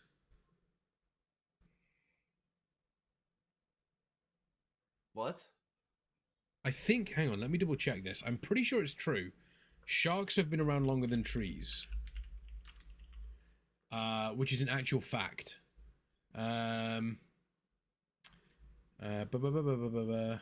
Yeah, sharks are older than trees. The earliest tree was around 350 million years ago, whereas sharks have been around for 450 million years. So sharks have been around longer than trees. Sharks have been around 100 million years longer than trees? Yes. That's Yeah. longer than the time period from the end of the dinosaurs till now. Yes, it is. By the way, we do have confirmation. Regiment Gaming have called it for their team today. They are locked into 4th place. However, can I get some love? Can I get some GGs? Can I get some support in chat for Regiment Gaming? Because my word, they have not given up all weekend. They have given their absolute best. They've given us some brilliant highlights. They've given us some great action. So let's get some love for them in chat. And also a huge thank you to Costi as well, who joined them from the New Zealand Defence Force. Done a brilliant job there. Yeah, Regiment Gaming, I'm so looking forward to seeing them come back into this tournament in the future. Yeah, absolutely. I want to see them come back better and stronger than ever for another tournament in the future. I think that with a little bit more practice and some time to get some prep in, they could be a real contender next time. Yeah, 100%, 100%. We've also seen just how much, if you have a if you have a setup where it's like, you see what we saw from Warrior Gaming, they spent so much time practicing, and look how it's paid off for them. And you'd love to see that from some of the other teams as well. I mean, Regiment Gaming, again, I think that now that they've experienced this, they come back in, and I think they're gonna, next time they appear, they're gonna surprise us with how much they've improved. They really are. But yeah, shout out to Regiment Gaming. For those folks that are just joining us or wondering who Regiment Gaming are, they are America's largest military gaming community, founded in 2020 with the explicit mission of uniting veterans, service members, and dependents of the US Armed Forces through the power of gaming. And remember, folks, you are not alone, because the Regiment has got your six. They are incredible. We love Regiment Gaming. Yeah, great people over there. Really great initiative. Love everything about them. So I just want to see more. Yeah, always want more of these tournaments. Back on the side of our friends over from New Zealand right now, they are working their way through this 22 Ultiman. This is the opening trash. They're on their way to go get to Bromok, because they actually do the second boss first. Which is a little bit wonky, but it lines up your lust timers a little bit better for the course of the overall dungeon. Making pretty good work of the trash so far. Obviously, still only 3 minutes into the key, so really early. So hard to tell how great things are doing. Is production talking to themselves in the chat? I think so, yes. That's okay. That's what I want to see. Just Marielia things. Yeah, we've all been there. If you don't talk to yourself in chat from different accounts, like, what are you even doing? This 22 Alderman still going strong here for the New Zealand Defence Force, and ooh, that's a stun. That stun is not very nice. They have unfortunately lost their rogue. Their Jags does fall down. The battle res is probably going to be sent to the rogue. No, Jags is on a paladin right now. Interesting. Yeah. Ew. Ew. Like, they're not the only team that's brought a rep pally this week, and I was pretty sure that like the entire community had just agreed rep pallies aren't allowed in keys anymore. So I'm really confused as to why we're seeing them. It is true. I think part of the reason that we are seeing from them is because they do handle a lot of off healing and such.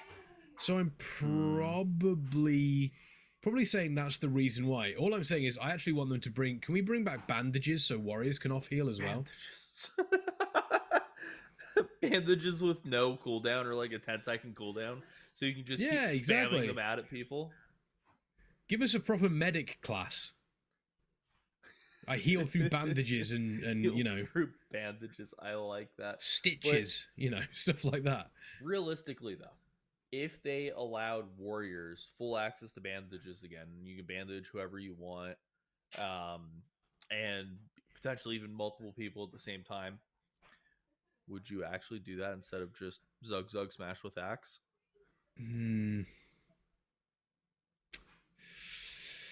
I've met a I don't lot of know. warriors, and pretty much every warrior I've ever played with is Zug Zug smash with axe. Yeah, Zug Zug Smash. That's how you That's play the that warrior class. thing. I still, like I've said before, I still want to see a warrior commander class that is similar to the augmentation evoker, using, instead of using the sort of like the black dragonflight spells and the black dragonflight magic.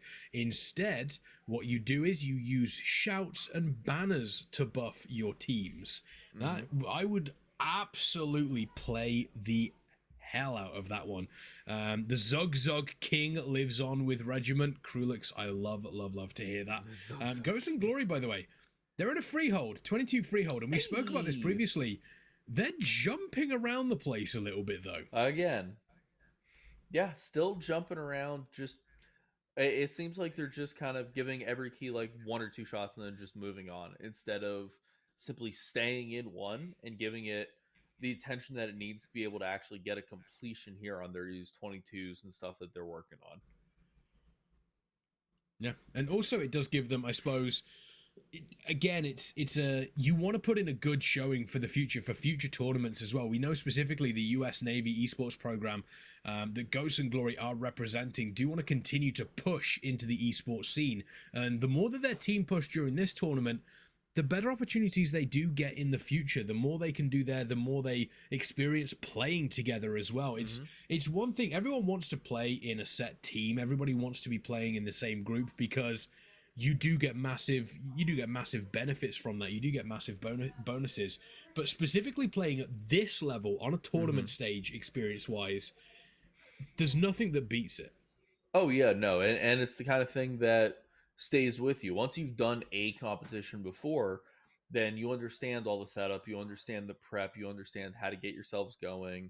You get a feel for what it's like to sit for 3 days in a row, 5 hours a day, for a competition type setting, and having to just be on point for that many total hours, that many days in a row.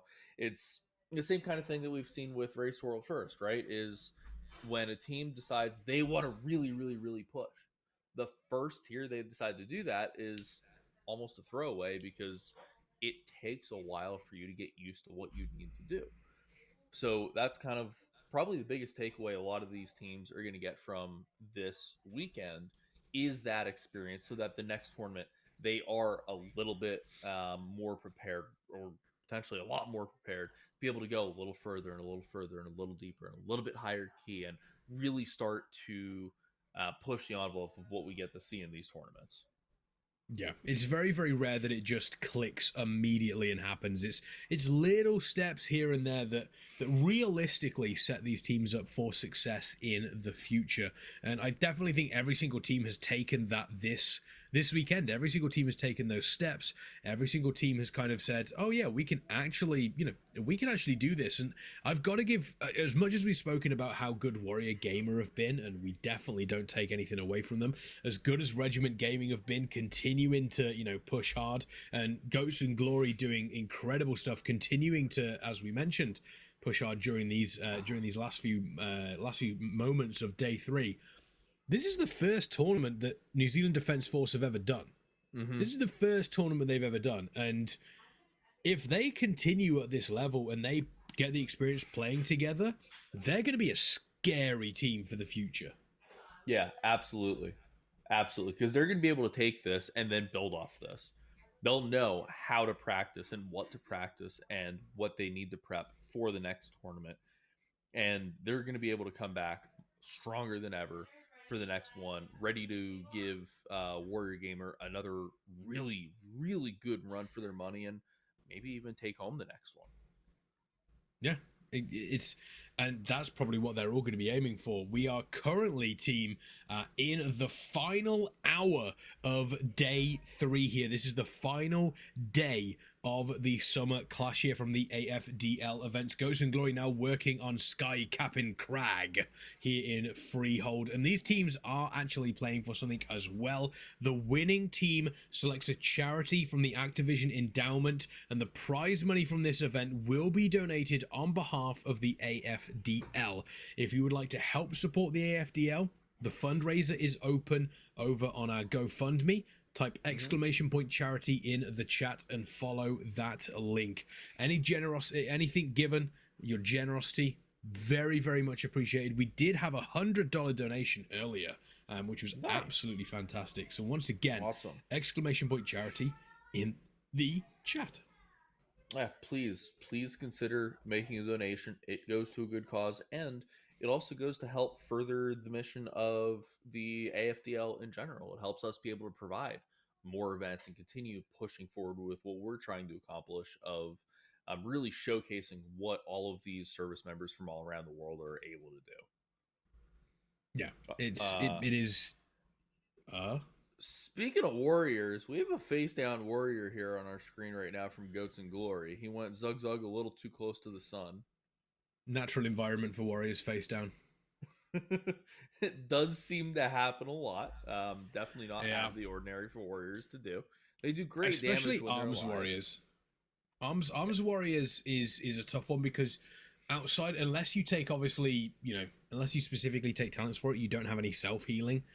You have spell reflect, which can help, but you do unfortunately end up in a situation where if you're not, if it's not a spell, you've got die by the sword and pray, and that's about it. Yeah, it's fine. It's fine. Just eat the damage anyway. It's the healer's problem. That's true, actually. If you get one shot, it's the healer's fault. True. I'd agree with that 100%. I mean, I always blame the healer, to be honest with you. I pretty much always blame the healer too. Although our healing core is like really solid right now in my guild, so I can't actually blame them, and it's really frustrating. Because like I'll blame them for something, and then I'll have one of them link me like logs or something of here's exactly what you did wrong and why you died and why I can't kill that. It's like, oh, okay. You hit me with the facts. That's unfortunate. I hate it when healers bring facts into it. I hate it when it's they always bring horrible. Receipts. Yeah, it's never ever fun. So that Sky Cap'n Crag took them a lot longer than they were wanting it to take them. Obviously, with that augmentation evoker there, it does mean they don't do a lot of pure damage in. They did have the priest continuing to run through. We've got Talondras on the side of New Zealand Defence Force here on the 22 Alderman. There's a stun on the tank, though. Not good. Not good. Stun not good at all. I think they should be able to recover, though. Yeah, they should be able to recover. Okay, that's not too much of a problem for them. Still have an orb to stun the boss. You should probably go and get ready to do that. You can use your own stun for it. What? Yeah. What? You can use your own stun. You don't have to use the orbs. Did you not know that? No. Yeah, you can use your own stun for it. So much. I thought this boss just like genuinely bugs out constantly where like you have to hit the 3 orbs, but for some reason sometimes it just gets offset, sometimes it only takes 2 orbs, sometimes it only takes 1, sometimes it takes all 3. I thought it was just like a ridiculously buggy mess. It's just flat out stunnable. Yeah, flat out stunnable. Is it only when it's casting the thing? No, anytime. Wow. The more you know. Wow. G.I. Joe. That's that would have been nice to know for a lot of time. Okay. Now you remember. Ooh, are we gonna get a 25 freehold from Warrior Gamer? I think we might. Looks like we are. That's where they're hanging out. I like. Maybe they just like the scenery. Fair. It is a very pretty dungeon. I enjoy this place immensely. It is. It's a 26. Sorry, they've already got the 25 done. Yes, they completed the 25 yesterday. Right. It is a 26. Oh, Ghost and Glory there. They are. Did you say nerds? Nerds. Ooh, nearly running into a trap there on the Nah, side not even of. close. Not even close. No biggie. No biggie. Not No even worries close. Plenty of whatsoever. room. Plenty of Yeah. room. His So look, foot only missed by about a quarter of an inch. It's fine. there are sometimes there are things that will happen in WoW where I will go, I did not deserve to avoid that. Like I should. There's times where I'm sat there going, I wasn't in that. I was not in that, and yet somehow I've died. And yet there are other times I'm sat there going, how am I not dead? I absolutely was in that. Yep, we've all been there. It does happen. This pretty dangerous room here, by the way, on the side of New Zealand Defence Force. They are in the room after Sentinel Talondras on a fortified raging. These mobs can be pretty dangerous. Meanwhile, a big pull on the side of Warrior Gamer here on this 26 freehold. Fairly standard. Fairly standard. You know, if we do have that. And an interesting fact as well, coming out of production, the Spring Clash, the highest key that we saw was a 25 Shadow Moon Burial Ground by both the US Coast Guard and the US Air Force. If Warrior Gamer do get this 26, it will be the highest key of the AFDL so far. So they don't need to let their hunter die as they just did then. That's fine. Hunters die sometimes. And sometimes they feign death and you can't even tell. And I think they're going to reset. That's a team wipe. Yeah, that's a reset. Yep. All right. Go again. GG's. Go again. That is the normal first pull on freehold, though. It looks ridiculous, especially by the time you're in like a 26, just because of how much damage is going out. But that is the pretty typical opening group there is you fight like 10 or 12 mobs all at once and you just get to do obscene amounts of AoE damage, especially if you have an augmentation evoker helping you out with it. The augmentation evoker is just built different. It's amazing. I love to see I love to see the augmentation evokers. But do you know what else is built different, Crazy? What is that, my friend? It's our fantastic partners over at Raider.io. This stream is being featured on the front page of Raider.io all weekend long, and also tomorrow and Tuesday. Some of the AFDL participant streams are being featured there on Raider.io as well. It is the home of the Keystone Masters and Heroes, and for beginners and pros alike, there are guides, guidance, widgets, and features that will enhance your gaming experience. And since its launch in 2017, Raider.io has quickly become the premier platform for PvE players in the game, tracking hundreds of millions of hours of Mythic Plus dungeons, providing global coverage of the Race to World First, and hosting and supporting multiple community events and tournaments such as this one. Raider.io also proudly works hand in hand with Blizzard Esports team on all MDI competitions. It's a true community hub for you folks. Head over to Raider.io and join in on their incredible community. Yeah, they do just a ridiculous amount for the WoW community in general. Awesome people over there. Awesome people. Yeah. It's the fact that they have coverage of, global coverage of the Race to World First. They work with the MDI. They track the heroic, the Mythic Plus stuff. Is there anything they don't do? No, because they even do recruitment now too. You can do guild recruitment. You could do Mythic Plus team recruitment over there now. I believe they do all kinds of crazy stuff. Back to our friends over from Warrior Gamer right now, though, they are doing this ridiculous pool that is the opening pool from Freehold.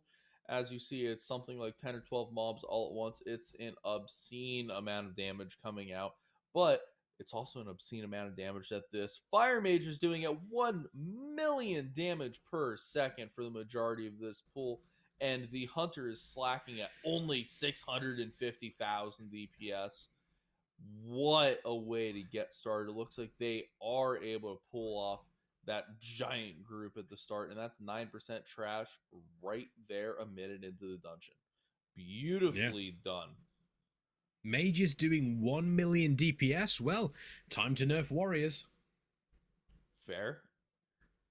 Although, you don't have a lot of room to talk about that right now. Mages are literally being nerfed on Tuesday. Yeah, I know. I think it's a very, very old meme that it was mages would never ever get nerfed. Mages would never ever get nerfed, and it would just be a case of, oh, time to nerf warriors. I love the way that Blizzard's approaching this though, because Augmentation Evoker is definitely not broken at all and has no unintended consequences. So we're going to see mages get nerfed, and I wouldn't be surprised if we also see Unholy DKs get nerfed. I mean, augmentation. What would you do to fix the fact that you could stack the augmentation evokers so heavily? Oh, what would you do? Make it so those buffs are either unique or no more than 2. You just cap how many they are, because like, what is it called? Ebb and Might, or no, what is it? Prescience is the one that just gives you like the extra crit chance and replicate your spells. Yes. If you have 11 of them, oh no, this is not good. You have a dead healer. No, not that. Handon doesn't have a stance selected. Handon is neither in protection or battle stance right now. Oh. So Handon is taking 20% more damage than they should be, because they're not in a stance. That's probably not ideal. They're not. Someone needs to tell them. Someone needs to tell Handon to get into a stance, specifically if you're doing a 26 freehold. Are you saying that might be a lot of damage that it would be helpful to mitigate a little bit of? Yeah, a little bit. Looks like we do see Emberon, just a little bit. Emberon going down here on the 22 Alderman for New Zealand Defence Force. They're making good time towards Chrono Lord Deus. They still have just under 30 or just over 13 minutes left, which is 100% doable, but they have a lot of damage, a lot of trash that they need to get through that is pretty nasty, but I have faith in them. I'd love to see them do this 22 Alderman. Yeah. I think I definitely think they're on track to be able to do this. But back to the thing with the evokers, you think about it, 11 stacks of prescience is like just a 33% increase to your crit chance or haste chance or whatever, and every spell you do gets replicated like 11 times. That's probably overdoing it a little bit. I think that's all they really need to do to fix it. You don't really want to nerf it because it's not that crazy overall most of the time. There's definitely some classes that have better synergy with it, so that there's some classes and specs that can really excel, but that's really the only piece that's just broken. It's a really difficult one, because if you turn around and you say, okay, classes can only have 2 evoker spells on them, or 2 augmentation evoker buffs on them at any one time, that effectively locks you. People will only, it locks you at 2. There's no more that you can take, but it will also mean that people will only take 2, because having just 1 means you're missing out, specifically raid-wise. Missing out 1, only having 1 means that you're missing out on so much extra damage on your raid, and you kind of would have to have 2. But so do you really want a situation where the raid is 11 augmentation evokers? Well, no, because the other idea that I had was maybe you give it some really harsh diminishing returns. Okay. So allow it to stack higher than that, but if you have 3 or more of the buffs, then it becomes like half as effective or something. Even less than that. Okay. It's difficult, because if Blizzard put a specific number on it, I do think as though the correct answer is to put a specific number on it. It's not the best, but I think it's probably the correct way to go about it. You put a specific number on it, and then that's kind of how it works. The only problem then is, again, it kind of upsets your class balance inside a raid, because at this point there is no reason to bring a hunter. There is no reason to bring an enhancement shaman or an elemental shaman. Yes, they do, the turtle ability, the cooldown, very, very useful for soaking things, but how often are you actively going to need that? There are other classes that can do that better, mages, for example. And then, shaman, yeah, they do bring their totems, but a Wind Fury totem is realistically only going to help a small portion of your group. Yeah. And they need to change things up, I think. Well, see, I don't really know what the solution to that is, because at this point we've got what, 40 specs in the game? Something like that, yeah, close to. So you've got 40 specs in the game, and even in heroic, you have a max of 30 people in the group at any point in time. So there's no real way around the fact that you can't fit one of everything. So it really is just going to have to be competitive to every spot. So I don't know whether it's better to put in hard limits to stop you from just stacking like 11 evokers, or if it's better to just try to keep the classes varied enough that you want enough different benefits from so many different ones that you just bring in as many as you can. Potentially, I think the one idea that has been going around for a little while now is reducing the raid size of Mythic, which I'm interested in. I think it's an interesting discussion. I don't know if it's the right way to go. Some people saying, drop it down to 12 players, 14 players, somewhere around that region. But yeah, I don't know. I don't know if it's the correct answer. I like the 20. I like 20. I know there are times where it's hard to be able to field a raid of 20. We've certainly struggled with the roster boss ourselves, and having a smaller total raid size would help with that. But it doesn't really completely mitigate that, right? Because right now, the way to mitigate roster issues with a roster of 20 for Mythic is to say, okay, I have 25 people on my raid team. And so if 1 or 2 or 3 people miss, I have backups and I rotate people in based on what fight is correct. Yeah. If we reduce it to a 12-man raid, I still need my 5 backups. I'm still going to have 17 people on roster, and it's going to be even more strict of, hey, this person probably doesn't get to go to raid because they don't bring one of the raid buffs. Yeah, exactly. It's a tough discussion to have. Speaking of tough discussions, how long have the teams been playing today, Crazy? 4 hours and 18 minutes. What would you do if I told you that throughout the entirety of that, the warrior tank on the side of Warrior Gamer has not had any stances active? All day? All day. That's impressive. Yeah. That's a gamer move, that is, right there. That's a no bold strategy. Let's see how it works for them. It's a bold strategy for them, Cotton. Impressive. I've noticed the warrior tank dying a lot more today than he has the last couple days. I wonder if those two facts are related. Probably not. Probably not at all. We're looking at just over 6.5 minutes here on this 22. They've got these two infinite agents. They've got the infinite time reaver, and then one more trash pull before they do the boss. You need one more pull.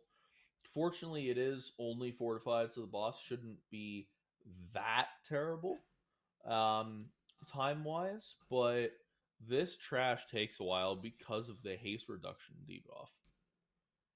Yeah, they're gonna have Bloodlust up in a minute, so Bloodlust will be available for the boss. We're definitely in timing territory. Definitely in timing territory, yeah, and with the preservation, with the augmentation of Ochre as well. The Ret Pally and the Hunter are going to poop on the final boss alongside Bloodlust. Yeah, we're going to see that boss get a hurting. Yeah, the boss is going to get a hurting. 3 minutes, maybe, for Chrono Lord Deus? About 3 minutes, I think. It's definitely doable, but we've seen over the weekend a bunch of teams be in this situation where 5 minutes away from timing it, definitely have the time available to kill the boss, and it just doesn't work out for them. Yeah, we're going to see it really tight. You have one chance, right? You have one chance, one opportunity. You have to seize the moment. You have to one-shot the boss. Carpe diem. Carpe Diem seize the day. And speaking of seizing the day, it looks as though the Navy, Goats and Glory, they are seizing, their opportunity to claim their place here. It looks like they are. You know what? I completely ran out. I tried to make up a really good way of segueing into it, and it didn't work. So I'm just gonna. You're good. I'm just gonna go straight up at I was Ghosts and Glory. how you were Navy. Make that work. I tried my hardest, and it just completely ran out on me. Yeah, it looks as though Ghosts and Glory, part of the US Navy Esports program, have called it a day team. It looks as though somebody has unfortunately had to drop out of their team and they do not have a substitute available, so they have called it for the day. Can we please get some love? Can we please get some GGs? Let's get some respect friends. Overall for Goats and Glory, the Navy Esports team. They have done an absolutely incredible job over the weekend. I'm seizing the opportunity to lose myself right now. They are going to be taking third. They are going to be taking third spot here over the weekend. A huge shout out to the Goats and Glory team. They've been absolutely incredible over the whole weekend. And obviously, the US Navy Esports program does seek to build trust, positive awareness, and opportunities for the Navy to engage with every American through a shared passion, and that is esports. Goats and Glory is focused on training and competing with esports teams across the country as an essential part of the Navy's mission, and they have definitely proved that they can hang with some of the best across the country right now after this weekend. Yeah, really good showing from them. Really solid.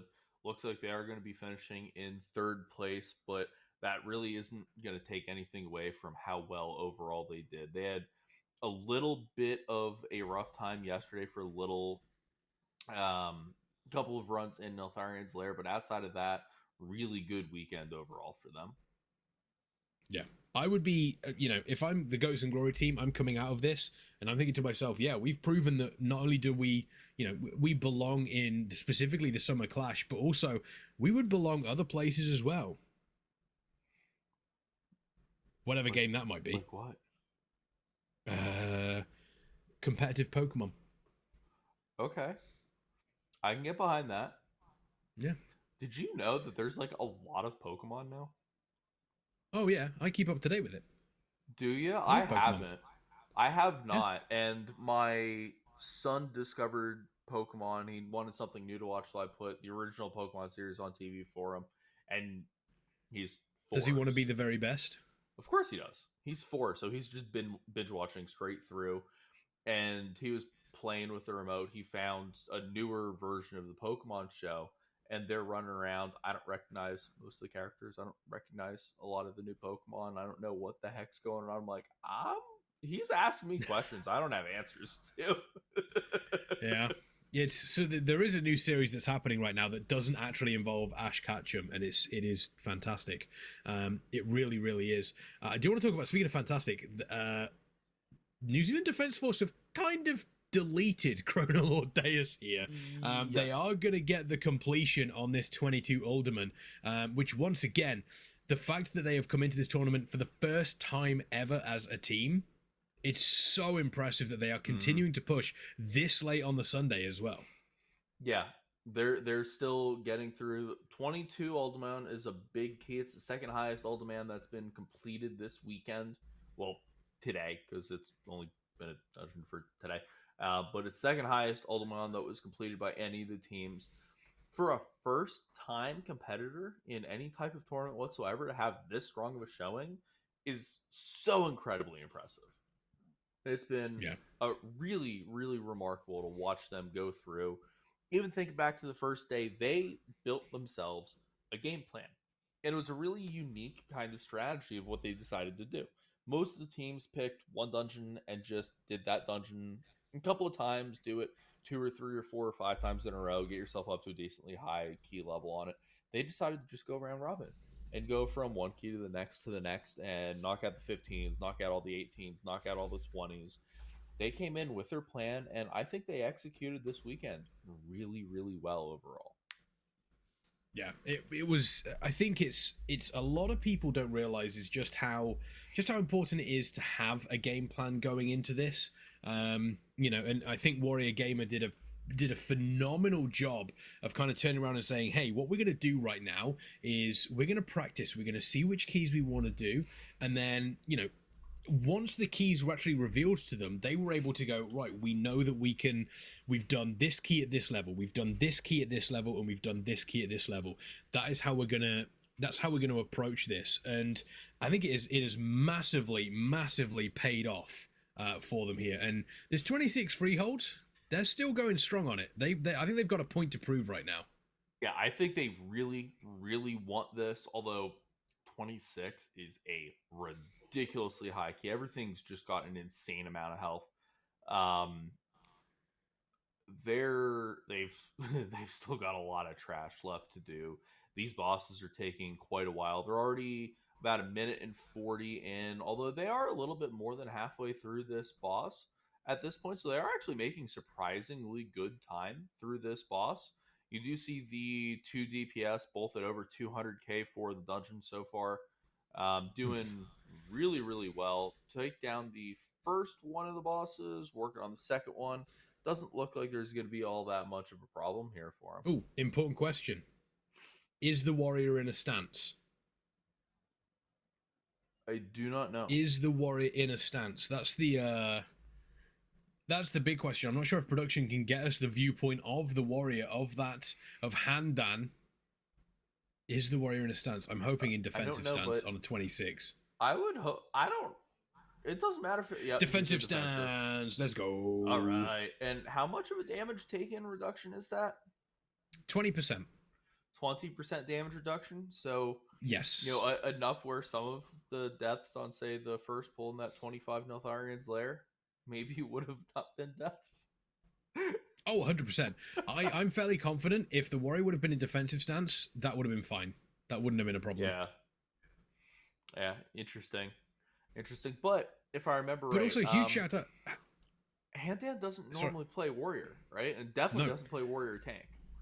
Nope, definitely doesn't play warrior tank. And up until this weekend, had not completed a key above a 20 on live servers, or hadn't even done a 20 key on live servers. And here they are ripping through a 26 freehold. Still got 18 minutes left. This is still doable. The trash is going to take a fair amount of time, and obviously they'll do a bunch in between the ring of booty RP that is happening.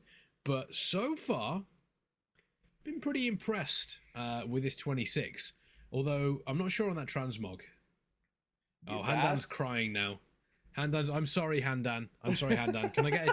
Can I get a cheer instead of a cry, please? I don't know if you're listening in, but can I get a cheer instead of a cry? Warrior cry. You're making it's fun what of I him do. for not knowing that stances exist as a warrior. You're making the poor person cry. It's what I do. It's absolutely what I do. It's the only class I know. Looks like we have the New Zealand Defence Force are going to going into a Neltharis, I believe. So that'll be interesting to see them pushing through that one. We do obviously, I mean, Warrior Gamer, this is bragging rights right now, getting this 26 freehold done. They're sitting pretty.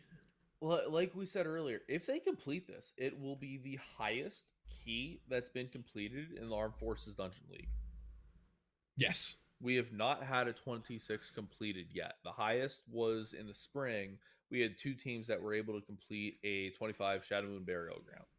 So this 26 freehold would be a new best key, not just in this tournament, but overall for the Armed Forces Dungeon League, which is certainly a way to put a stamp on the end of this tournament saying, we are the team to beat. Yeah. Warrior Gamer, they came to game. The name is, you know, Gamer, so they definitely definitely come to do exactly that, and they have proven, and they're doing this big double pull on a 26 Handan. Oh okay. My god, we're fine. That was fine. Squeaky bum time. Everything's right there. Fine. Everything's fine. It's not that much damage. It only took them to like sub 10%. Everything's good. Handan didn't even use a cooldown then. What an absolute monster. See, I told you, everything's fine. No last stands, no shield. Oh no, shield wall. I think no shield wall was definitely used actually, and there's a second shield wall that has been used. We're now rotating shield walls, which I don't blame Handan at all. You do what you got to do. Really do not blame. Oh yeah, absolutely. Would be seeing now. Oh, run away! Yeah, super run away. Yep. We super run. Yep. That's definitely the right choice. Run. Don't let them get to you. And just let all the rest of your people in your group do their. Ludwig! Oh, he backed into Ludwig. You forgot about the turtle. That's a lot of really angry mobs on top of a turtle. Now, the good news is all the really angry mobs that were chasing him are just about dead. Because that was really late into the pool. Although we are getting a bunch of spiteful shades spawning who are going to chase around all of his group members and try to smack them into the ground. Looks like everyone is able to successfully kite and kill off the shades. And they're going to pull off that ridiculous group. Wow. Great job. Yeah, that was really solid. Some close calls there, but it does look as though they have been able to pull it off. They've still got some pretty dangerous trash packs left to pull, though, in this area, because they do have the Ettins that are going to be coming in here, and it looks as though they're going to pull it during Ludwig, so yeah, it's fine. Pretty risky. Yeah, let's don't worry about it. Ludwig's not hard. Ludwig doesn't hit hard. The Ettins hit bloody hard, though. And they do have that ground shatter on top of the boulders that they do throughout. So the range DPS need to make sure they're keeping their wits about them whilst they're avoiding these shells as well. In comes that boulder throw. Looks like the range DPS kind of staying grouped up here, which is not a terrible idea because they can kind of move as a group. And it does also help out the healing, too. Yeah, and I mean, come on, it's not like there's that much area denial stuff going on here. There's only giant, spinny, bouncy shells that are bouncing off walls that do a ton of damage. There's swirlies on the ground. There's big circles on the ground. It's only taking up about a third of the overall playable area at this point. It's not that's, I mean, deal. You've still got 2/3 to play with. That's more than enough. Also, these Ettins do give us a substantial amount of percentage as well. I can't remember exactly how much. Face. Oh yeah, you don't really need to worry too much about it. Yeah, you get. It looks like they did get 4% off of Ludwig there, and I'm pretty sure these Ettins do give a fairly high amount as well. I'm not sure on the exact amount. Let's see. They do have. Yeah, they've got these ads pulling in. Oh, double check your achievements. Double check your PvP stuff. You need to make sure you're getting queued up for Arathi Basin soon. Good. There's the ground shatter coming in. That is a lot of things chasing our friendly warrior over here. He has been spamming his shield block button. He's up to, at one point, he had 17 seconds of duration on shield block. So, fortunately, that is going to be able to act as a significant amount of damage reduction on pretty much everything, which is great. Backing away out of the big circle. And as long as he doesn't eat any extra stuff, it looks like he's going to be okay coming out of this. The Ettin is just about to go down. There we go. Really clean for the size pulls that they're doing. By the time all this trash is dead, they'll be mid 60 to high 60% on trash count. Still a little bit low, so I wouldn't be surprised if they do one more big trash pull before they pull the boss. Because you typically I think they're falling behind though, right? They're falling behind on time because you do one more trash pull. That's probably going to take you another 2 minutes, and then you've got 10 minutes for Trothak, who just has so much health regardless. But you do have Harlan Sweet, who does take a bunch of extra damage at the end. So, they're actually going to pull Trothak now. They do have a couple of mobs left. These are non-elites. Rosie on the Paladin. Oh, those sharks were hungry for Paladin blood, but it does look as though they have been able to set them. It does look like they've been able to reset, and that's one of the, it's very, very dangerous as a tank when you set up in that situation and you think to yourself, yeah, I'm fine, I've pulled the boss, and then a crit goes off or something similar, and all of a sudden you're like, oh, okay, maybe I don't. Maybe I'm not okay. Maybe I'm in danger. Chuckles, I am in danger. Yeah, we have all been there, that's for sure. Trothak has Trothak had around about 50 million health. Around 55. Which is just Yeah. Yeah, they still have 40 million health to nuke off of Trothac, so you're looking at probably another 2 minutes on this boss. They're a minute in, and the boss is at about 66% health. So they're going to be on this boss a while. So if this takes another 2 minutes, that brings them down to about 8.5 minutes remaining. They still have a third of the trash they need to do. That's not 1 or 2 pulls. That's like solidly 4 or 5 trash pulls. And then they have the 2.5-ish minutes that Harlan Sweet will take. This is starting to get really tight.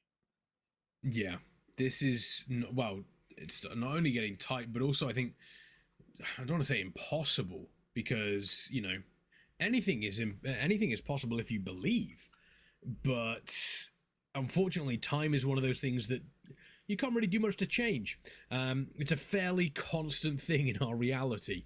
And 10 minutes left for over 30% trash plus the final boss on a 26.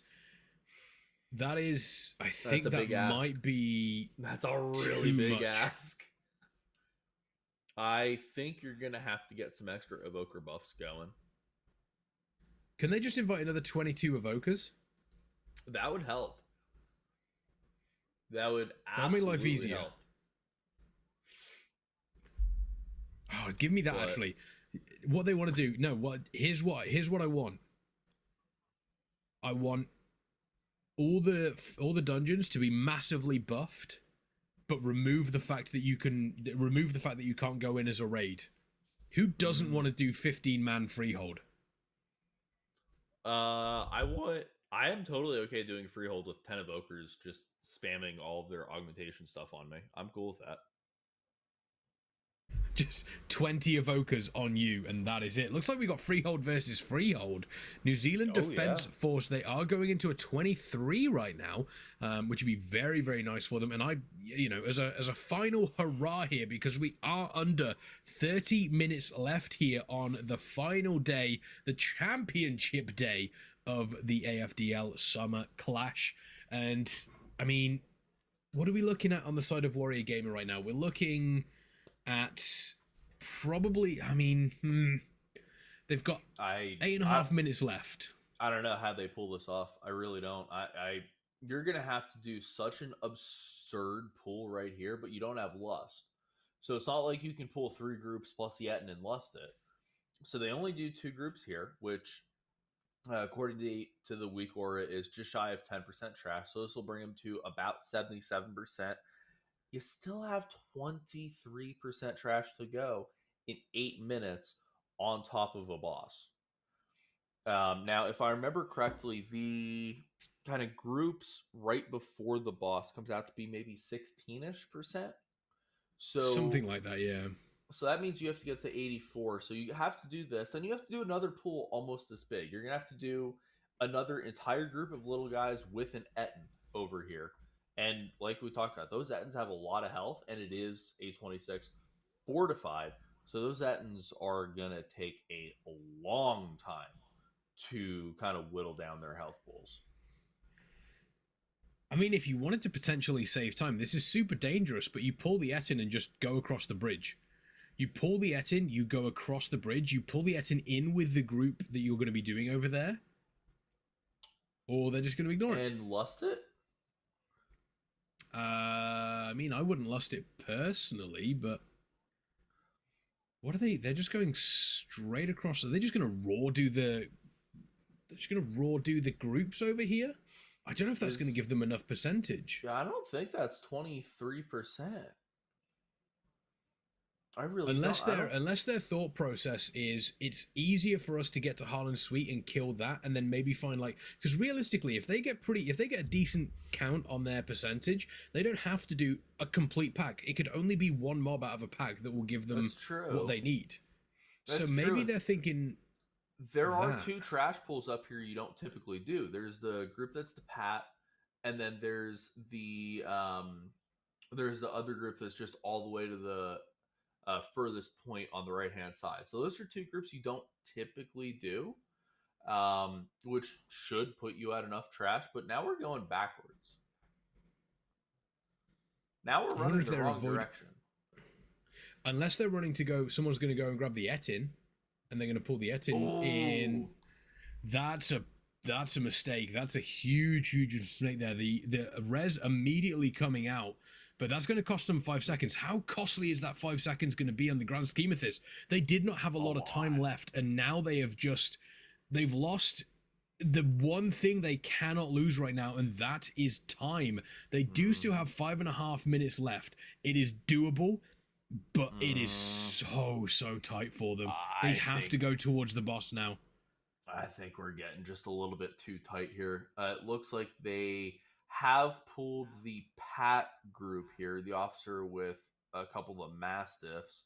So according to the week aura, this group will get them to about 88% trash. And we're just going to full send it to the group right next to them, which will bring us another 5% trash on top of that. Still not quite enough. They are still going to have to do the trash pull right in front of the boss. They only have about 5 minutes left in this dungeon. So they're going to have to make really quick work of this double group. And we Hand is dead in that. There we go. The mage is dead. That's it. Die. That will be the end of this key. Really great effort, but the 26 just kind of flexing its own muscles right back at the Warrior Gamer team saying, there's a reason we haven't had a 26 completed in this tournament. Yeah. Warrior Gamer came for the 26, and the 26 was equal to everything that they could bring out. Meanwhile, New Zealand Defence Force, they're clearing up Skycap and Crag here on the 23 freeholds, just finishing up 5.5 minutes, doing a relatively smooth job there. They haven't had any deaths. No, that was... Oh, I see one death. But other than that... Literally, as I opened my mouth, the parrot literally flew across the screen and just one-tapped the hunter. That's not what I think the hunter didn't move because they thought that the encounter, that the parrot would stop once Skycap and Crag was dead. That is not the case. The parrot continued on and eviscerated Lucas Maximus. Hate to see that. Yeah, that's nasty. To see that, but it happens. We've all been there. We do have a big. We did lose, unfortunately, the evoker, the augmentation evoker here, and we're really starting. Painful. And also, we're getting towards the end of not only today but the weekend as a whole, and getting up at 5 a.m. in the morning for the New Zealand Defence Force here as well. You've got to imagine, Crazy. They are starting to. Yeah, they are starting to feel it, I'd imagine. Yeah, they're probably getting just a little bit tired at this point. Yeah, they're town portaling out here of that 23 freehold. We do have just over 15 minutes left on the timer for these two teams here. It looks as though Warrior Gamer still setting up inside a freehold. Are they, like I said, bragging rights here for that 26. I think they want it. I think they want that 26 done. I think they do too, but Freehold 26 got hands. Oh, and they are rated E for everyone. Yeah. Those hands smacked them down last time.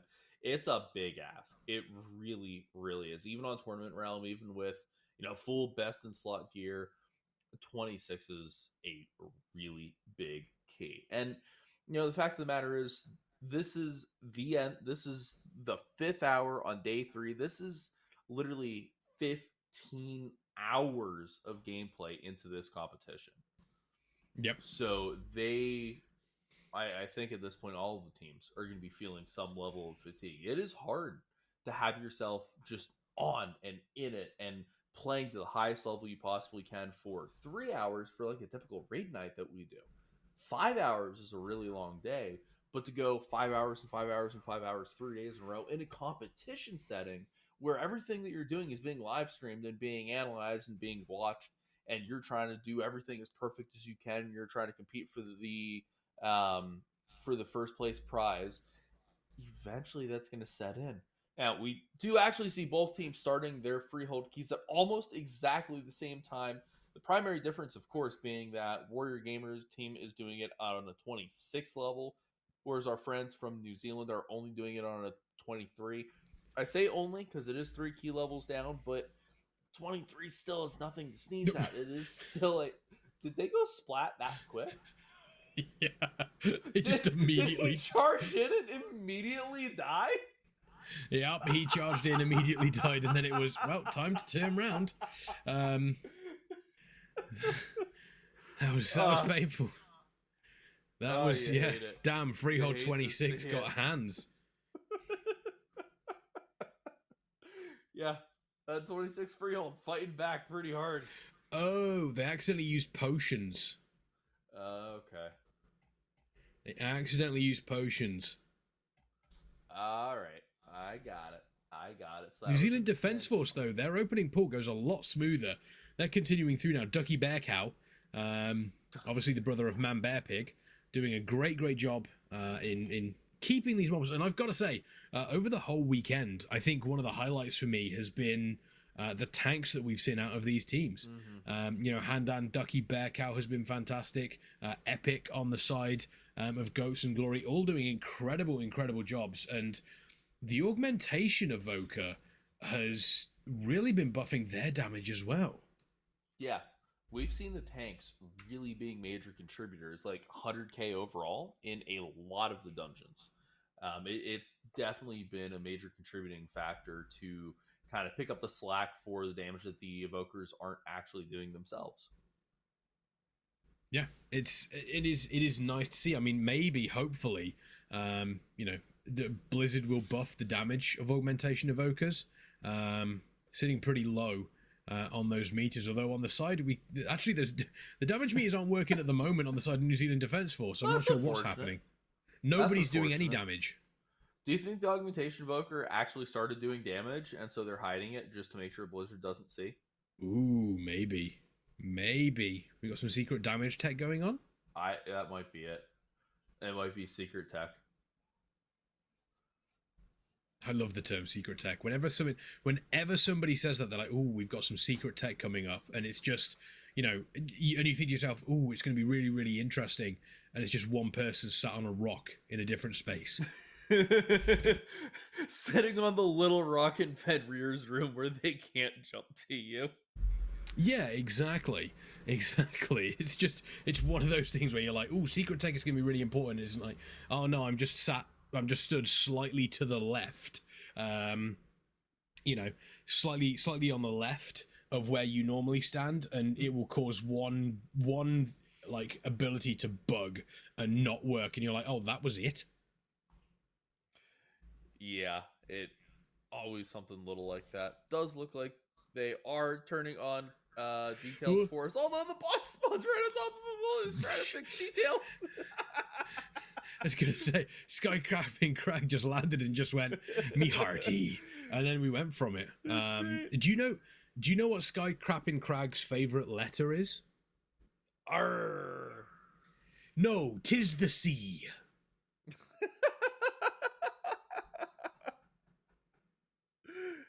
Oh, I hate it here. No, you don't.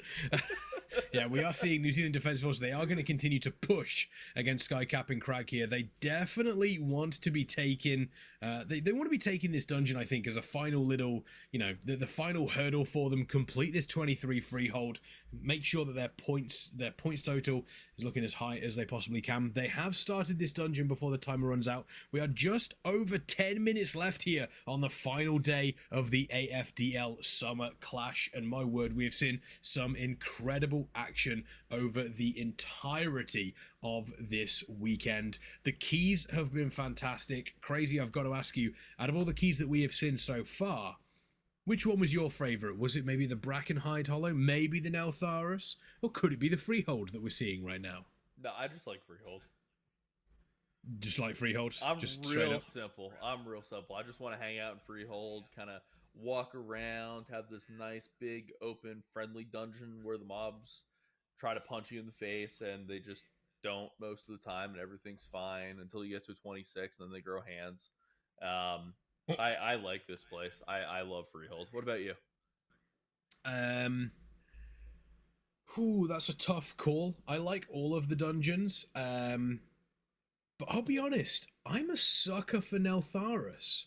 I feel like Neltharis is an incredibly underrated dungeon. It's a stupidly tight timer. I think so. I think it's a stupidly tight timer, and it's not fun on Tyrannical. But I think as a dungeon design and as a as a an encounter design, I think it's really solid. I think Neltharis is fantastic. All right. Now that I know about the chain tech, I actually think I'm going to like the dungeon a little bit more.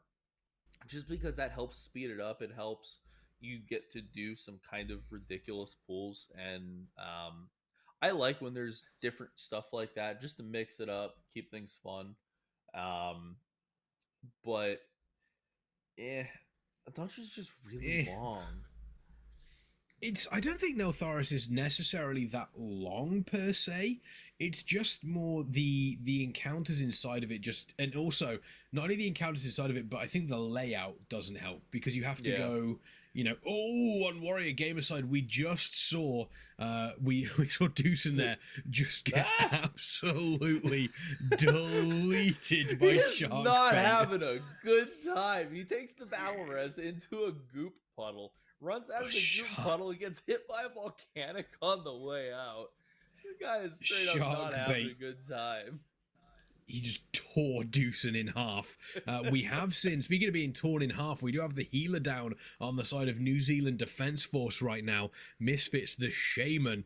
Does look like they're going to be able to stabilize. They don't have a whole lot that they need to worry about on this trash pack. Although saying that, we do have Ducky Bear Cow taking so much damage on that Guardian Druid without the healer able to come back through. That's the beauty of having the Ret Paladin. The off healing that they are able to provide is so substantial, and also the augmentation of Oka as well. I would love to see New Zealand Defence Force finish this key and finish on a high note. Yeah, I think that'd be great. Although with the couple of deaths that they've had, the 3 deaths that they've had, the time lost from that, they are actually now just a little bit behind. They're in very much catch-up mode at this point. They're going to have to start doing some real big pulls and have some things really go their way. They're in catch-up mode? I mean, I'll be honest. I think ketchup is one of the weakest condiments out of all of them. And it's an unpopular opinion, but I will stand by it and I will own it. Ketchup is one of the, I'm not saying it's bad, but it's like one of the worst. It's mid. Mid at best. Sweet chili sauce, on the other hand. Ooh. Now we're talking. Sweet good. Chili sauce. That's good. Sweet chili sauce is so nice. Barbecue sauce wins. I love barbecue sauce. Barbecue sauce is good. Good mayonnaise with fries is very difficult to beat. Mayo's good. My son would agree with you there. Mayo's his favorite. He dips pretty much everything in it. Yeah, it's specifically if you've had like proper Belgian mayo as well. Oh, it's so good. Belgian mayo? I have not. Yeah. So Belgian mayo is very important, to the point where over in, I'm pretty sure my friend who lives in Belgium told me about this. You act for you to properly produce mayonnaise in Belgium, you have to actively have or permission or like a seal from the royal family. What? Yeah, true story. That's ridiculous. Unfortunately, we do see a lot of people going down in Team New Zealand. That is going to be a full team wipe. So, and Warrior Gamer. Real quick story. We were on our way to a restaurant with family today. And we were talking to my son and asked him what his favorite meal would be. If he could pick something, what it would be. Okay. He wants a chicken fry. You know what chicken fry is? Yes. Okay, so he wants a chicken fry. And inside the chicken fry, he wants mayo and cheese. And then he wants to be able to have all that mixed up inside of the chicken fry underneath all of the breading. And then he wants a cup of mayo to be able to dip it in. Okay. Interesting. And then his secret ingredient is sugar. And you know, spoken like a true 4-year-old. I get where you're coming from, kid. Yeah. I think I could get. Okay. I think I could make that. I could make sense out of that. Yep. So, In other news, speaking of very sweet places to be, our New Zealand friends are going to Brackenhide Hollow. Ooh, interesting. That's where I think about when I'm looking for somewhere sweet to hang out. I mean, the first section looks quite nice. It does. It does until you start getting into all of the kind of like weird, poisony, evil stuff later on in the dungeon. Yeah, that is. I mean, yeah, you do have to deal with that, and I imagine the smell coming down off the hill is not going to be too nice. We are under 5 minutes remaining here on the final day of the AFDL Summer Clash, folks. For those of you that are wondering, we do still obviously have the prize money. We have the GoFundMe going, and the winning team selects a charity from the Activision endowment, and the prize money from this event will be donated on behalf of the AFDL. If you would like to help support the AFDL, the fundraiser is open over on our GoFundMe, and if all you need to do, !charity in the chat and follow the link. Your generosity is very much appreciated, especially we are now at the very end of this tournament. Let's get some final big donations in there that obviously these teams have been working towards all weekend, because my word, they have been working this weekend. Yeah, they absolutely have. They've definitely earned their spots throughout these tournaments. It's been a really impressive showing on pretty much every group. I really like what New Zealand is doing right here. I think they just kind of said, you know what, there is 3 minutes left. We get one more shot at a dungeon, and we can reset it a couple times. So let's just go for this completely ridiculous full send pool. Lust at the beginning. That's like 4 groups. There's like 14 mobs in there. This tank is taking so much damage. Oh my gosh, this is a complete insanity pool. This is not something you would normally do. They are committing everything to it. We even see a spirit link going down. Both of the DPS are over 500k. Even the tank, even Ducky is at almost 200k. Wow, what a way to start this key. Yeah, I mean, it's not a fortified key, so this does make things a little bit easier for them. Fighters bringing their friends back in. They're walking in. Mum says it's my turn it's my time to play on the Xbox right now, and New Zealand Defence Force going, absolutely not. We're here to play this key, and that is exactly what they are doing. They've opened up strongly, but as we've seen on Brackenhide Hollow, it can be pretty rough, and also kind of going into the first boss without Bloodlust can be pretty dangerous. Yeah, that first boss can be quite spicy, and you do typically want to see Lust with that, but at the same time, they're a minute in and they're at about 12% trash, which is a pretty good place to be. That's a fair bit ahead of where you normally would be in this dungeon. So maybe they're kind of making that trade-off and just saying, we're going to do a ridiculous amount of trash in this area and get it done really, really quickly. And by the time we start the first boss, we're going to be well over 50% trash. And see how maybe much they've just invented a new meta pool. Yeah, maybe they have. We'll see what happens. I have never seen someone pull ads on that bridge before. I didn't know there were mobs on that bridge. Well, there you are. You learn something new every day. It is, as they say, every day is a school day, and school is nearly about to be out for every single one of these teams. We are under a minute left, under 60 seconds for these teams. They are still working. We've got Warrior Gamer in that 26 freehold. They want to push as much as they possibly can. New Zealand Defence Force, they want to end the day on a high with this 23 Brackenhide, and they're pretty much pulling every single piece of trash. This is not a route that I'm familiar with. This just seems like New Zealand Defence Force have gone, let's go and blow off some steam, and they're doing exactly that right now. Just getting some big numbers, seeing what the augmentation of Oka can do. Is there enough trash in this opening area to do 100% before the first boss? I don't think so. I think you'd probably fall at about 80%, but there's a lot of trash here. They are just going and going and going. They're just going to completely clear out this area, and we are down to our last 10 seconds in this tournament.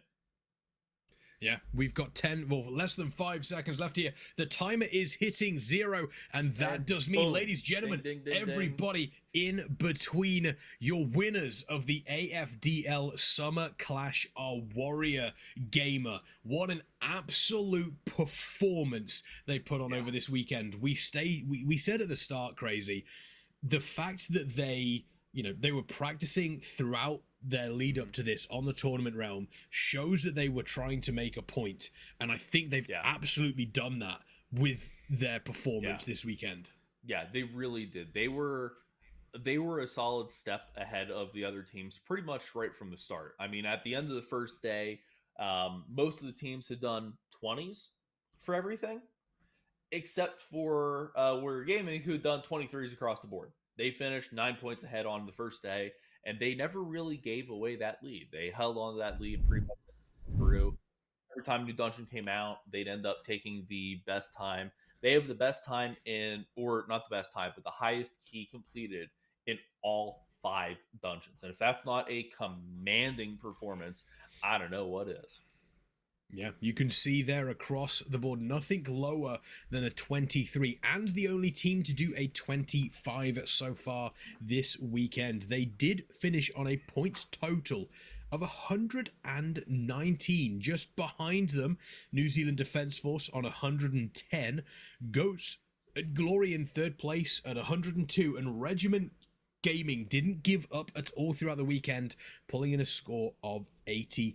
What an absolutely incredible performance from each one of these teams. And I do want to give final shout outs, obviously to these teams. They've performed so well. And as I do, let's get some love in chat from each and every single one of you for these teams. First off, absolutely, Goats and Glory, the US Navy Esports program, seeking to build trust, positive awareness, and opportunities for the Navy to engage with every American through a shared passion, and that is esports.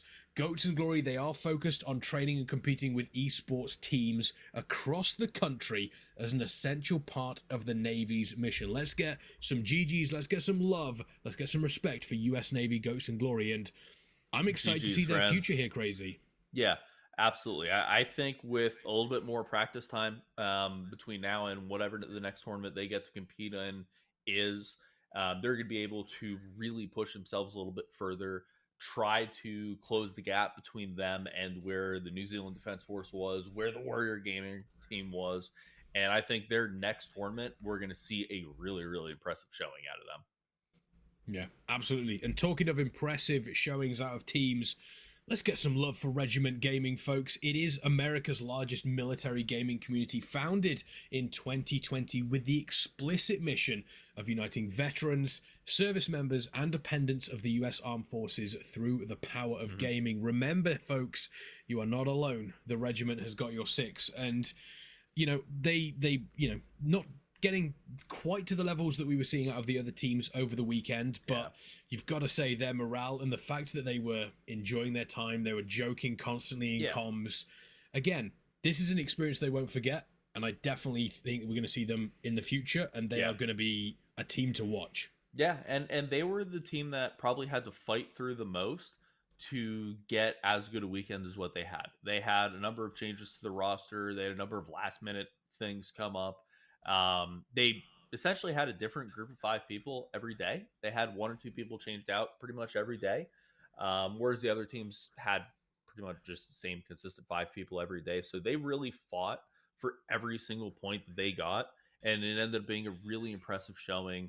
A lot of grit is what it comes down to. They just kept pushing, never giving up, and really good showing for them. Yeah, absolutely. Let's get some love. Let's get some GGs in chat for Regiment Gaming. And speaking of weekends that they're not going to forget, the New Zealand Defence Force, their very first weekend as part of a group, and they are a combined arms team representing the New Zealand Army, Air Force, and Navy with a mission to find, develop, and create future leaders that will be able to compete in the growing digital world. And competing, they definitely did. Yeah, this was their first ever competition. Not just in this is their first ever esports competition as a group together. And for them to have basically been biting at the heels of Warrior Gaming the entire time is incredibly impressive. They beat teams that have been here before. This wasn't Navy's first time competing. This wasn't Goats and Glory's first time competing. So for them to not just be able to give Goats and Glory a run for their money, but actually be able to beat them and come in second in this tournament and have the second best key completed in every single dungeon is a heck of a showing. I can't wait to see what they're able to do next time. The future is very, very bright for the New Zealand Defence Force. And speaking of bright, the bright gold gleaming medal around the necks of Warrior Gamer. They have been incredible this weekend. They're connecting veterans and youth. Warrior Gamer is an American organization focused on promoting health, wellness, and community through gaming. But they're also promoting just incredible skills as well across the entire weekend. I don't think, as good as the other teams have been, I think Warrior Gamer has just been that they've had that extra gear. Yeah, they were definitely a little ahead of the other teams all weekend. Like we said, they had the highest dungeon completed for all 5 dungeons. I don't think we've seen that before. I don't think in the other competition we had teams a little bit closer. We didn't have someone that was just this much of a step ahead of the other teams. Really solid performance. Especially, I want to give a special shout out to their tank, because their tank doesn't play warrior, and hasn't done a key over 20. And still doesn't use stances. Yeah, also doesn't use stances, which just increases the difficulty for reasons, I guess. They decided the 25s they were doing were too easy, so let's just not have our warrior use stances either. Really incredible performance, having the level of adaptation that they had, changing the roster as needed, bringing in the augmentation of Ochre, and just playing at the level that they did all weekend. Really, really impressive. Hats off to them. Great performance. You guys earned your win. Wonderful. And there's confirmation as well, by the way, from production. The Spring Clash did not have a single leader in all keys. So Warrior Gamer, once again, far and away.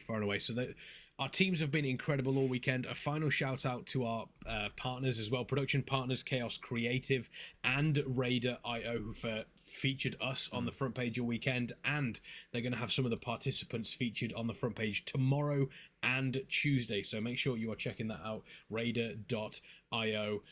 But that's going to be it from myself and Crazy. It has been an absolute pleasure. I know whenever I see your name on a desk next to me, I can just go, well, that's going to make life a lot easier for me, because you're just so damn good. For the folks out there that want to see a little bit more crazy in their life, or they want to get a little bit crazier, where do they need to go? I'm Crazy Puck everywhere. I'm real simple. I have the same name everywhere. Come follow me. I had a lot of fun streaming last night. I haven't streamed in months, so I might start doing that semi-regularly. So follow me on Twitch too, and you'll get notifications if I ever actually go live. And if anyone wants more of the Kexman himself, where do they find you, my friend? Well, you can find me on twitch.tv/thekexman, or very simply just Kexman on Twitter. That's the best place to find me. Those 2 places. I do stream on the regular, Retail WoW, Classic WoW, Diablo 4, occasionally Pokemon. There's loads of stuff going on there.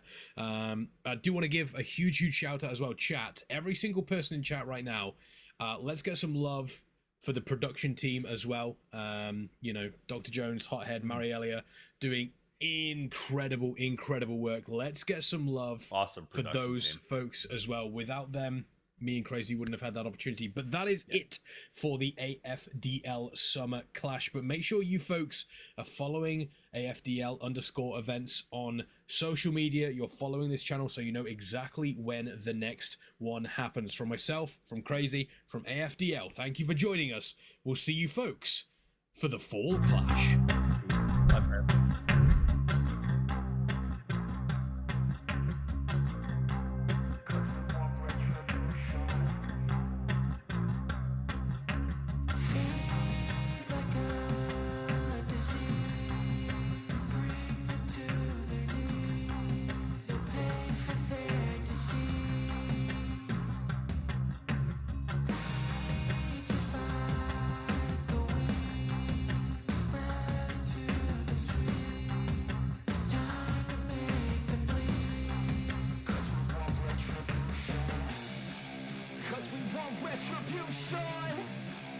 yeah, we want retribution.